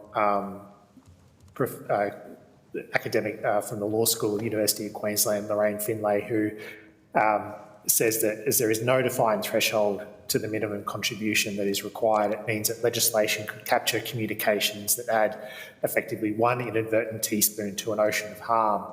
Now, what that means is that, it is very unclear as to whether there is a defined limit as to, is it this much spread of certain information that would require to be published or to be distributed across the social media platform before these serious harm definitions come into effect. I think what we would say is that we agree that it is at the moment too vague and too unclear. Thank you. You were very clear in that response, especially your ending summary. Fact checkers now are just plain ridiculed. Some people say, when I put out a post on social media, and I know it to be truthful for a fact, and the fact checker comes along and says this is rubbish, or go and look somewhere else, people respond to my post by saying we know it's true now because the fact checker said it's not true. So I mean, how do we? The fact checkers are ridiculed. There's no trust in fact checkers. How can we put trust in fact checkers now when the public have lost trust? I think that the trust part of the equation is really, really important, and that's part of the misinformation and disinformation campaigns that are out there, is that they're designed to sow trust. It's not actually about proving anything anyway. As one of my members said to me, it's just like, it's much harder to prove that something is false than it is to just keep repeating the falsehoods. And that's what's going on. We're seeing just a lot of stuff generated. It's very difficult to tell. It's interesting, I was having a quick look at the Digital Services Act in the European Union, which has a requirement that the digital giants have the ability for users to flag content that is illegal. So that might be terrorism related, and it might be other misinformation and disinformation, and that's connected at the moment. There's a case going on against the CEO of Telegram, which is not a public social media site as such. It's mostly private channels, but I guess when you've got enough people in them, that becomes a public channel. So that's actually handing some power and agency to users to be able to flag content that they are concerned about, and the legislation there, I understand, it means the digital giants are required to respond. Once they've been notified, they have to respond. Now, whether that's a takedown or whether that's another investigation, but I think that's interesting. I'm not necessarily suggesting that is something that, I don't know enough about it to be able to represent what it might mean to our legislation, but I think giving users agency to be able to say, what is this, and question is really important. But I think, Senator Roberts, I think the problem is everybody's now sort of in their bunkers, if you like, right? And we now go looking for what we want to hear rather than, are open. And that's not just a media thing, that's a societal thing. We're actually all sitting there in our own little worlds. And I think that's a bigger issue than we're going to be able to address today. But it is something that is fundamentally why we have little faith in our media, we have little faith in our politicians, and we're starting to really doubt our public institutions, electoral commissions, health services and the like. And this is very, very dangerous, I think we can all agree. I agree with you. Sorry? Oh, sorry, Senator, if I could just add briefly that... Yes, certainly, go ahead. The need for fact checkers is arguably a symptom of the fact that we have a shrinking media, that we don't have a properly resourced media that is providing quality public interest journalism that can inform the public. I think the retreat to fact checking is a symptom of that fundamental problem. So it would seem that we agree that the best arbiter of truth and the best arbiters of definition of whether something's harmful or not is free and open debate and have it out in public, which is the way it's always been. I think free speech is a really important... Well, freedom of speech is really, really important. Obviously, our society has determined there are boundaries to it. I don't know that Australians necessarily think that there should be freedom of speech at all costs. I think, obviously, there are some... there's need for some parameters around that, but that's going to differ from person to person. But freedom of speech, freedom of the media is really, really fundamentally important. Right. We'll need to move on, Senator Roberts, if you can just make this one your last question. Okay, thank you. Donald Trump, whatever your views on him and my views, it doesn't really matter. What we saw was he exposed the mouthpiece media, the mainstream media in America in a very big way, and next thing the media started feeding on itself. And we've seen since then people wake up to CNN and its ratings plummet. We've seen people like Joe Rogan and Tucker Carlson is zooming to the top and staying at the top of the ratings. Isn't that some indication of that the media is under challenge, as Matt just said? I don't know that I'm actually in a position to really... I don't know that... I don't think I'm in a position to say that. I think that fundamentally our position for the Australian context is that we need a sustainable media industry that has to be well funded. If there is some kind of new mandatory news bargaining code, we need to ensure that it's arm's from government and that it's funding public interest journalism. But in terms of the specifics you're talking, Senator, I'm not sure that I'm in a position to cover that. But you have made it clear, and I agree with you, that journalists need to be consulted. Absolutely, absolutely. Anything that affects us, nothing about us without us. Thank you. Thank you, Chair. We'll go to Senator Darmanin. Just in the interest of time, maybe I've got two quick questions. First one is, what's your sense of how difficult it is for industry to monetise the provision of good information versus how easy it is for platforms to monetise bad information? Just considering your earlier comment around it's a lot more work to say something that is definitively false than it is to simply repeat falsehoods. I think that is fundamentally the problem, is that and this is a point we made to the social media inquiry last week, is that the social media platforms reward clickbait. They reward clicks, they reward... So there's a real tendency to, for example, news organisations are increasingly looking at Google Trends in the morning. What are people looking for? So we need to have that story, but we know that can be gamed. So it's a really big problem more generally, and I think that's why it's so important to detect the poor stuff, and that we go back to ethical public interest journalism, that if you're not producing public interest ethical journalism, then are you a news organisation? Are you a news organisation? And I think there's some fundamental questions there. Thanks. Matt, did you want to add anything to that? Just briefly, that we would contend that news content is important and valuable to social media companies. They've made a lot about how they don't think it is important, but they actively have to drive it down in order for people not to see it. So we know that people want to see public interest journalism, whether it's published on their platforms or published online in other fora. We would contend that there actually is value in public interest journalism. Thanks. And this has been covered, I think, by both Senator Cadell and Roberts in terms of the discussion around imminent harm. It is the government's view that content that industrial and political protest action would not meet the definition of serious imminent economic harm. I take it from what you've said is that your submission talks about thresholds and that additional clarity about the operation of that phrase would assist. Is there anything else that you would like to add as to how that would, like what you would propose to make that clearer?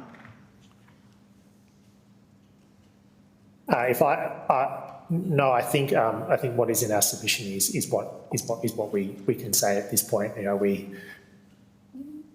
where we're competent is to raise concerns about how we think it would be interpreted, and we do think that it is too broad and vague, and that's consistent with the submissions that we've made a year ago as well. Yeah.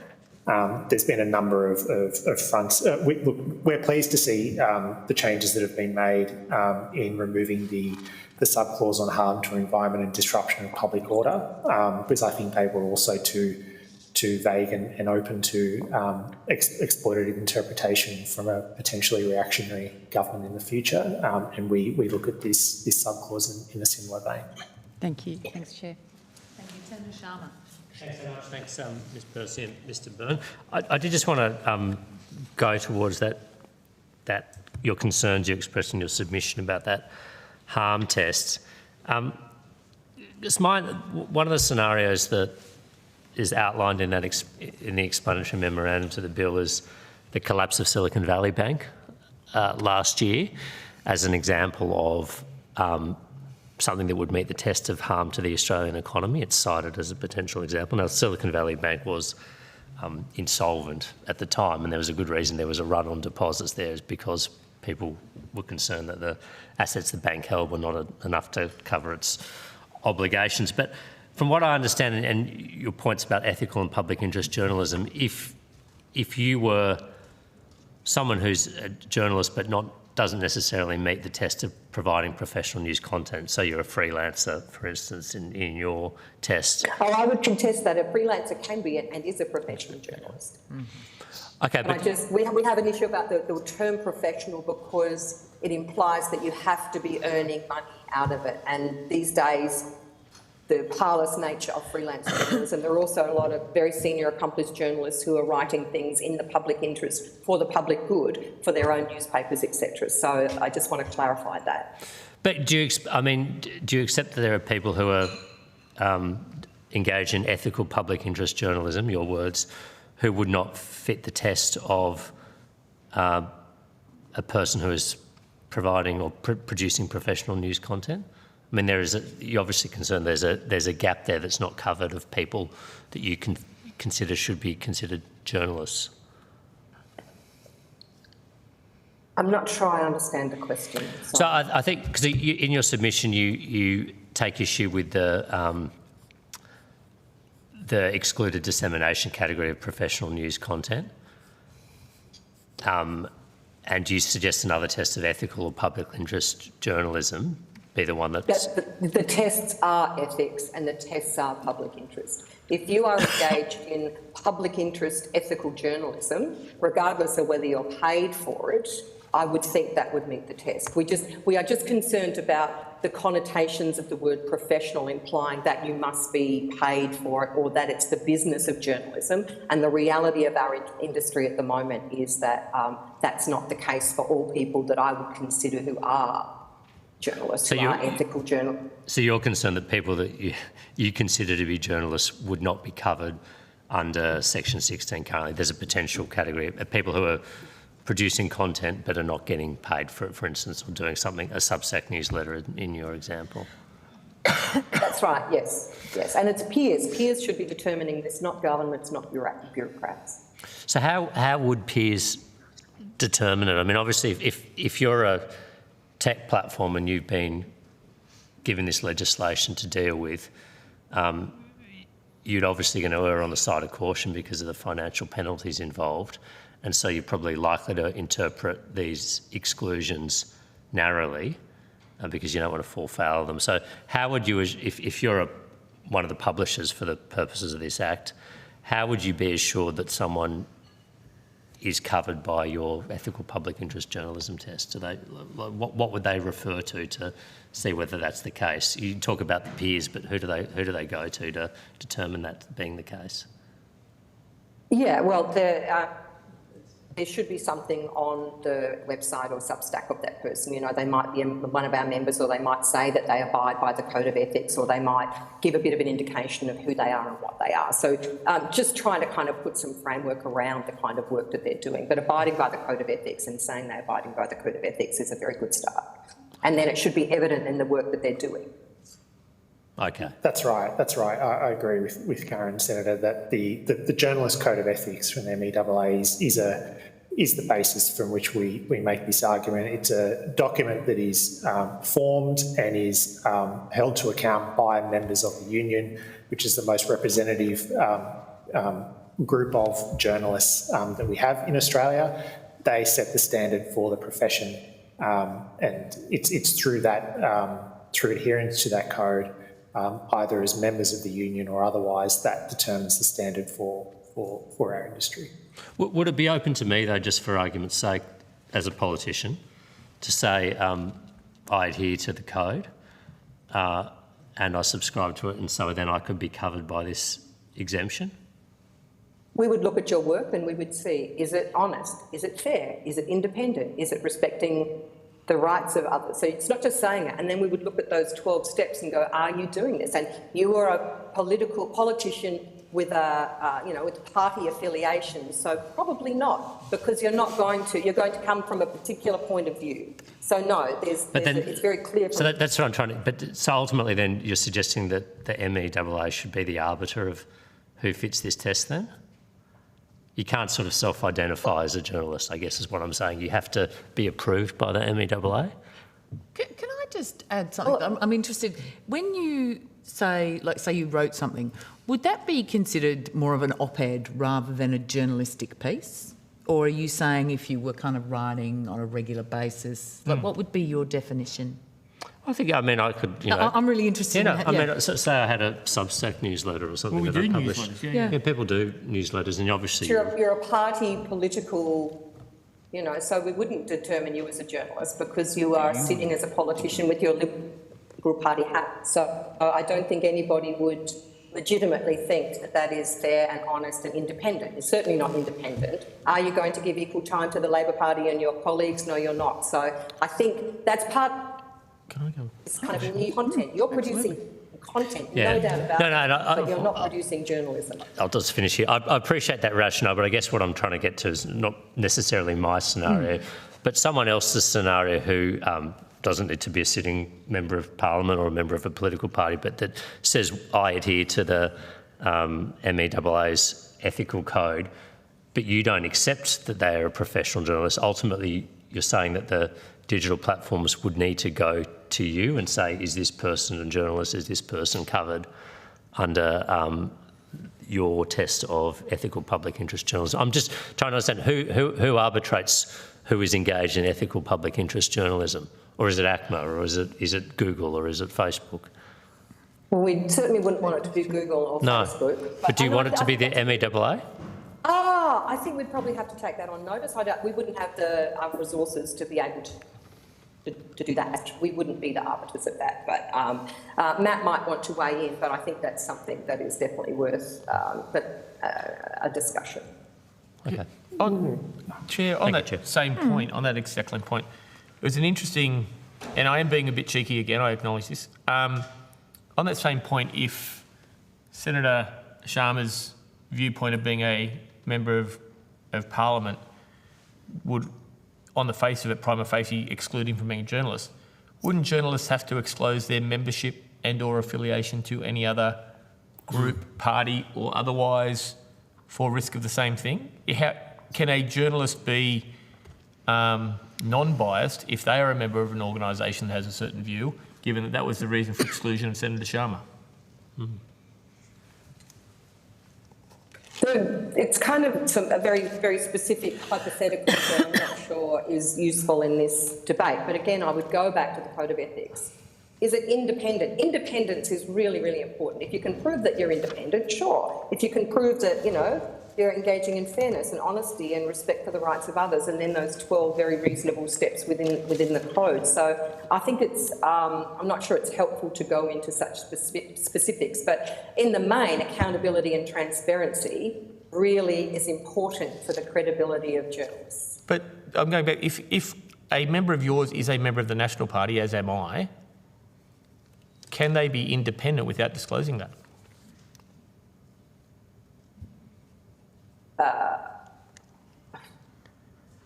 I'm not sure. I think we might be going down a bit of a rabbit hole because, again, I think one of the things that is being raised is the interpretation of particular words. So when, for example, and I will cut it off in a minute because we are going down a rabbit hole, but you say, are you independent? Well, Senator Rennick, who was here earlier, could say, well, I'm an independent. Yeah.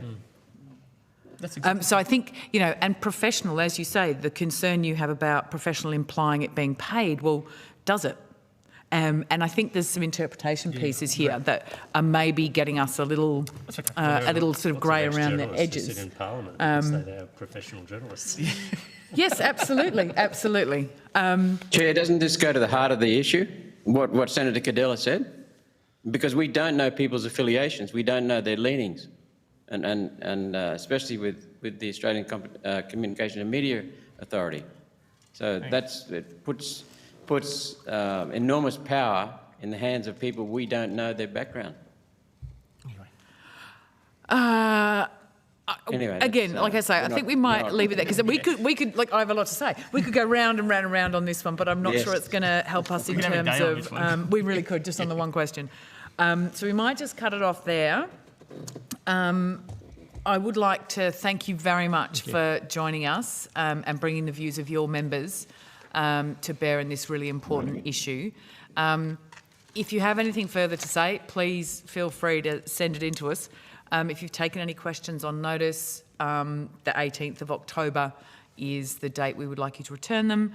And also, if you do have that opening statement, please feel free to submit it. It was submitted yesterday. Oh, was it? Senator. Sorry. Yep. It was submitted. Thank you. It was after the 4 o'clock deadline. Oh, no, look, it was I do appreciate we gave people very short notice. It means we do have your information and the committee will indeed consider it in its deliberations. So thank you so much for coming and sharing your knowledge and wisdom with us. We really do appreciate it. Thanks, Senators. Thank you. Thank you. And we'll now move on to representatives who are all online from the First Nations Peoples Aboriginal Corporation and from Croaky Health Media. Now, I understand for each of you have received the information on parliamentary privilege and the protection of witnesses and evidence. So we will just go around and get you to put your name and the capacity in which you're appearing before us today on the Hansard. And if we start with Ms Fredericks. Yep. Hi, everybody. So my name is Bronwyn Fredericks. I'm a professor and Deputy Vice-Chancellor at the University of Queensland. I'm here today in the capacity as co-chair of Croaky News Media and I also work in the field, or some of my research is engaged in public health. Thank you, Professor. Mr. Willis. Good afternoon. First, I'm a newbie to the Senate committee here. So, welcome. Yes, thank you very much. This is quite an honour to be in here. I'd like to thank everybody for their time. My name's Daniel Willis, and I'm the CEO and specialist member for the First Nations People Aboriginal Corporations. We're primarily, our people work up in Cape York, and part of our organisation we deal with in the health space as well.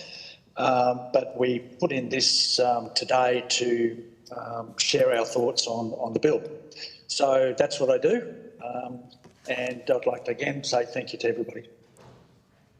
Thank you. And Dr. Sweet. Hello everyone, my name is Melissa Sweet. Thank you very much for the opportunity to join you today. I'm a public health journalist and Editor-in-Chief at Croaky Health Media, and would like to acknowledge that I'm coming to you from Malakadi country down in southern Murtuida, Tasmania.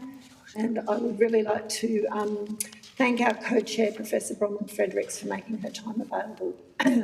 Our directors are all providing their services pro bono. As Karen Percy just mentioned, the media environment is very stretched. We're a very low budget organisation, so we really value our directors, and particularly thanks to Bronwyn, and also acknowledging other First Nations people present. Thank you. We will go straight to questions, and we'll start with Senator Sharma. Thanks, Chair, and thank you to all the witnesses this afternoon for your attendance. Can I start with you, Mr. Willis, on behalf of the First Nations Peoples Aboriginal Corporation? I've got your opening statement here. I notice in your statement you express deep concerns about the legislation, and that it might, in your words, censor your voice simply because your history challenges the mainstream narrative.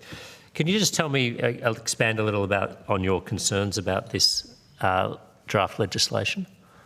Yeah, we're coming mainly from the point of view of top-down management, and the basis of the parliamentarians, they pass the bill, pass it on to the public servants to manage. And what we're really concerned about is that there's a lack of experience, if you like, when it comes to determining information about Indigenous people. And primarily, our input has been around specifically that role, is that there seems to be a lack of Indigenous participation at that level inside the department as advisory to what could be deemed as misinformation or disinformation. So that's where we're coming from, is primarily it's about the people making the decisions on what is misinformation or disinformation. Okay. And you mentioned in your submission as well that you're concerned the bill could undermine Indigenous movements and storytelling, including Dreamtime stories and oral histories, because they often reflect critiques of the mainstream narrative, if you like. So you're concerned that, I guess, criticisms of colonial structures or systemic inequality might be considered misinformation. Yeah, we're coming from that. We're worried about the lack of cultural understanding. That it might be either dismissed or misinterpreted, because there's a Western lens on empirical evidence and accuracy of things like that, which could lead to inappropriate censorship. So it's about, we're coming from a place of understanding, that we're looking for something inside the management of this, is that when a decision is made by a public servant, that they're actually driving down what's their reference base. Who are they getting their information from? Is it an Indigenous person, or does it come from a person sitting there thinking that I've got my own value system here? And we also make the assumption too that some of the people that could be managing a decision might be politically affiliated.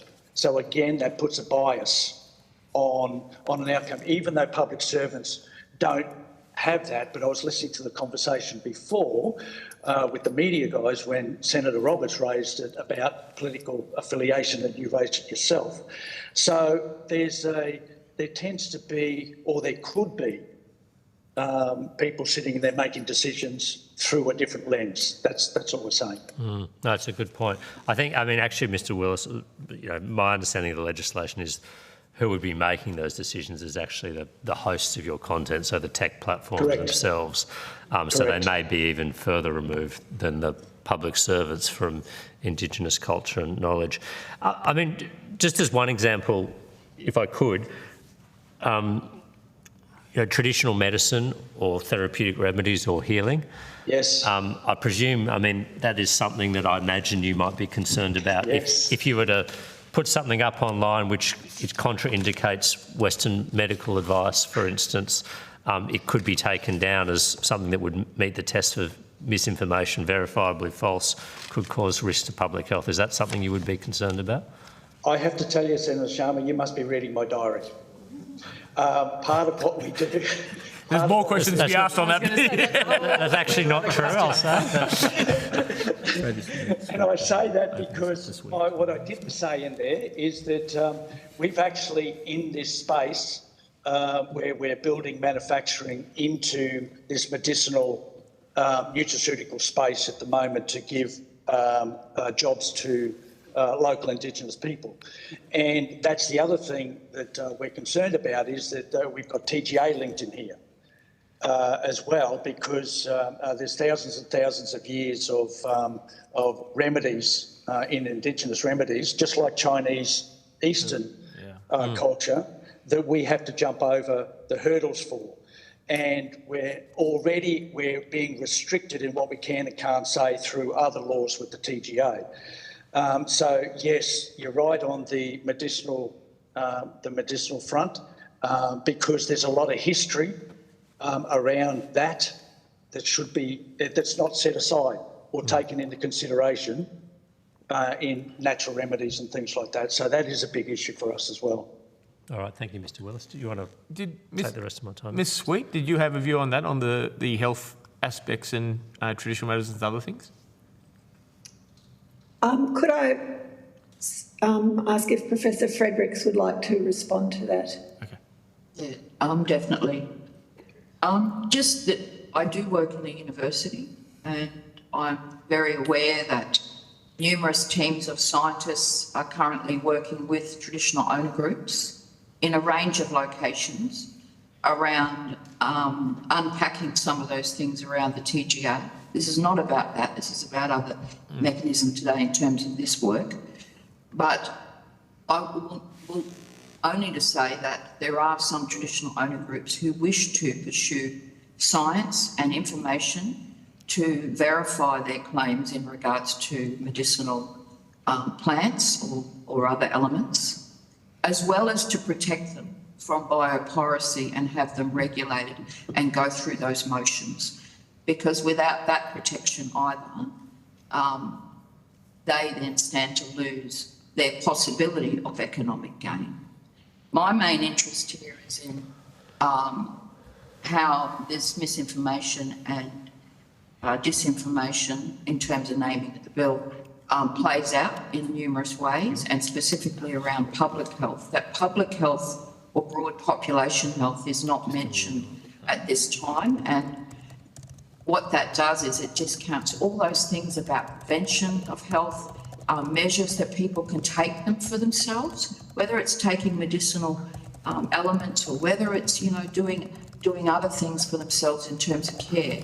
That is not included. And so we saw at the commencement of COVID, large-scale elements of misinformation and disinformation, to the point where there were examples put into the media, whether they were true or not, shown in local regions. I know my own mother had to talk with her about the facts, and she talked to other older women around believing or not believing things around conspiracies and misinformation in regards to COVID. So it is about people having the right information to be able to make clear, informed decisions for themselves and knowing what is available.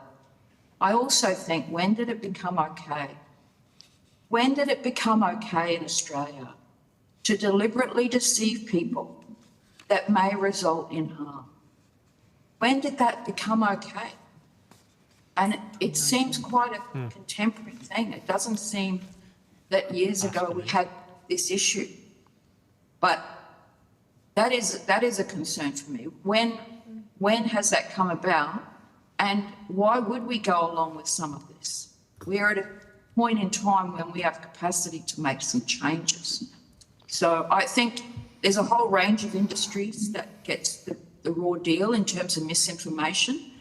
And I understand that Senator Roberts and Senator Cadavan, I can't see if you're in the room, but both got experience with coal mining, same as I do.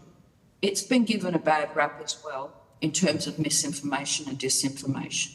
There's numerous industries, but my concern is around public health at this point in terms of croaky health media. I think, Mr. Willis, you said something interesting. We have different value systems can come under scrutiny here. This is where I really have a problem with the bill, is where it's not black and white. I think there are thousands of religions and belief systems in the world. There are 20 with over 1 million subscribers. And when I was reading your opening statement, I couldn't help believe, both of you, that this is a bill where might is right, where if you are the government, if you are a big tech provider, if you are a big media company, you are without doubt, but it is those different values where it is not black and white. If there are thousands of religions, they can't all be right, just by definition. If there are thousands of belief systems, they can't all be right. What do we do in the grey where a person holds true beliefs and they are suppressed by what we're doing here? That's a good question, and I'll put my politician hat on.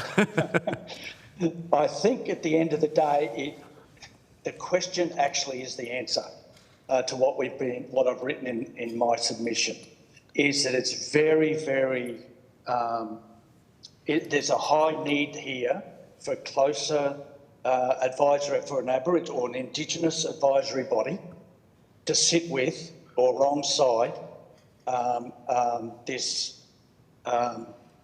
this whole process, to make sure, for instance, where I said in the report about it could inadvertently prioritise the interests of the government over Indigenous communities.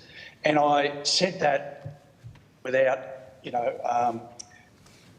without the intent of blaming politicians here, but the simple fact is that inadvertently happens all the time. So again, I get back to it's the body that is assisting the department that needs to be set up here, because under its current form, there is no advisory body inside ACMA.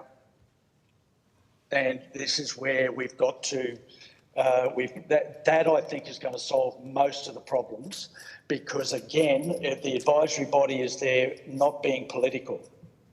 On one side, it's then to weed out that with the decision makers of the department, for instance, and how this is applied. Because if they go online in their researching, they may research something or find something there that's not actually true, but they don't know. But the advisory body is there to say, hey, listen, we found this piece of information, how does that apply?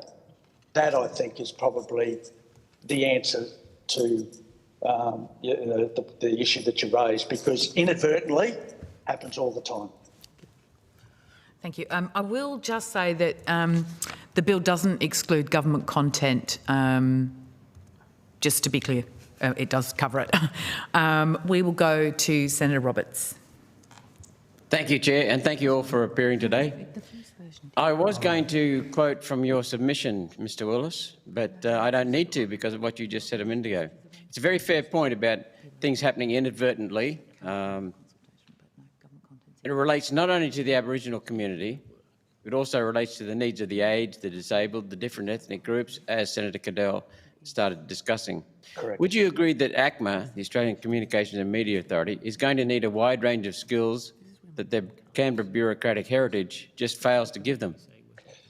That's a good point, and this is something that is going to be relatively new, and I think this bill will actually be the vehicle, if you like, to bring about that sort of change that you say, is to take it outside the bureaucracy into a fair, it stays within because the bureaucracy still makes the decision, but at the end of the day, it could come to like a court of arbitration or where it has valued members and representation and representatives sitting there to apply this rather than have it left to arbitrarily made by the decision inside the department. So we've got an opportunity here to outsource it, if you like, to a board of advisors and I don't want to say a court, but at the end of the day, this is a bill. It's going to be turned into law. So we should have that mechanism in there, and it's not strong enough yet to say, well, how can Indigenous people, for instance, if they've got a beef, where's the system in here that's going to be an easy pathway forward for Indigenous people? Because right now, if we have a beef with government, it's a long road if you're not a big Aboriginal corporation with lots of money. So this may be an opportunity here to set this up as a overarching body, if you like, between government and Indigenous advisory. So I think there's a good opportunity for that there, Senator Roberts. Okay, thank you. Let me just take two words that you mentioned, that you're concerned primarily about the people deciding misinformation and disinformation. And the two words you used was inappropriate understanding. So what about this as a potential solution? First of all, I want to make it very clear that I do not see the need for this bill at all. Public debate, free, public, open debate is the best thing for resolving the truth. But if we do have to have something like this bill, what about the Minister for Communications has to consult with the Human Rights Commission before declaring a social media company has contravened the legislation by failing to declare something? Now, the Human Rights Commission has 7 commissioners, one for each for age, women, Aboriginals, children, disabled, sex and race. So would this tick the box that you're looking at? It will, but I think that's a step too far. If we can get into a non-conflict body that is just here to look at the weight of the evidence on the decision that they're about to make. Because if you skip straight to a court, that's where everything gets all locked up and it can take a long period of time. We want to be able to go to arbitration, if you like, to use the want of a better word. So I think that there has to be something in between, because just having the minister responsible for the final decision is a problem in itself with the bill. Although the aims of the bill is okay, but it's just too. We haven't even made the proper definition of misinformation and disinformation in this bill. It hasn't been defined. What causes harm? Those sorts of things. So I think rather than go to yes, I think it should be going to the higher body, but there should be something in between first. So before I ask another question, let me just summarise. We need some body, some organisation for taking the decision off ACMA into a more appropriate framework. I'd say working together. So it's like a court of appeals, or it's like a bench that includes ACMA, but it goes to where something can be determined with the Indigenous people themselves having an input. Right now, there's nothing inside the bill that does that. And the same for all the other groups. And it is the same for all the other groups. Yep. I tried to keep this for Indigenous, but we have elderly, we have people with disability, public health and private health, all that sort of stuff under the Indigenous umbrella. So you're right, it does apply right across the board. But in this specific industry, it's Indigenous. And you're not accusing ACMA of being incompetent or dishonest, but you're accusing them of being inadvertently biased or lacking skills. So let me ask you another question, as I just foreshadowed. Could you tell me what you would consider to be serious harm to the Indigenous in the communications? Serious harm is could be as simple as not understanding. It's hard. That is a very, very difficult question to answer, Senator, because even in the old concise legal dictionary, it's very hard to put a level of what's harmful, because somebody might have an anxiety base or an anxiety affliction, and simple words that doesn't affect you but might affect that person. So again, it varies on an individual basis, and I think it's very, very difficult for this piece of legislation to actually determine what serious harm is. It's just hard. So aren't we doing something? Okay, last question. What you're saying, as I interpret it, and don't, tell me if I'm putting words in your mouth, is that offence cannot be given; it can only be taken. So I can't offend you as such with my words because you believe in whatever you believe in.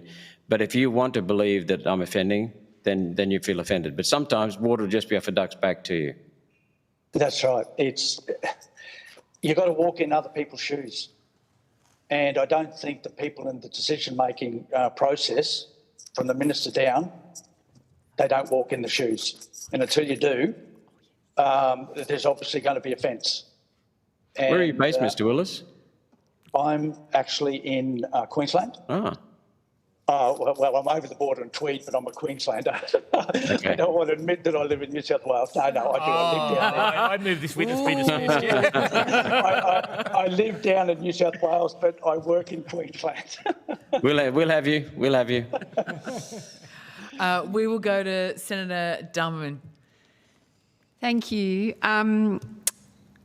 My questions are probably for Croaky Health Media, and I note that in your submission, I think you strongly support efforts to more effectively regulate digital platforms to tackle dissemination of mis and disinformation. In terms of, there's been some kind of touching on public health and it needing to be considered more broadly, as opposed to some others who want to see it considered narrowly. Can you, I wondered if you could talk about some examples around what a more broad definition of public health might look like, particularly in the context of disseminating mis and disinformation online around community health, and perhaps give some examples about where health misinformation has harmed as a way for us to understand where you're coming from. Yeah, some of the things around public health could include environmental and social and commercial determinants. So things such as fuels, plastics, junk food. There are public health positions about all of those things, about physical activity, how much, not enough, about what we eat, what we smoke, the vaping, the discussions around vaping or not vaping. That all comes into elements of what public health is. Environmental health, it could be including things like the management and control of things like dengue fever, Ross River fever, as well as the recent pandemic that we've been experiencing. They all fall into elements of public health. Thanks. Food pricing, remote area food pricing versus the urban food pricing, that is all connected to public health. Yeah, and that's really useful to understand that kind of broader definition. So have you got examples of where you've seen that health in a broader sense, where people have been harmed because of misinformation in that broader thinking around health, other than just the sort of, kind of more predictable examples that we've all heard of? I won't draw on any individual examples, but the AMA, the Australian Medical Association, can give examples where that's resulted through GP practice, or aged care sector can present information that relates to older people. The National Aboriginal Community Control Health sector can certainly speak in regards to what happened across Indigenous communities with the pandemic, that communities took specific action for themselves. We saw disability services take actions as well. They all took examples or tried to enact actions for themselves based on fact. In some circumstances, it was difficult around some of the misinformation. For example, and people would have heard this, the conspiracy theories around it. Where did it originate? Did it originate? Was it concocted in a lab, or did it come from an animal? I know one of the things my own mother said was one of the older ladies, and this was a discussion down in Woolworths, that it was about a microchip.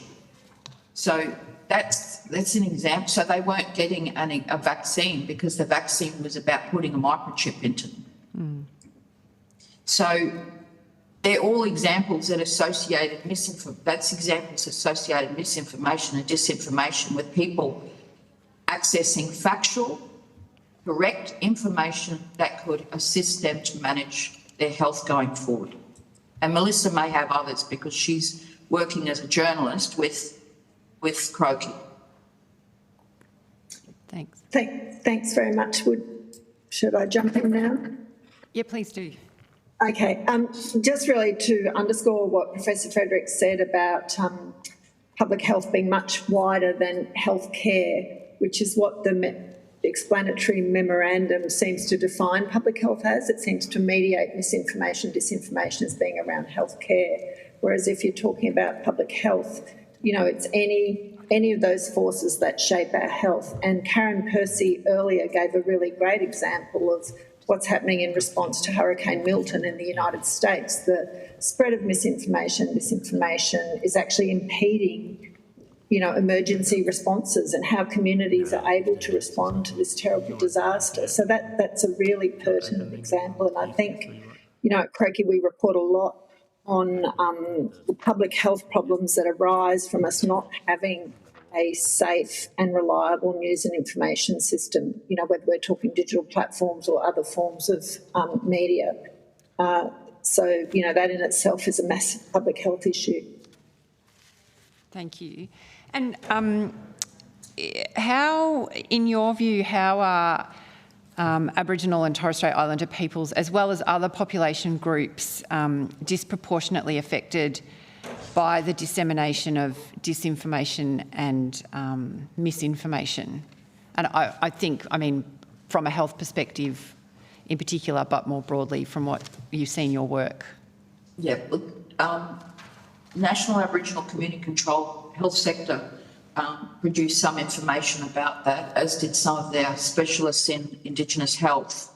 But we saw that play out quite early in terms of the slower uptake in terms of vaccines, and a bit of disjuncture between those communities that wish to close early using the Biodiversity Act, and then some concern in communities, why are we doing this when an actual form was a form of protect the communities. And I've written a little bit about that, as have numerous others. But the slow uptake of some of the vaccine that would assist some of the most vulnerable communities in the country. I'm not saying totally, but some of the most vulnerable communities. Are you going to say something, Dr. Sweet? If that's okay, I just, as a general comment, I think our news and information environment is quite toxic. People experience racism, people experience hate speech, etc., and it discourages people's participation in what is essentially our public sphere now. So in a way that undermines free speech, because if you don't have access due to a lack of safety to this really important news and communications infrastructure, you're being excluded in a way. So I think that's another way that it affects people and their capacity to participate.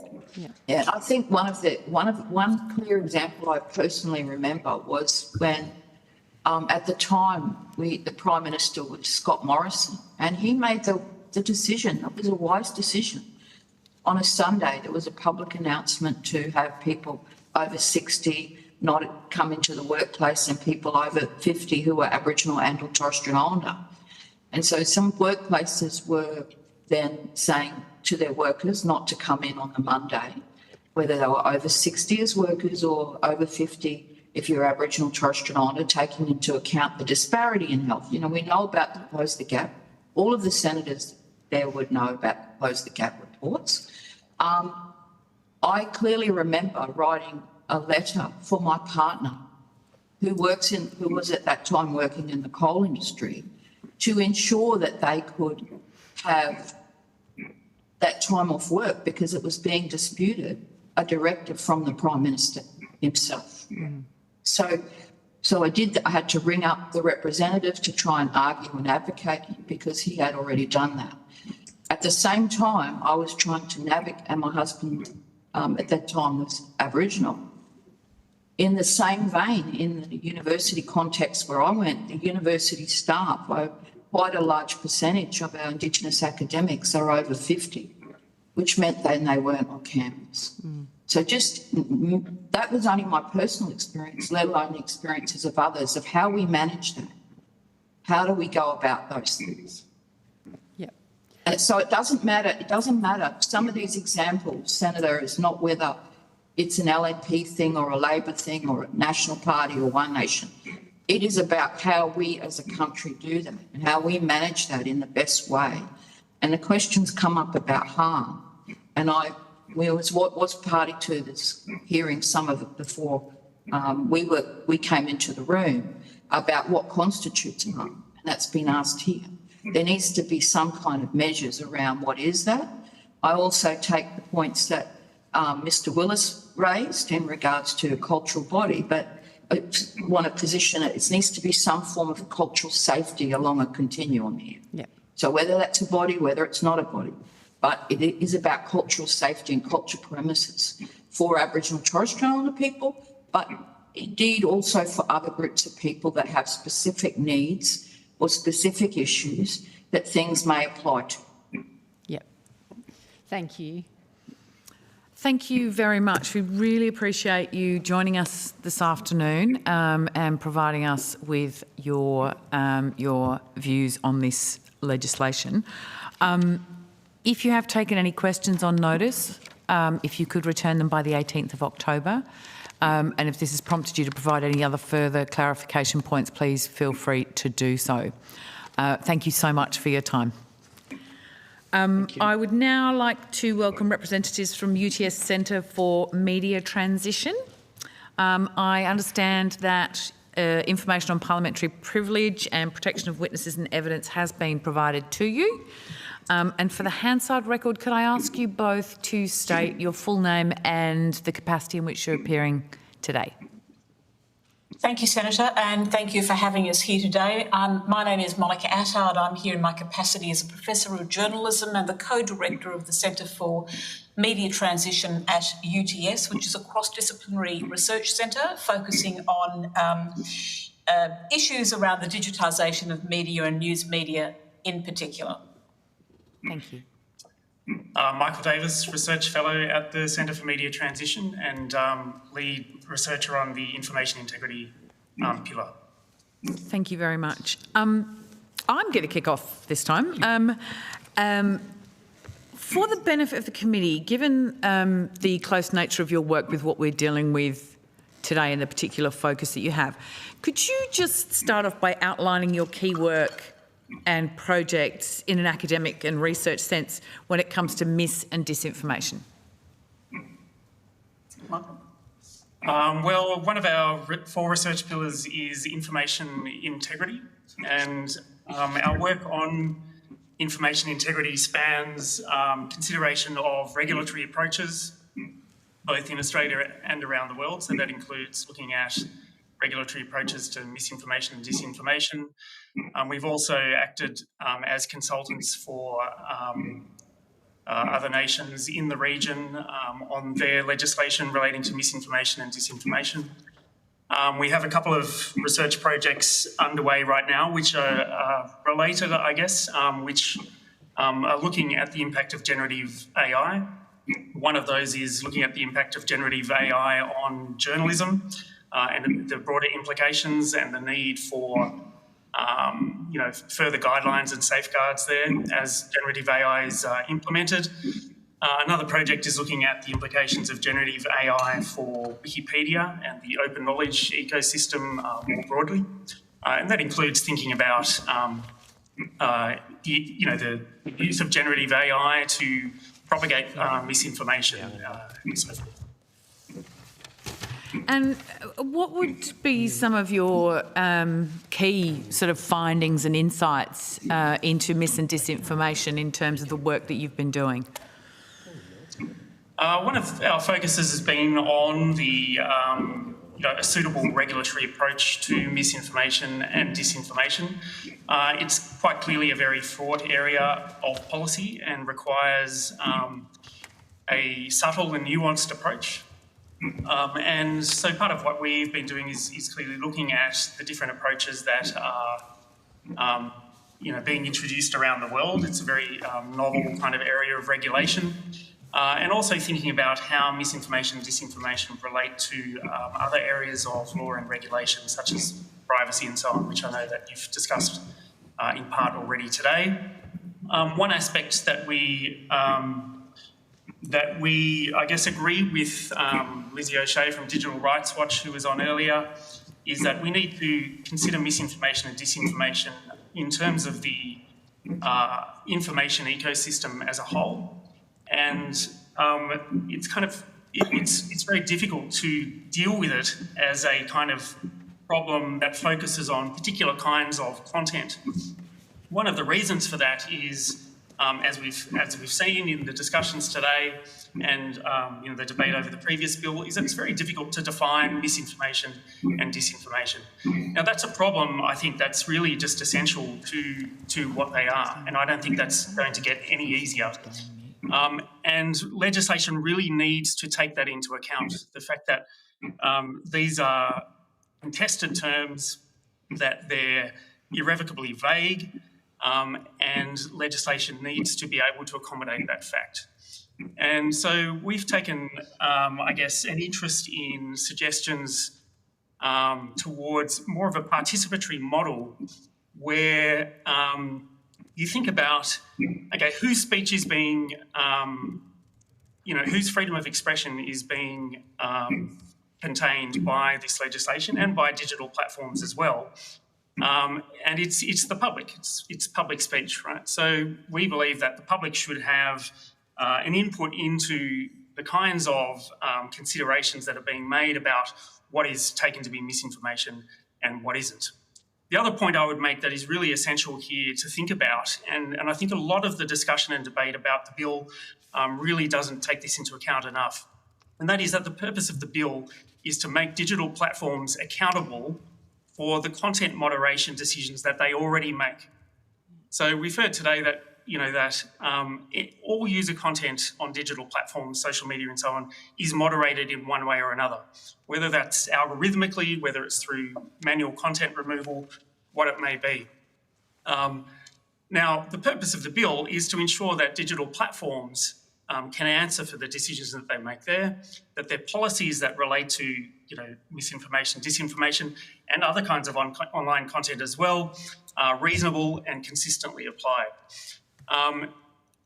There's a kind of focus on the powers of the ACMA here, which is completely understandable because, the purpose of the bill is to give them powers to regulate platforms with respect to misinformation and disinformation. But there's a kind of misconception that the bill is really providing ACMA with the power to make digital platforms take down certain kinds of information. That's not its purpose. Its purpose is to make digital platforms accountable for the decisions that most of them are really already making and to ensure that they're consistent, that they respect freedom of expression and other rights of their users as well. Great, thank you. That's very helpful. And in terms of the bill and its intent, are you supportive? We are supportive of the need for a bill, and we are supportive of the improved direction of the bill, I guess, that you see in the current draft relative the exposure draft. So yes, it's our view that a co-regulatory approach is the right way to go for regulating misinformation, disinformation on digital platforms. Thank you. Senator Drummond. Thank you. I wondered if, Dr. Davis, you did touch on some of the work around generative AI and journalism, and I wondered if you could just talk about that a bit more, to be a bit more specific around what you see as the interrelationship between misinformation, journalism and AI, and what are the challenges that are presented in supporting quality journalism and combating misinformation. And then kind of probably to add to that, what tools do you think that journalists might need, if you think they do need tools, in able to report on the proliferation of online narratives that, you know, might include dangerous messaging? Do you want to? No. Well, I think I think this is a very new area, and it's probably a little too soon to suggest, as when ChatGPT was released, for example, there was a lot of fuss about this is going to lead to a proliferation of misinformation.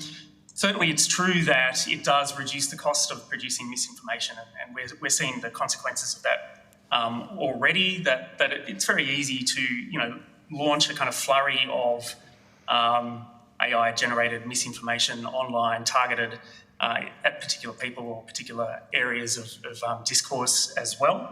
But that possibility was always there. This just kind of makes it cheaper, if you like. So I think that some of those problems are best, can certainly be dealt with under the Misinformation, Disinformation Bill, as we see here. Other aspects really need to look at, for example, targeted advertising, and here, privacy data harvesting is a particular concern. In terms of journalism and the broader kind of information environment, I think that's a slightly different question. We do think that current journalistic standards are essentially appropriate and sufficient to counter the main threats. There's already obligations on ensuring news is accurate and so on.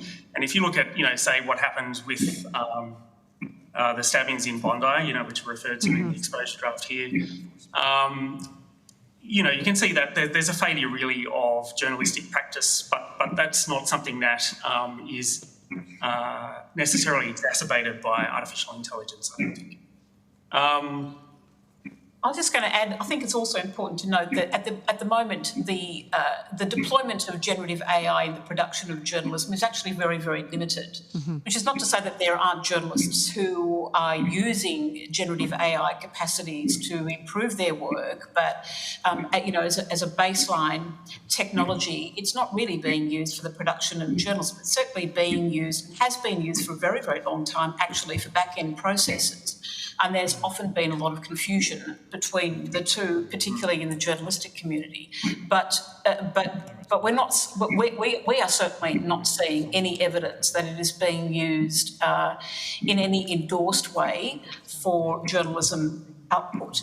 And so, as Michael says, currently the editorial processes are probably sufficient to contain any of the negative elements that might arise in terms of mis and disinformation, but which is not to say, of course, that in a year's time, given the developments of the technology and the way newsrooms are becoming accustomed to the idea of using generative AI, that might not change, and that the editorial policies will need to be adapted to suit that circumstance. I would add as well that a related concern really is, which I think was already raised today in an earlier session, is that you're seeing a proliferation of websites that are kind of using generative AI to really generate. They're fake news websites essentially, right? And they're clickbait. They're designed to gather advertising revenue. That's a problem in the sense of the pollution of the information environment and the ability of the public to access quality information. Now, if there's no kind of way to distinguish between it, or the way that content is delivered to users doesn't prioritise quality information, then that becomes problematic. Otherwise, it doesn't, because there's no compulsion on people to go to these websites, right? It's only if that content is being delivered to users by, for example, digital platform algorithms, that it becomes problematic. And we think, again, that's probably where you need to take that broader ecosystem approach and ensure that what we're looking at here is kind of oversight or accountability for digital platforms in terms of how their algorithms deliver information to users. Are they prioritising quality information, public interest information, no matter what side of this political spectrum it might be, for example, or are they prioritising viral clickbait in order to boost their own revenues? And that, I think there's a matter of urgency that applies to that as well, because as time goes on, these AI-generated websites, fake websites, are proliferating.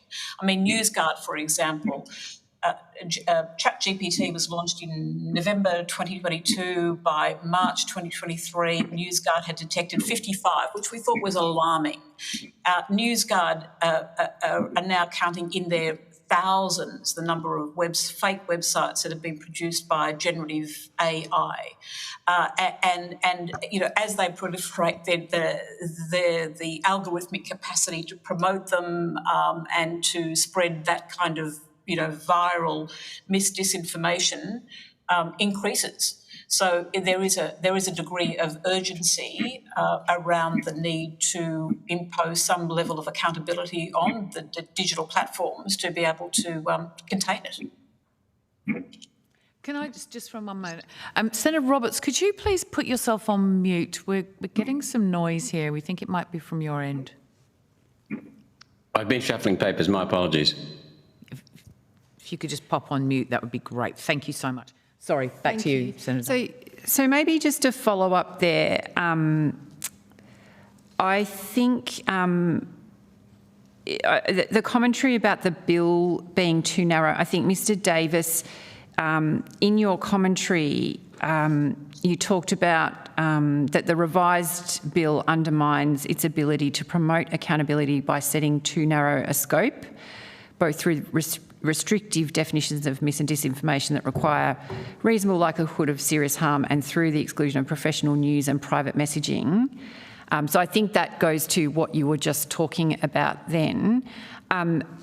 So in terms of the response that you just gave in terms of kind of expanding that scope, I mean, would you add anything more to that? And then on the flip side, are there ways in which you think that the bill is too broad? And how might, if so, how might some of those issues be addressed?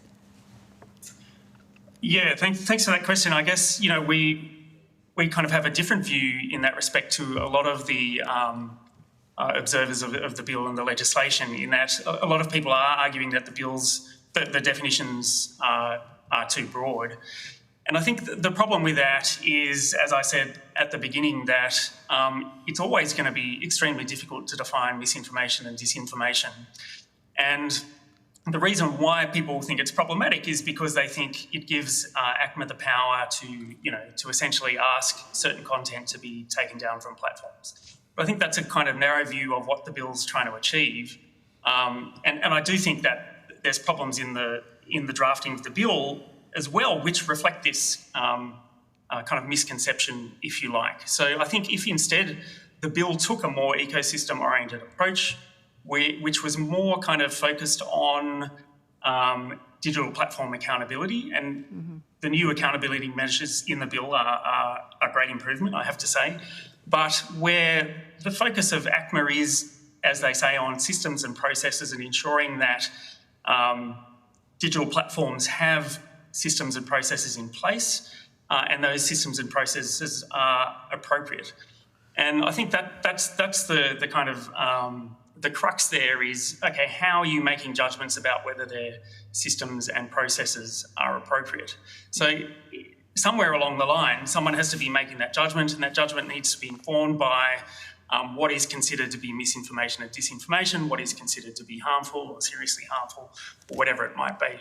So somewhere along the line, ACMA's having some kind of, making some judgment there. Now, most of the time, digital platforms are the ones making that judgment, and the bill makes it very clear that they should be the ones making that judgment about particular items of content, and we agree with that wholeheartedly. But we do think that there is an opportunity for some kind of independent body, for example, that provides ACMA with advice on the appropriateness of digital platform policies, whether they're drawing the boundaries in the right places, for example. We also think that there's a certain opportunity for such a body, whether it's the same body or not, to provide independent advice to digital platforms to try to achieve some kind of consistency across the industry, for example, about how they're dealing with misinformation and disinformation, and informing their policy formation and decision-making processes. And so there's an example of this is, the Facebook Oversight Board, which, provides feedback to Facebook about past content moderation decisions, whether they're appropriate or not, and looks at a kind of, a range of particularly contentious decisions that it might have made. It's not perfect. Certainly there's no requirement for Facebook to take into account the recommendations of the board, for example, that are a legislated requirement, I should say. That was one criticism of the board when it was instituted, that has, improvements have been made there. But we think that, there's certainly room for, such a body that performs such a role to have a kind of legislated backing to it, such that digital platforms are required to take into account its recommendations in the formation of their policy or assessment of their content decisions. That removes that side of the equation from ACMA, but still provides independent public oversight for digital platforms. And if it's, appropriately participatory, civil organisations, for example, members of the public, then you're actually giving the people whose content or speech, if you like, is being affected online, being moderated by platforms, a say in what happens. Now, you could also have a requirement that ACMA in release, when it does undertake an investigation, when it does, release its annual reports, for example, that it also takes into account, or must take into account, the findings of that body and any decisions it makes with respect to, whether platforms are drawing the line in the appropriate place. That decision, if you like, is kind of moved towards that independent body rather than with ACMA. Thank you. Senator Roberts, you are on mute. As we asked. As we asked you to. That was us. Sorry, I vowed I wouldn't get caught on that one, but I did. Thank you both for appearing, and thank you, Chair, for the call. Professor Haddad, what do you consider would be serious harm? Because it's not defined. No, it's not defined, and it is a difficult one. And I think, like others who have appeared before you today, I think I would have to say that, A, take it on notice, but B, it needs to be defined. I don't know how to define it, and I think that it's a reflection of the nature of mis and disinformation that we've been unable to come up with anything that is close to defining it. So, in short, I can't answer your question, Senator. Thank you for your bluntness. That's much appreciated, your clarity.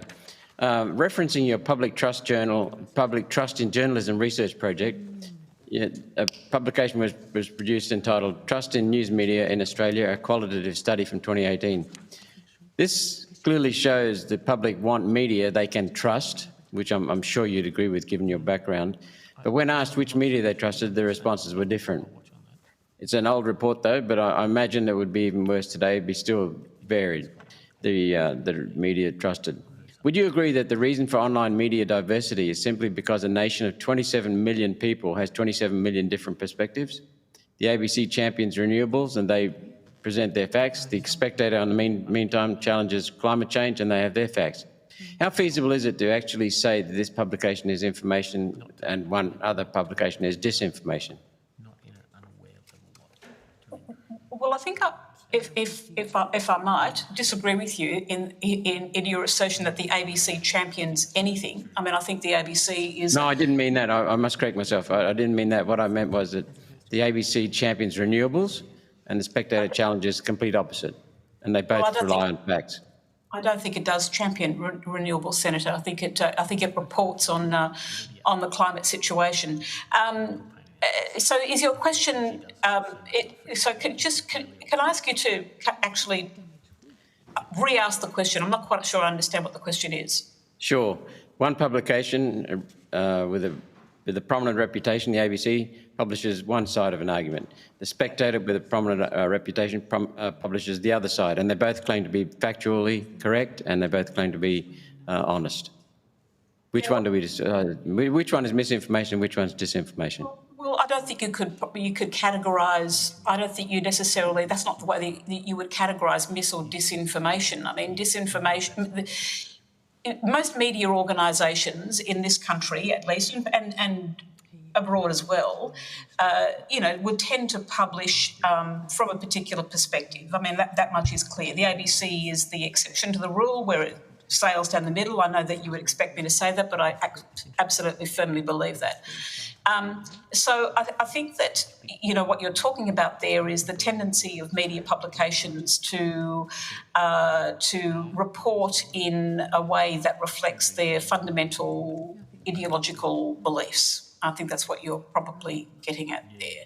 And there are some publications that tend to do that more stridently than others. In Australia, we have a number of news publications that sit to the left and a number that sit to the right, and then there's, the good old ABC and SBS that sail down the middle. So, which is to be believed? Well, people will make up their own minds. There are many, many Australians who will only believe the ABC, and there are many, many Australians who believe that the ABC is a leftist organisation, others who these days think it's a right organisation. It's a really difficult question to answer. I mean, and I don't think that I don't think it goes to the definition of mis or disinformation. Wouldn't it be true, though, that the people on the left, I don't like the term left and right, but let's use it. You use that term. The people on the left would say that the right publication, a publication on the right is peddling misinformation or disinformation, and the people on the right would say a publication on the left is peddling misinformation or disinformation? Yeah, I think there's a lot of rhetoric that gets, thrown about, particularly on social media. I think that people on both sides of the spectrum would probably, at the end of the day, if closely questioned, arrive at a position where they would say that publications public according to a kind of broad background ideology that determines direction. So if it's based on an ideology, how can we assume independence of thought, independence of fact, independence of databases? Well, journalism, I think Karen Percy, put it very, very well earlier when she talked about, what public interest journalism is all about. And when a media organisation abides by certain standards of independence and fairness and accuracy and impartiality, that, they stand as media organisations that can be believed. Doesn't this drive division? Because if the public gravitate to a publication that follows their beliefs, does that prove that all publishers from the ABC, commercial TV and online magazines show a political bias? One which attracts trust in like-minded individuals. So we trust them if they're like us? I don't believe that is the case with all of those media organisations that you've mentioned. I certainly don't believe it's the case with the ABC. I think you could find you can go to the ABC and find as many different views as there are out there in the public domain, reflected in the journalism. There are some media organisations that will only publish views that they inherently, ideologically and editorially believe in. We all know which ones they are, but there are others that are more down the middle. So you don't mind can I just add something, Senator? So in our submission, we use the example of Sky News videos being removed from YouTube in 2021 for allegedly breaching the terms of service of YouTube, which was, the COVID medical misinformation policy that they had at the time. And I think this is a very useful example for thinking about what the bill is and what it's trying to do in terms of making digital platforms accountable. So whether or not you agree with what is said in those videos or not, the point is that YouTube was able to remove those videos and Sky News essentially has no kind of legislated recourse, if you like, or means of lodging a complaint that goes beyond YouTube itself. So in this sense, this is why we think that the professional news exemption in the bill is a little bit strange, because essentially what it does is it means that ACMA has no power to enforce any obligations on YouTube, in this example, to provide recourse to Sky for the removal of those videos. So that's what we're talking about in terms of the bill, the purpose of the bill being focused on accountability, and that accountability being undermined by the exemptions in the bill and the otherwise, what we consider to be narrow definitions. So, we think that's particularly important, is that these digital platforms are moderating content already, right, for whatever, in accordance with the policies that they have. What we want to see is some kind of accountability for how they do it. And that's what this bill should be providing. It's not about whether we judge a particular thing to be misinformation or not. It's the platforms making that judgment and us ensuring that we have some kind of recourse or that their decisions and policies are reasonable and appropriate. Well, thank you. Professor Attard just said a little while ago that it's very difficult to define serious harm.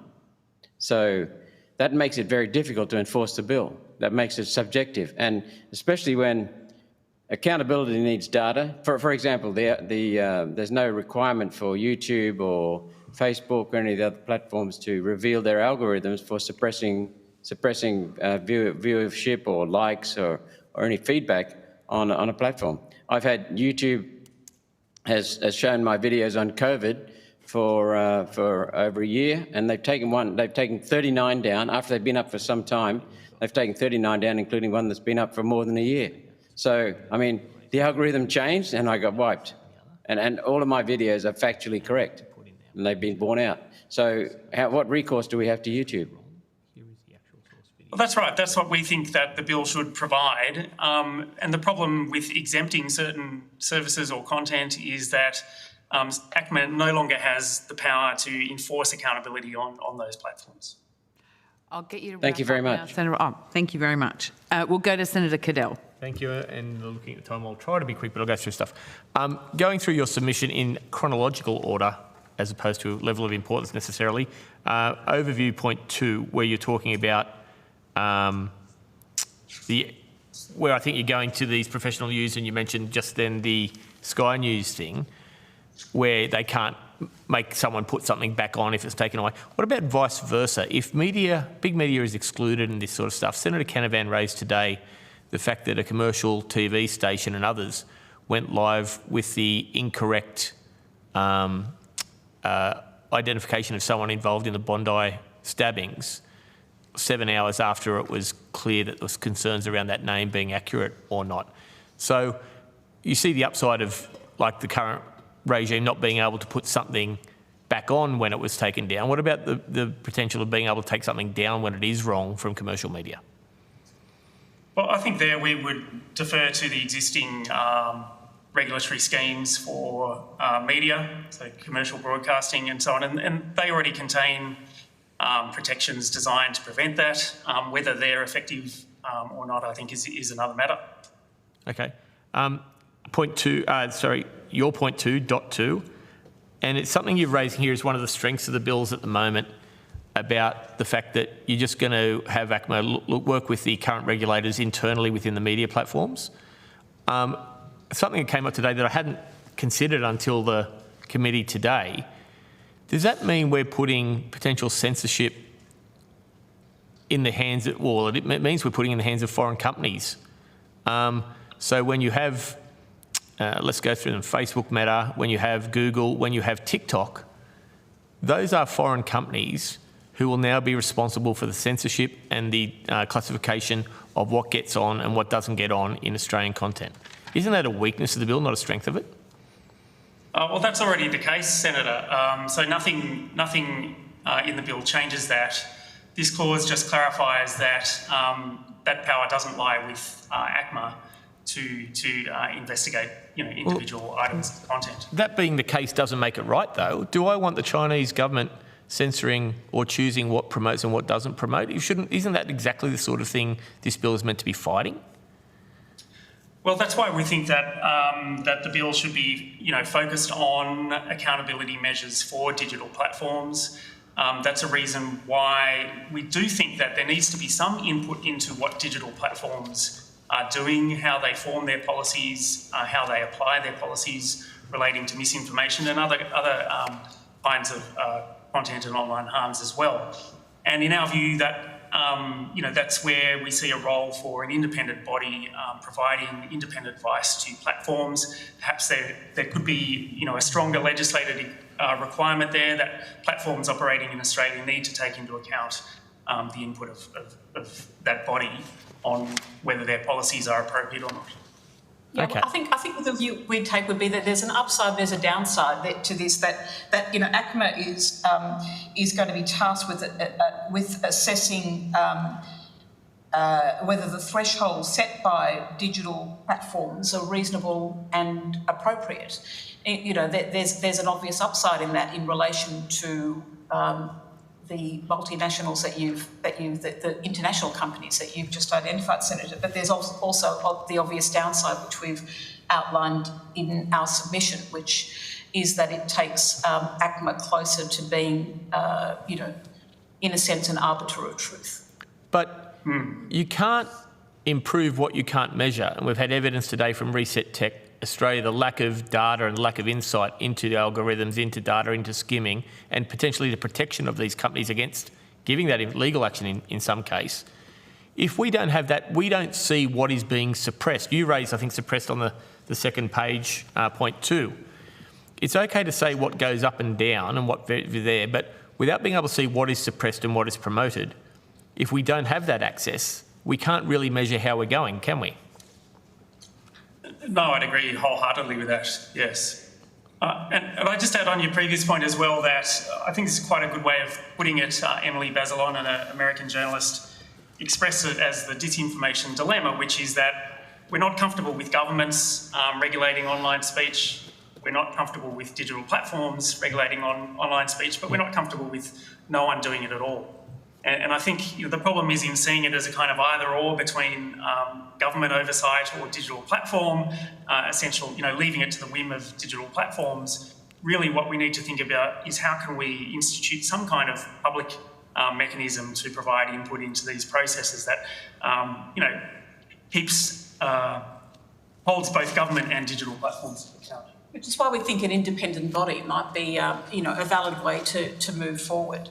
To make those kinds of assessments, we recognise the importance of protecting freedom of speech and user expression, but we also equally recognise that it is vitally important that we have a healthy public sphere, and that a multi-level kind of participatory model might be a way to do that, where you have representatives of a number of different organisations and aspects of society who come together to make those decisions and can advise the digital platforms as well on what is appropriate.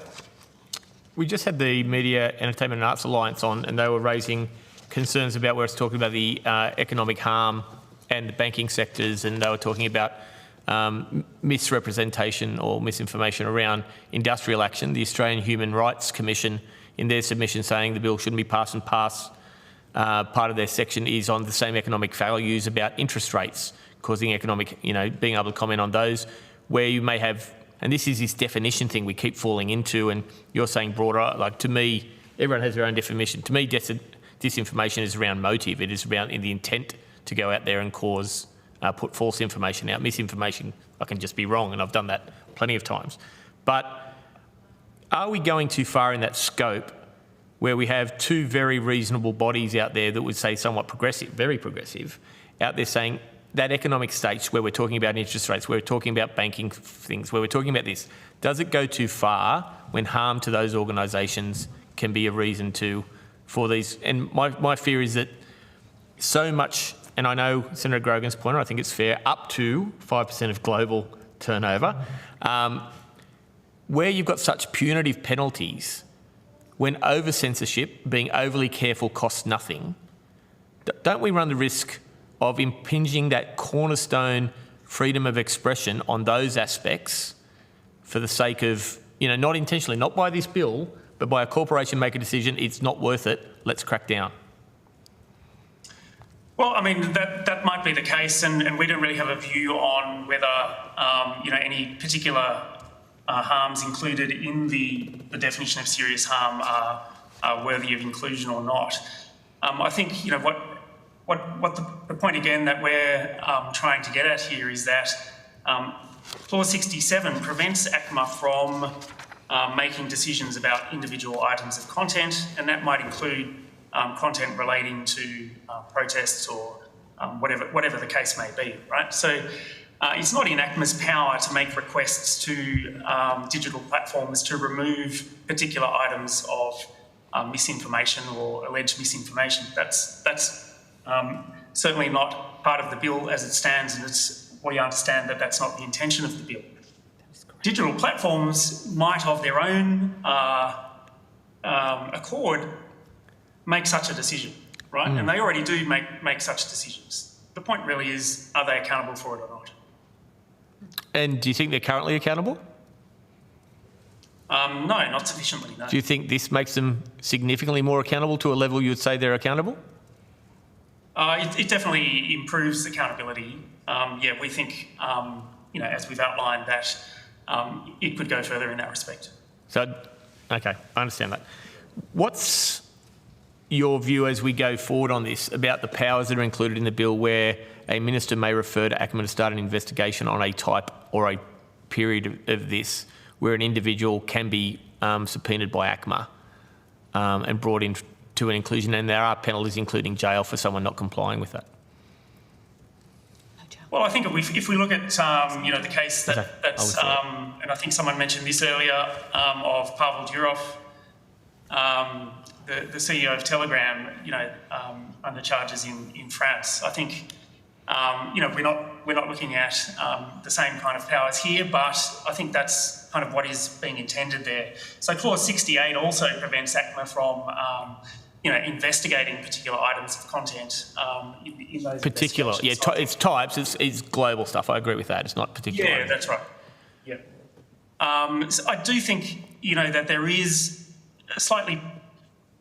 there's still a problem there, and we do discuss this in our submission, is that somewhere along, and we did mention this earlier as well, is that somewhere along the line, ACMA, under the current bill, is needing to make a judgment about whether policies are appropriate and whether they're being appropriately implemented.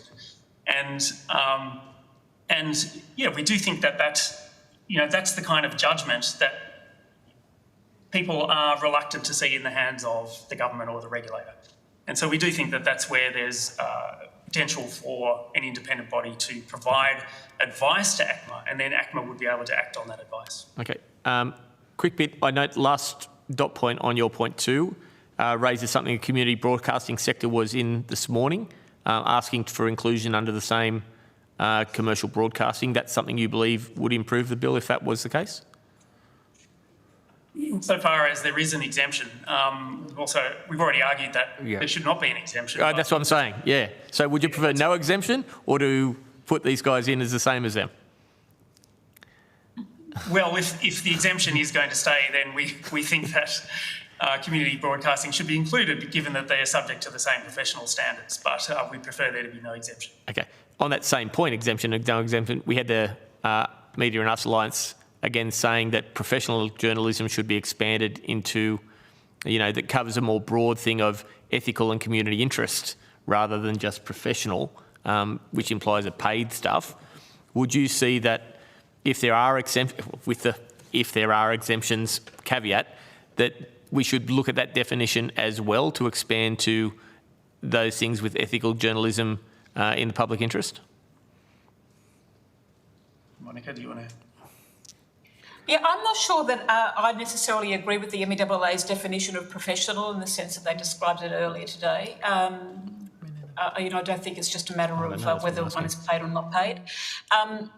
I mean, personally, I would consider professional journalism to be journalism that is performed according to a set of standards that ensure that it is ethical, right, and fair and impartial, and so. Should freelance journalists be included in that? I think the problem with freelance journalists, freelance journalism, yes, because they're usually producing for a body that has that performs according to a set of standards. Some of the categories that Karen Percy outlined earlier today, which included people who, for example, were publishing as solo journalists on Substack or elsewhere, I think that's another matter, and that needs to be very, very carefully considered. Okay. Before any acceptance. Yeah. Technical thing 3.2, the Register of Enforcement Actions and Investigations. You just think for transparency, because we don't know what ACMA does at the moment, it would be better with these expanded range to include that so the public has visibility of that, once again, a bit more opaque. Is that what we're saying? Yeah, I think that's the message. That is all I have, Chair. Great. I just have one last thing, which I'll ask for you to sort of take on notice. We had a lengthy conversation with Reset Tech this morning, and their sense that without access to data, there's no point in putting forward this bill, and putting forward that the EU work at the moment is the beacon. I think it was the word that was used. I'm pretty sure you guys have got a view on how that EU piece is moving forward and the challenge. I'd be really keen to understand from your perspective how we would do that in Australia, how we would bring that data to a broader open source scenario, enabling people to look at it, enabling people to work with it, because it currently has a range of challenges in terms of tripping over other pieces of legislation, be it privacy or whatever, free trade agreements, that sort of thing. So would you be able to just sort of unpack that a little bit from your perspective in terms of what that pathway might look like and what the challenges might be? Well, I think the challenges are, as you outline, there are certainly some concerns. We're definitely in favour of increased data access for researchers. We think that's very important for transparency and accountability, and it's also very important for understanding, what is going on in the digital media environment, and given the influence that has on our public sphere, we think that there's a definite public interest in access to that data. Certainly there are certain constraints to be placed on that include privacy concerns and so on. Beyond that, we don't have a fully articulated position on it, but we can certainly take that on notice. That would be great, because I think that is part of our challenge, because I don't disagree with what you've just said. I think it's about us understanding how we articulate our way to that point, and navigate those challenges, not just kind of push it off, but to actually navigate those challenges to find that way forward. So that would be great if you could take that on notice. Thank you.